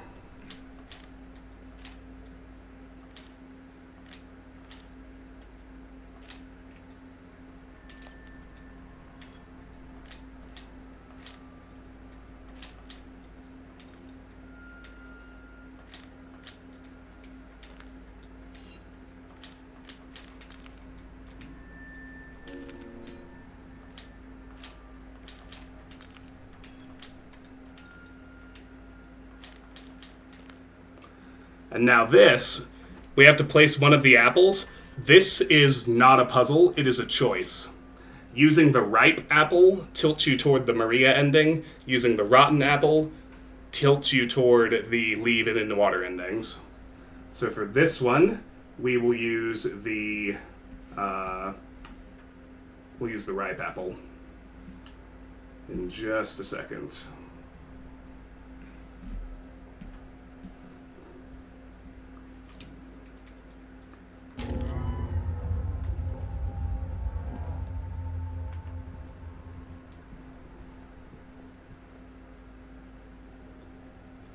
And so now, if we look through there, we can see into the next room. A bed has appeared, as has one of our music box figures.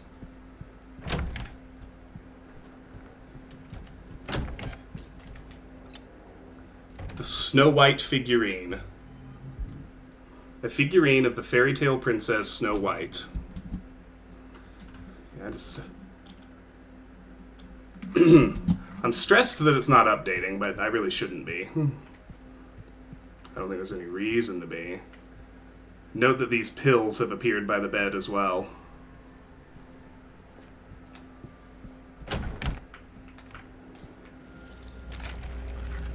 Lock in, bro!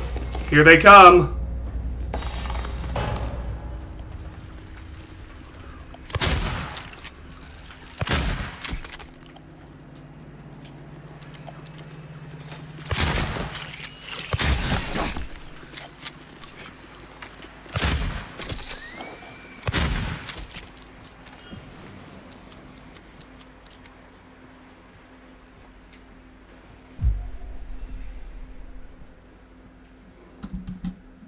There, it updated. We're up to 61. Excellent.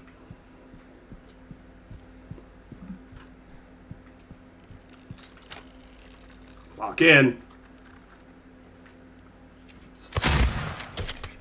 Problems remain. And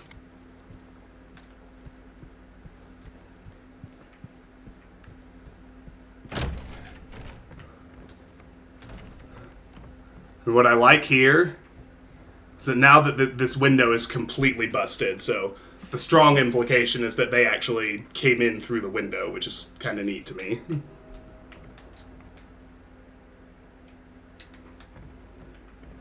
But also notice that, like, they really shredded the wall on their way in, if that wall's on their way in, if that were the case.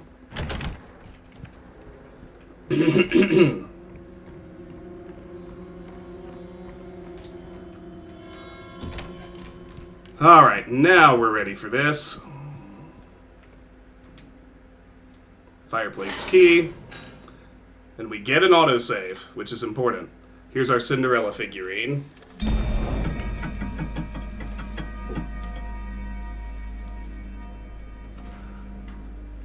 I love how tired James looks by this point in the game. Like, if you do a side-by-side of his face here from the beginning, like in the beginning, he looks rested, and now he's got those dark circles under his eyes.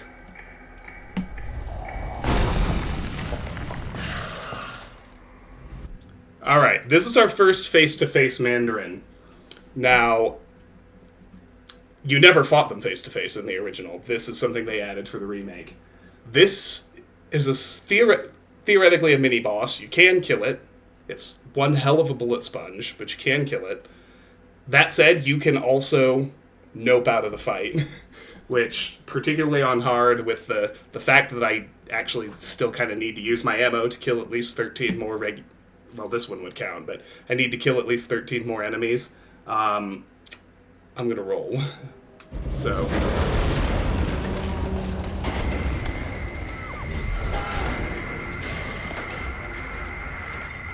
let's just make sure we get the pickups and kind of do a loop through here. Get away from it.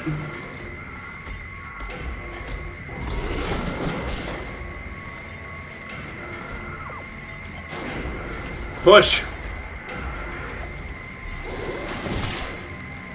I need to pull it away again.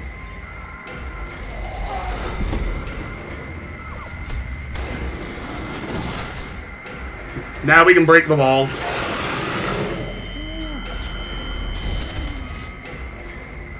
Hopefully. Get out.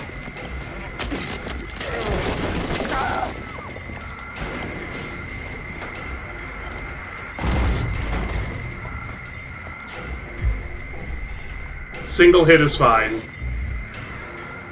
Bye, Felicia. As the kids these days say. Cinderella figurine. A figurine of the fairy tale princess Cinderella. As well as passage into rooms 316 and 317.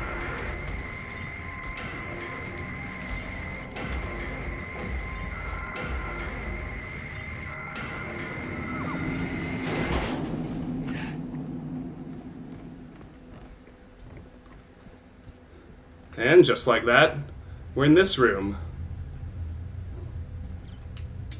It's not blood, it's blood red paint. Paint can. A can of red paint cannot be opened by hand. So use the can opener to get an open paint can. An open can full of red paint, which we then combine with the light bulb. We now have a red light bulb. A light bulb painted red.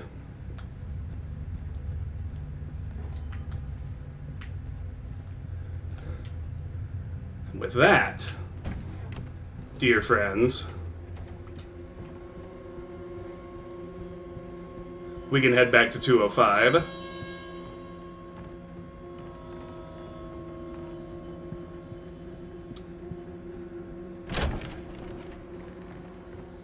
Through the reading room.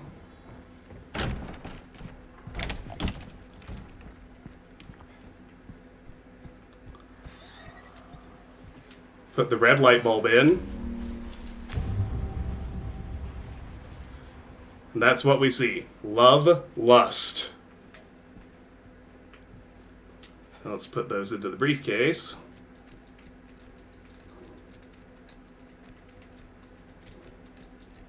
Love.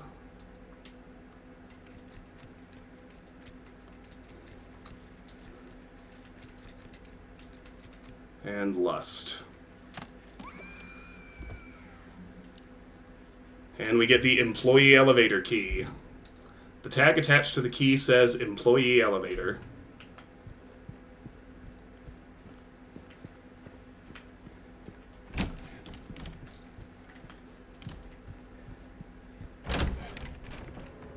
That was this direction. This is a rather famous segment from the original, and just like everything else, Bloober has expanded on it. You did, yes.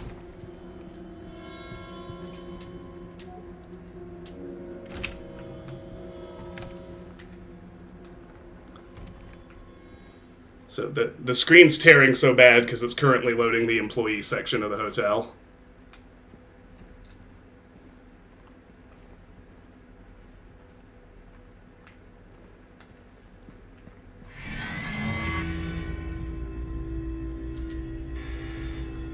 Weight limit 1 person.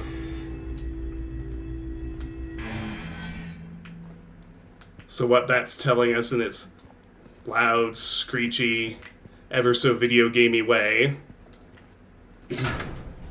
Ours is to open this locker and drop off every single item we have. All of our medicine, all of our ammo, all of our weapons, all of our key items, all of our personal stuff. All of it. Maps, everything have to be left behind. I now have a completely empty inventory. It is only with a completely empty inventory that we can enter this elevator. So let's save.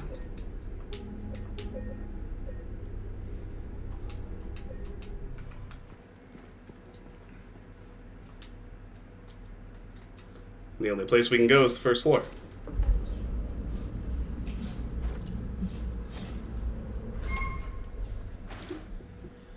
And we got mandarins. That looks like something straight ahead of us. Let's go. It's actually better to move slowly and quietly, though, because they do hear your footsteps. So here's the employee section map. I've come from the elevator into the break room. I got the basement map too, this time with the employee section filled in.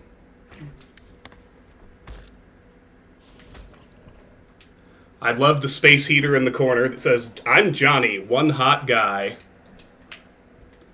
Gives the hotel employees a little bit of personality, which I appreciate.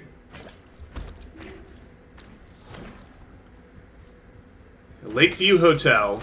7 golden rules for employees. Employees should report for duty on time. Employees should not be absent without valid reason. Employees should report for duty in well-pressed uniforms. Employees should not take off their uniforms while on duty. Employees should maintain a polite and helpful attitude towards the hotel guests. Employees should help maintain a positive public image of the hotel. Employees should immediately hand in any lost items. And over here is a safe, which, if we remember, has our videotape in it.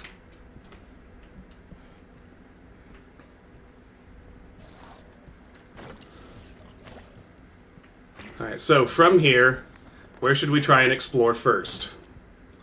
I say let's go south and look at the cafeteria, dish room, kitchen area. Which is through here. Let that one leave.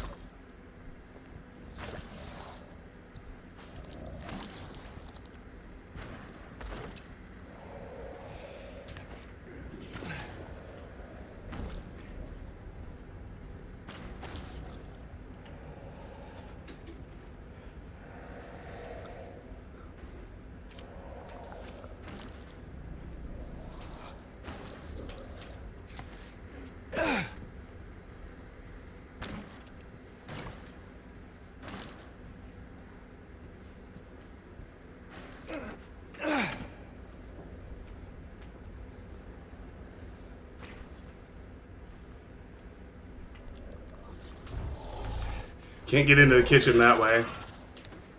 Spotted me. We can hide in here. You're basically safe as long as you get away from the windows.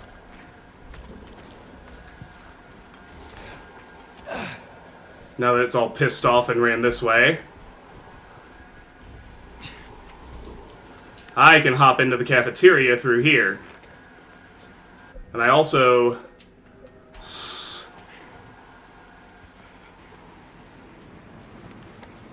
definitely noticed a crawl space on the other side, too, that heads into the freezer room. We'll look at that in a second, but can start getting some fresh item supply in here, which is nice.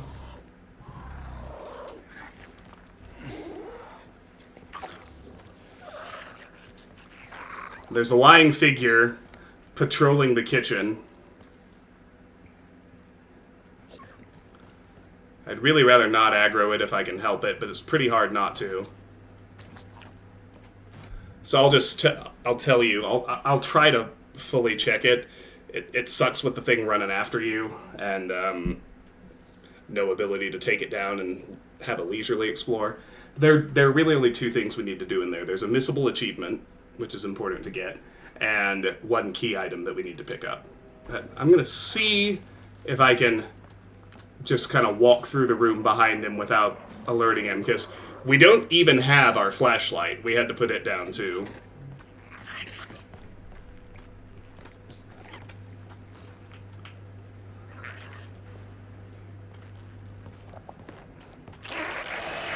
Alright.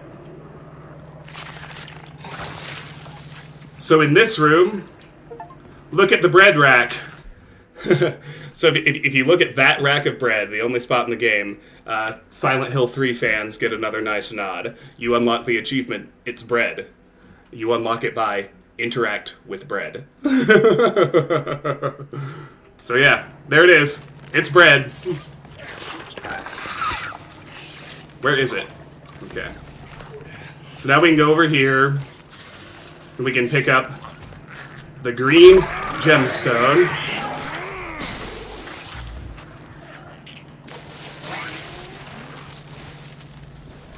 We can get back out through here.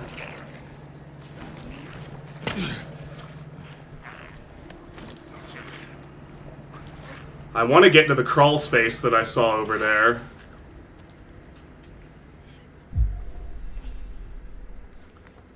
And check out the freezer room next. That green gemstone, a deep green gemstone.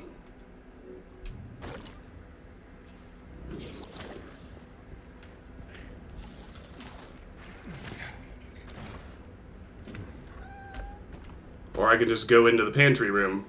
Get in this way. Freezer has a blue gemstone. A brilliant blue gemstone. We can unlock this door.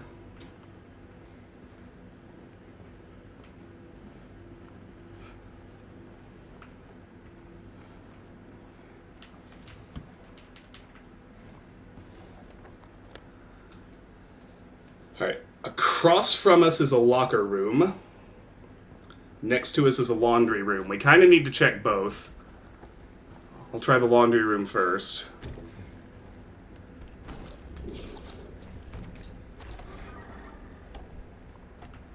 Alright, we can get into laundry. That's nice. I think it's just a room to hide in, but nothing works. It just won't wash off. Order new sheets. Alright, so yeah, we'll need to go hit the locker room. Across all this.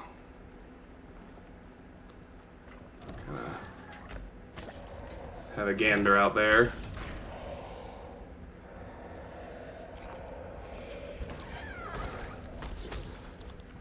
Important to note, the break room door does also work.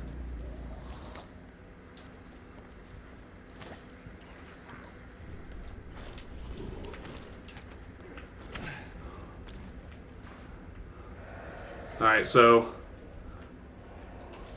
locker room's blocked. This one needs a key that we don't have. That's to the basement. Hallelujah, of course it is. That would go back to the lobby. Alas. There's nothing down here.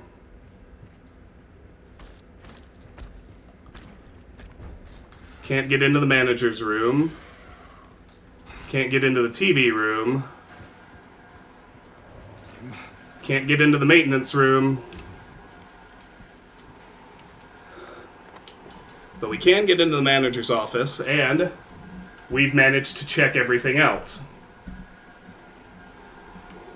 I did almost miss an important collectible, though. I gotta get back out there. It's right there!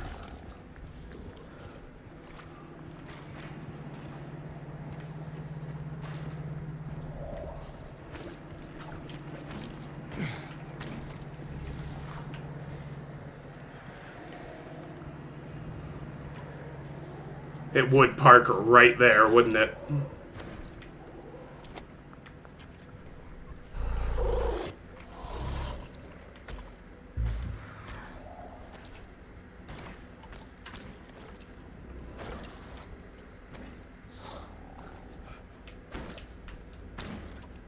Alright. I don't know how I missed it. It's right here. This is where you found the third music box in the original. So, we got our glimpse of the past here. Now, it's a beeline to the manager's office.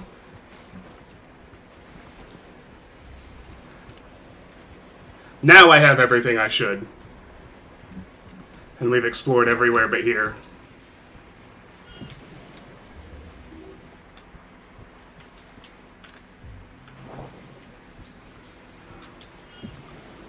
Alright, so this is the puzzle we need the gems for. I can tell you that we still need one more. We can't solve it yet. Look at that right there. That ends up being our clue for the puzzle. Can unlock this door back out to the hallway.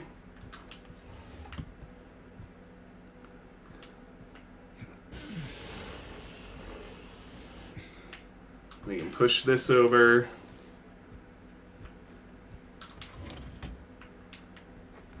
Reminder that we do not even have our flashlight.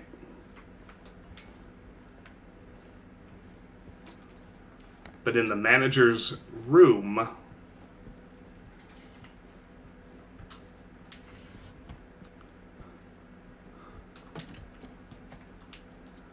we get the red gemstone. A scarlet red gemstone. Alright. Now we have all three things. Let's go back to the box. Just get them all somewhere first. Okay, so you can see, depending on where we place the thing, it orients a certain specific way. So if I look at the green piece, this one looks like it needs to be going straight across the bottom.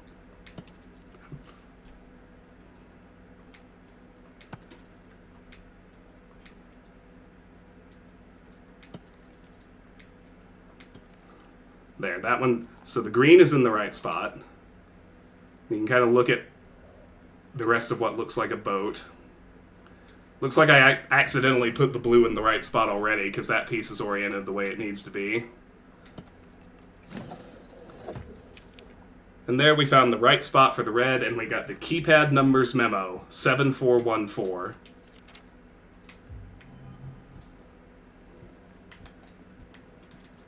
So now back to the break room to open the safe.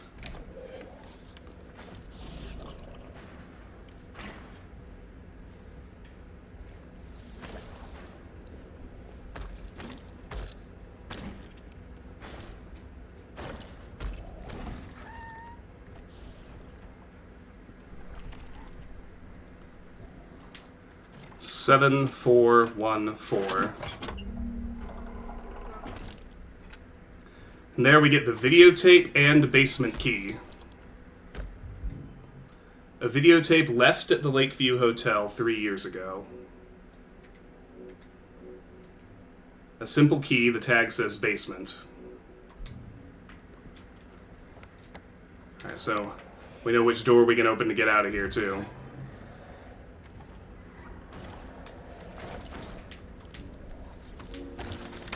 Go, James, go! Bye-bye. Alright. Down to the basement for us.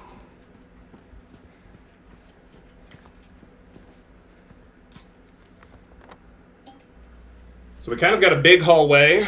If you guessed we're going to sneak around more mandarins, you're paying attention. As you can see, down there on the very south end, there's the elevator and the maintenance room. Across from us is liquor storage in the boiler room. Let's go south first.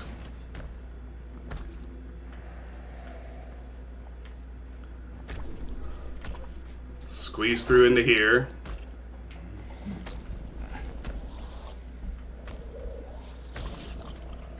And we get a pump valve.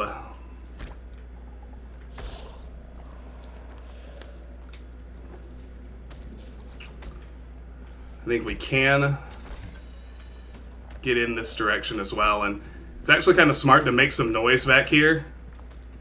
Wait till you hear it coming to investigate. Trying to, anyway. That's too far away anyway. Alright.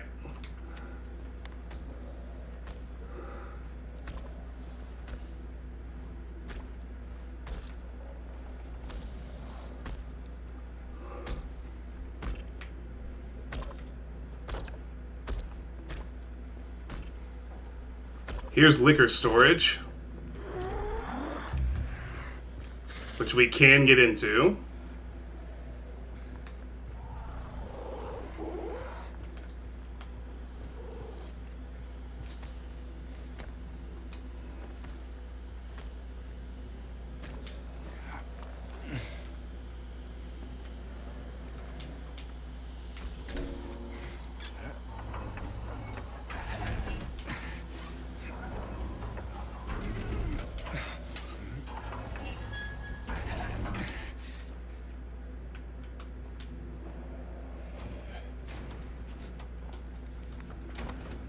Alright, here we are in the boiler room. Come on. People, stop spamming me. Your stupid little marketing emails. And we got a syringe.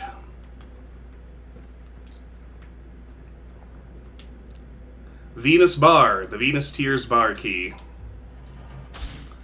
Which gives us an autosave too. A key unlocking the back door to the Venus Tears Bar.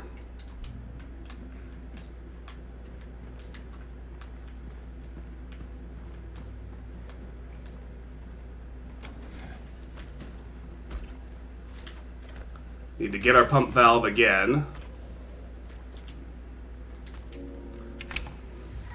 Use our key to the Venus Bar kitchen.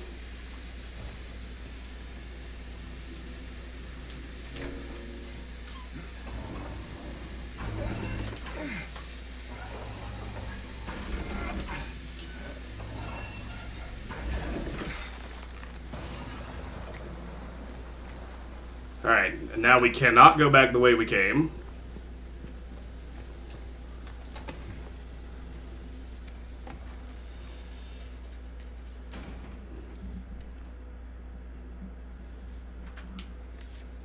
Strange photo. Better leave. And it's a photo of a white flower. Number 25.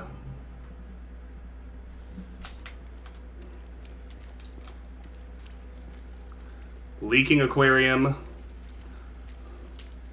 Fizzling jukebox. And the Little Mermaid figurine.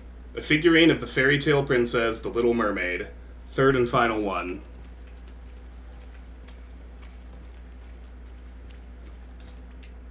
Fishing lures. From here we can unlock this door from this side.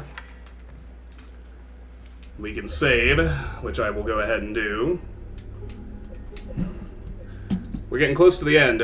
I'm going to take a quick restroom break and be right back.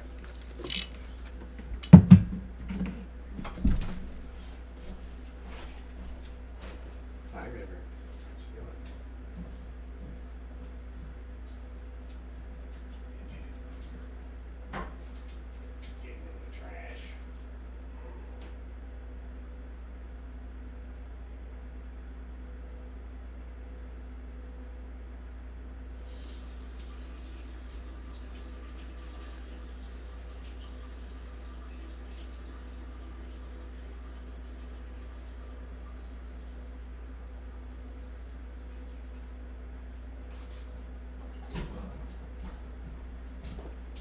Alrighty.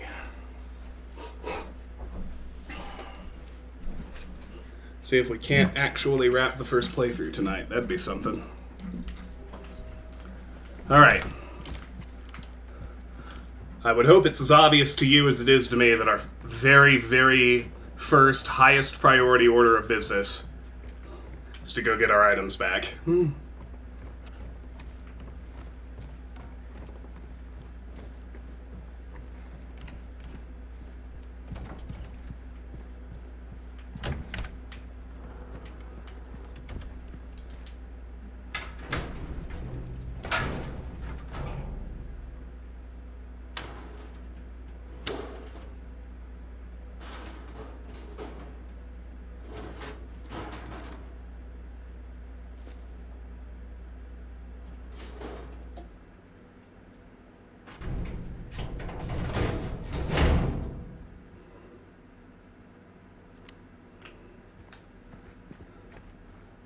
Didn't notice the schedule before. Can't really read it.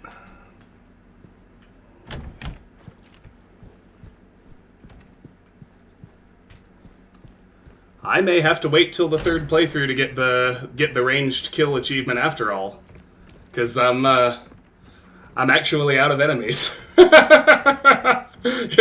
that something? Oh man. Let's see how short I am. 64. All right. So in the third playthrough I'm planning, I need to be sure to finish at least 11 enemies with guns. No big deal. First thing to do is just place the 3 figurines.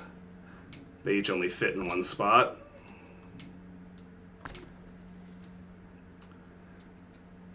Okay. So now we've kind of got to trace the paths and get the three of them to their doors. This one's easy enough. The complication is this one spins both of those and intersects with some of the others.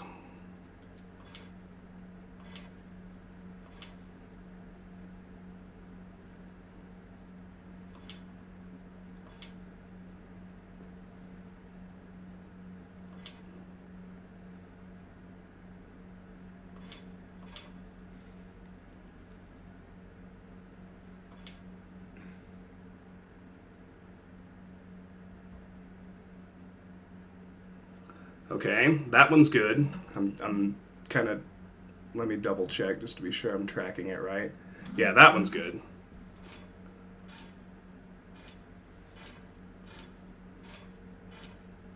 I need to get this one somewhere useful.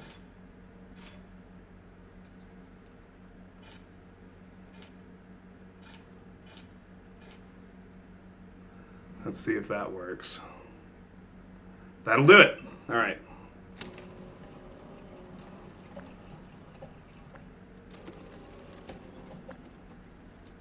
What? There is a part 2. Now this is a really, really interesting riddle on hard. It took me a long, long time to figure it out, but I really appreciated it when I did. In a slumber deep, in a poisoned sleep, on a bed of stone, dreamless all alone. So what we can do is we can turn each key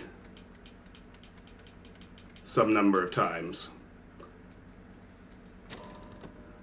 Got to hit reset, figure out what it is. And so she wept in silence, with no prince to marry, her life to be forfeit, heart broken and solitary. When the clock would strike into the dead of night, hastily she would delve, alone all by herself. So on hard, all three of the poems talk about winding up alone. That means the answer is actually a single click for each of the three keys. 1, 1, 1. Press the button.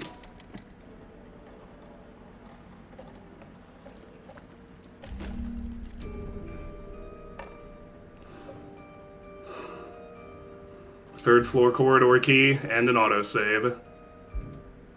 Grants access to the third floor guest rooms in the Lakeview Hotel. Alright, I'll warn you, the last half hour of this game still really gets to me. So, be ready for that. Gotta get to the third floor. This is also a holdover from the original, but I think it's such a brilliant design touch that once you solve the music box puzzle, you can hear the music playing in the entire hotel until you finally go back to James and Mary's room.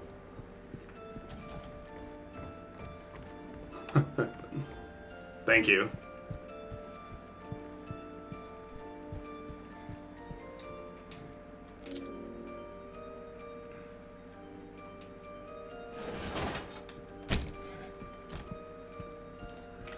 No 315, no elevator. We'll be back here in New Game Plus. The observation room. This is where you can get the dog ending in New Game Plus. If you find in the remake the 2 pieces of the dog key. 314. But in your first playthrough in a new game, you can only get one of the 3 defaults: Leave, In Water, or Maria. Can't get into 313. Can't get further west. But this whole time we've had the key to 312. Truly special. Achievement unlocked. Reach room 312.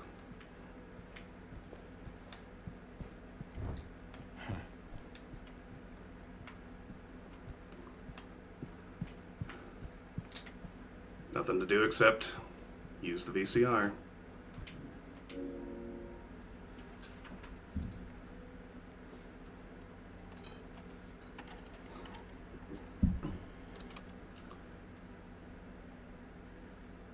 Luke Roberts does such an amazing job.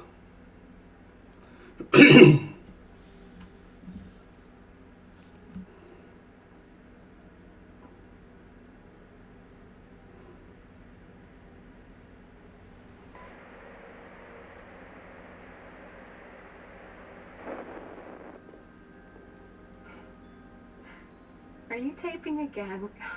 Come on.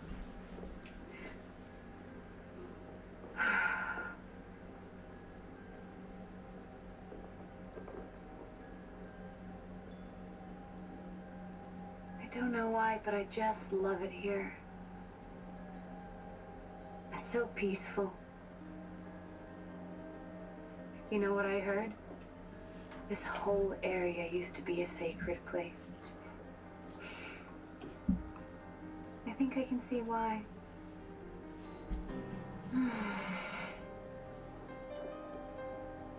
It's too bad we have to leave. Promise you'll take me again, James?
Hey, there you are. Do you know where Mary is?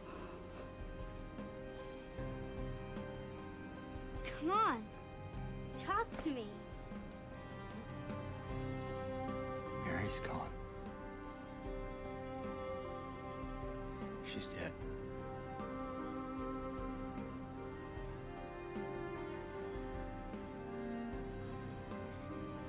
Liar. That's a lie. No. It's the truth.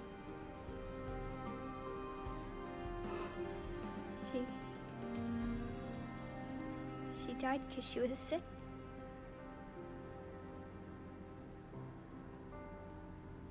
I killed her.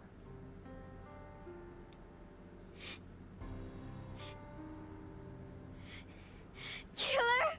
Why'd you do it? I hate you. I want her back. Give her back to me. I knew it. You didn't care about her. I hate you, James. I hate you. I hate you. I hate you.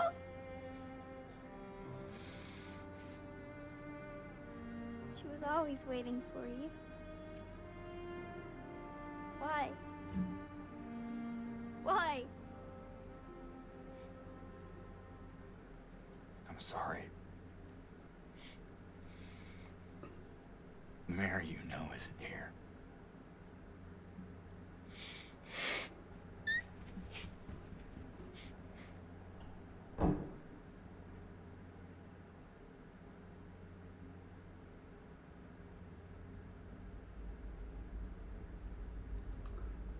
The one thing I really, really love about this particular transition, I'll say it after the cutscene's over.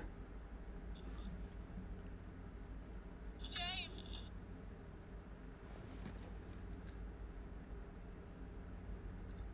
Mary? James! Where are you? I'm waiting. I'm waiting for you. Please, come to me. Please, why won't you come? But where? Where are you? You're so close now. Please, don't leave me out here, James. James.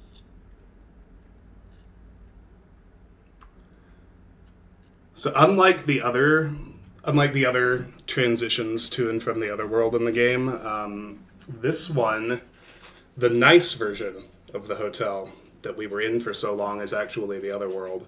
After watching the tape, when he finally stops suppressing the memory of what he did and remembers that Mary is dead, but it's because he killed her. He starts coming out of the delusion that he's been in since the very start of the game. And the very first consequence of that is he suddenly sees the hotel the way it really looks. Because shortly after he and Mary stayed there 3 years ago, there was a fire, and it's been abandoned ever since.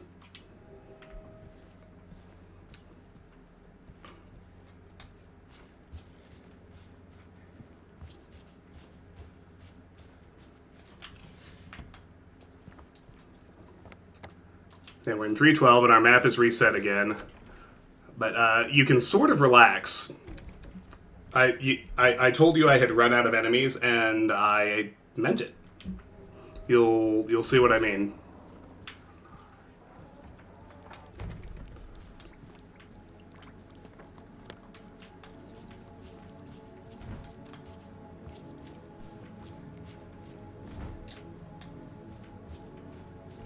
Okay, we can get into 315 now. Good, because the hallway's barred.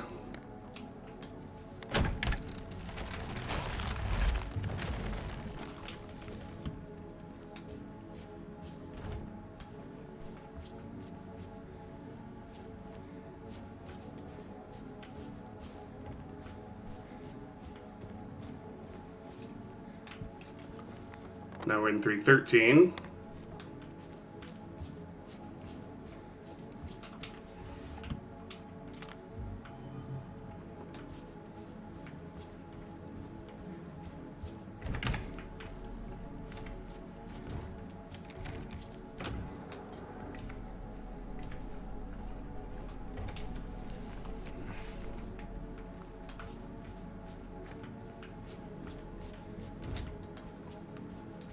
Alright, yeah.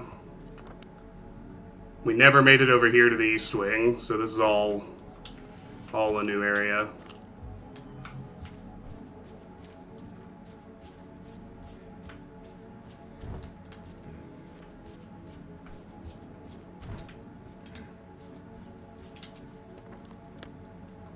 Let's check behind me first.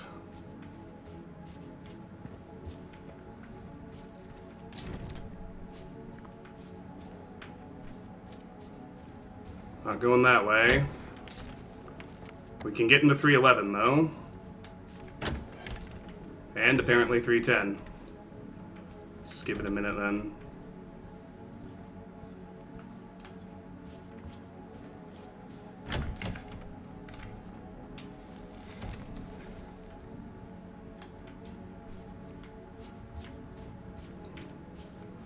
Oh, there's all kinds of stuff back here.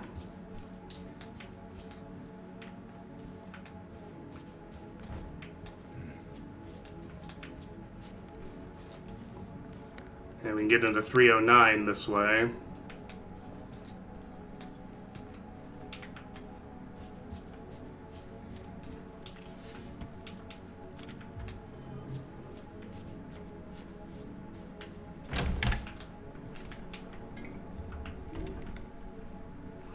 I have to say, I did extremely well managing my resources this playthrough.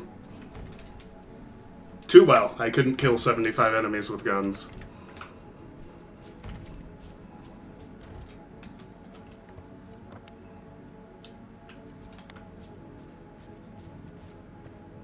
Can't get into 307 or 306 or 305. 306 is nearly locked.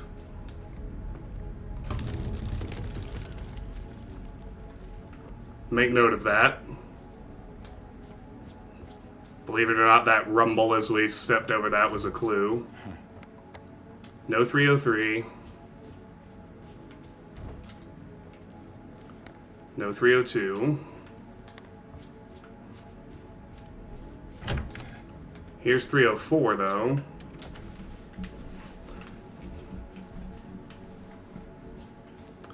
A lot of experience sorting stuff. Fair, but to have a dragon horde like this at the end of a hard mode survival horror playthrough, I feel pretty good about it. Alright. That's 306.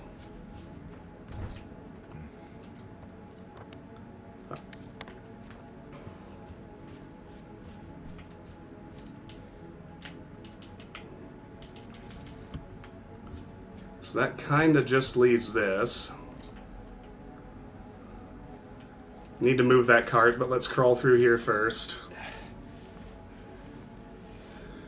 There's some flavor stuff that Bloober added to this that I think is extremely effective, giving me the given what we just learned about the truth about James and the journey he's been on this entire time.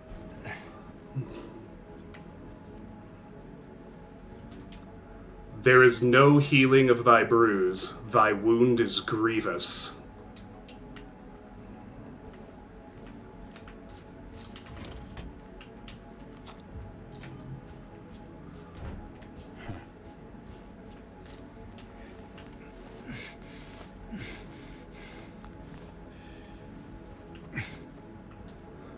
Here's a heavy cart full of shit that we can move.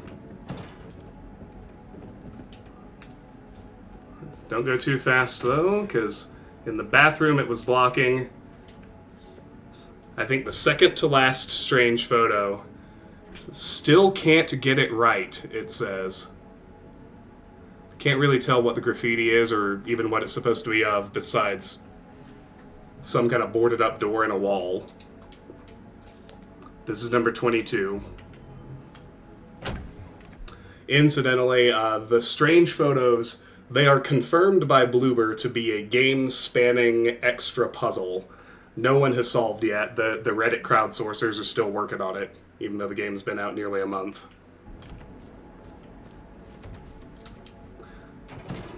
There's nothing you can do with them in the game. It's like, it'll be a secret message or something whenever somebody solves it. But for now, let's push this out here.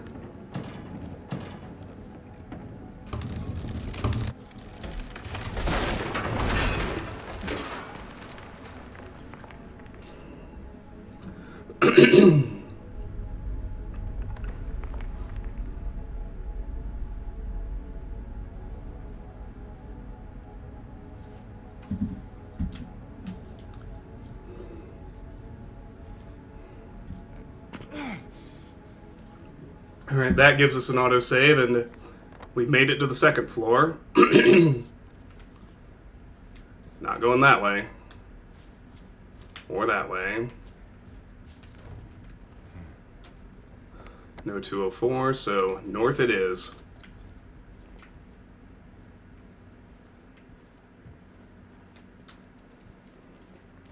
No 206 either.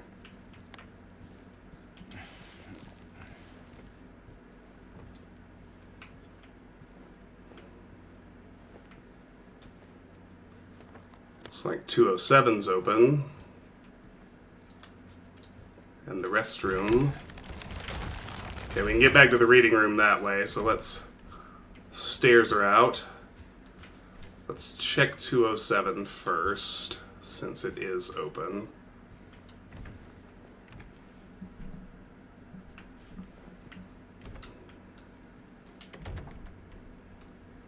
It's a burned Bible. The only passage we can read. Verse 16. Or, I can just make out, your hands are covered with blood. Verse 16. Wash yourselves, make yourselves clean, remove the evil of your deeds from my sight.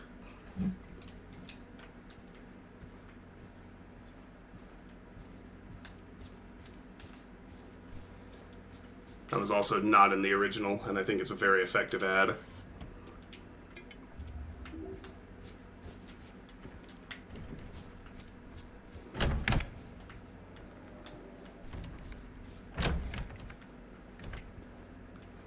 So then we can sneak through here, back to the reading room.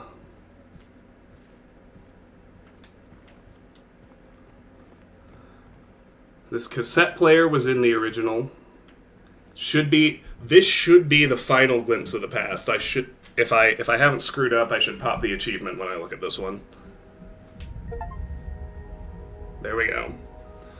Echoes. Witness all glimpses of the past in a single playthrough.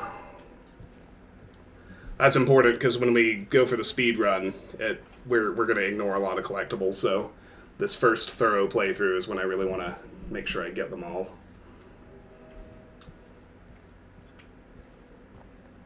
That's an interesting symbol to have be those two symbols. To actually, there's kind of one up there too. I'm not sure what that's about. Because there aren't any more puzzles to solve either, not really.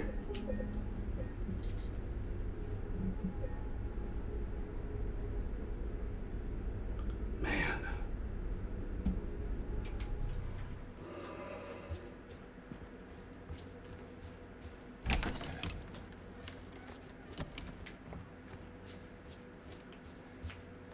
Can't get to the main staircase.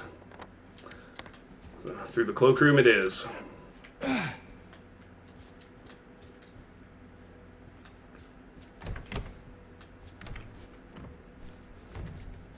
Here's the hall again. There are mannequins here. Mostly badly burned.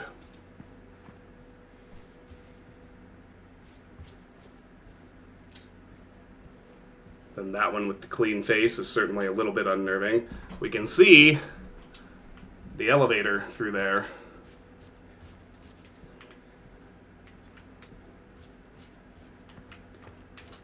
Gotta hop through here to get into the nurse's office.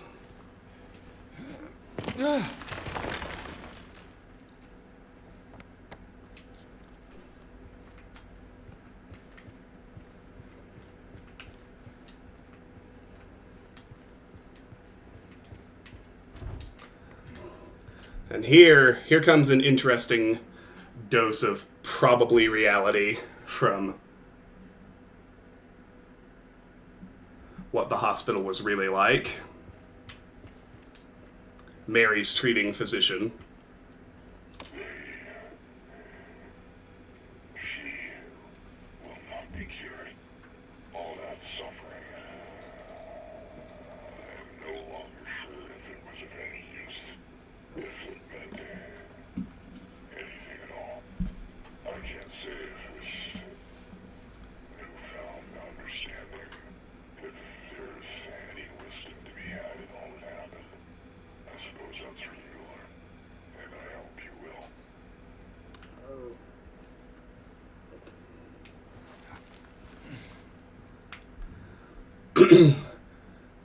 So a lot of the stuff that we heard throughout the game was like some distorted, twisted version of something that really happened. It's like the hospital director that was obsessed with curing his patients. Like that was like a deep nightmare reflection of somebody who was keeping Mary alive, trying really, really hard to cure her, and ended up not being able to do it.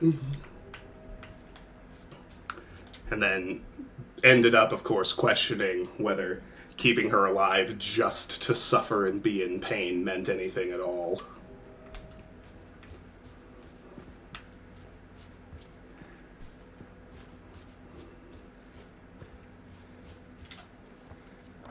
Okay, so we are back in the sunset wing now. No getting upstairs. Not that we would particularly want to, I wouldn't think. There's 213. Let's quickly look over here. Might get a little ammo. We did. For the most part, we're effectively being railroaded to the elevator we saw.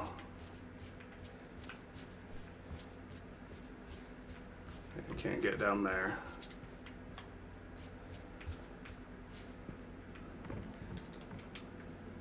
We're on the second floor. We can go to the basement, of course.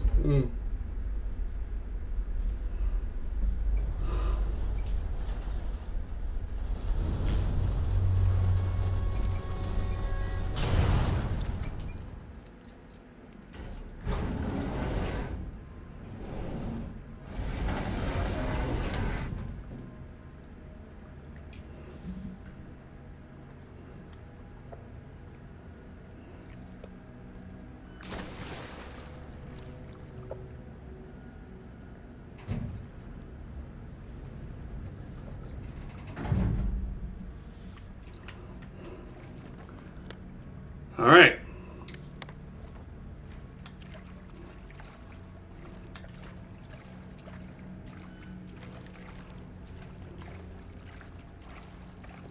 Deep water, very flooded basement. Can't get up to the first floor.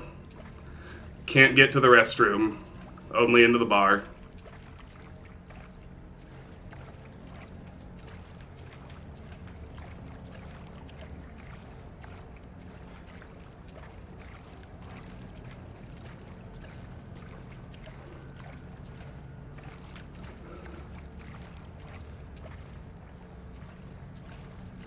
Go ahead and save here.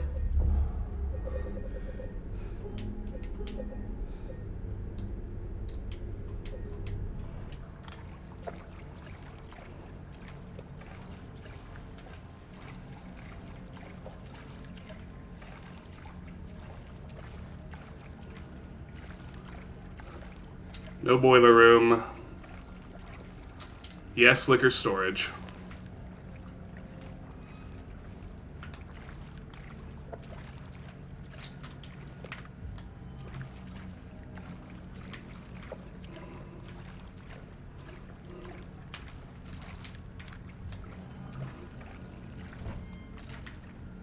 Ah.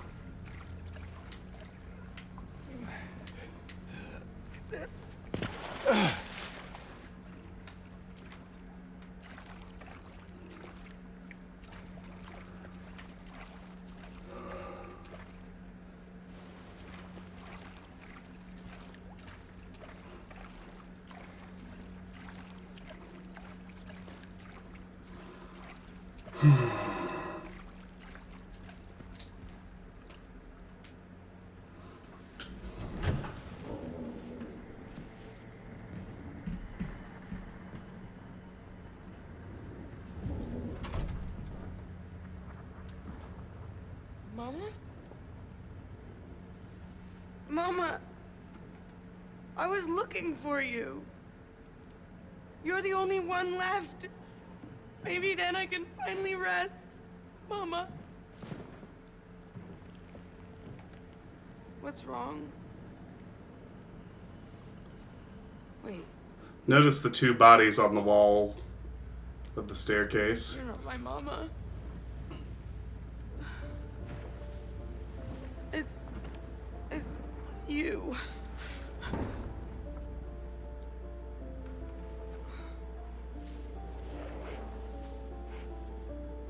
I'm sorry, Angela. I think you were right. What we're looking for is not here. Not anymore.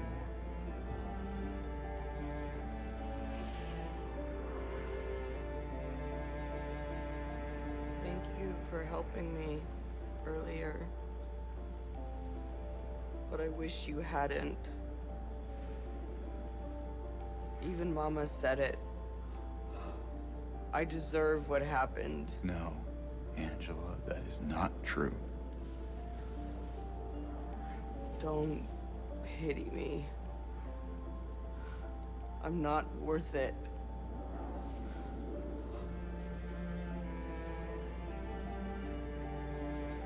Or maybe you think you can save me?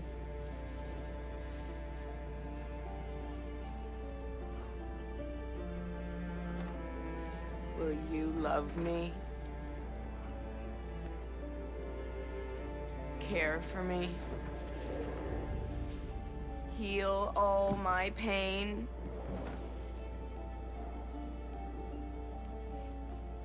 That's what I thought.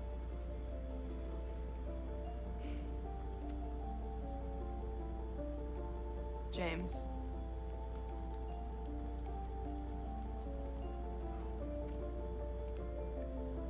Give me back the knife.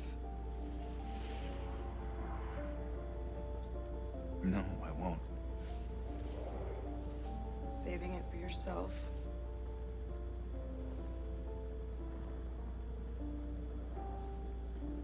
Have it your way.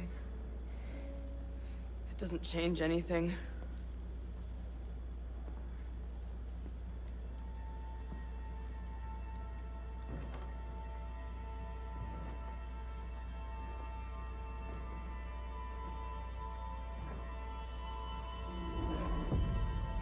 as hell in here.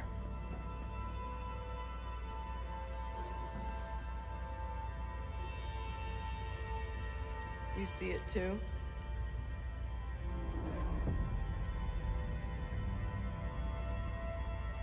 For me, it's always like this.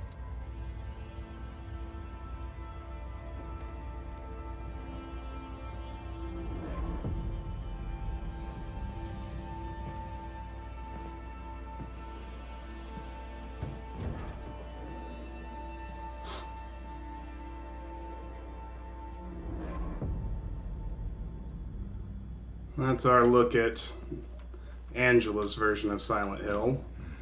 And I did just get the word that it's time to wrap it up. So we're almost to the game's final save point. So I'm gonna leave the stream there. Sorry for the cliffhanger of sorts, but we'll do whenever the next stream happens. Which, like I said, the longest it would be is a couple of weeks. It'll probably be sooner than that. But the longest would be a couple weeks, and we'll pick up with the final 2 boss encounters of the first playthrough then. But let's get to that save point now. This is another, by the way, this is another thing Bloober added to the remake, this sequence we're about to do, and I think it's just brilliant. You'll see what I mean.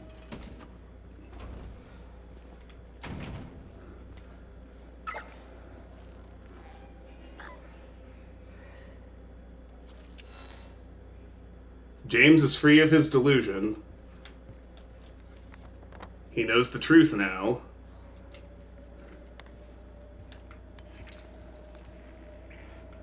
And we see that the monsters are just dying.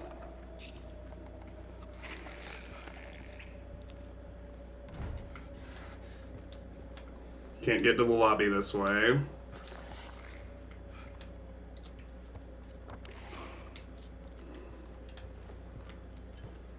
Nor the break room. Or any of these.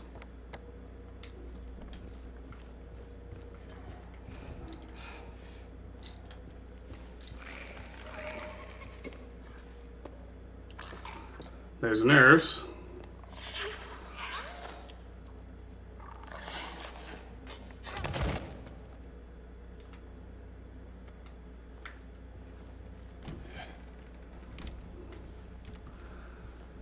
Once he knows the truth, the monsters all die. Isn't that interesting? 312 to be cleared out. No one's returning.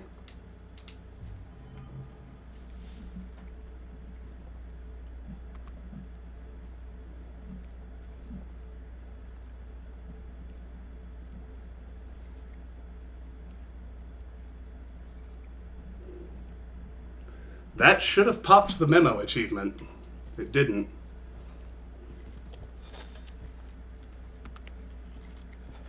I don't like that.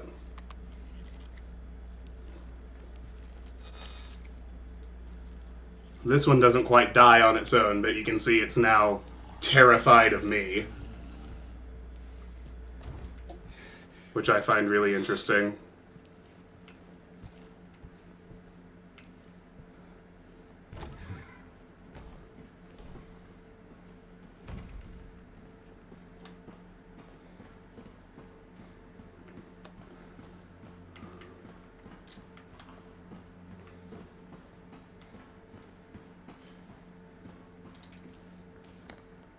Off the map now. Should be in the parking lot.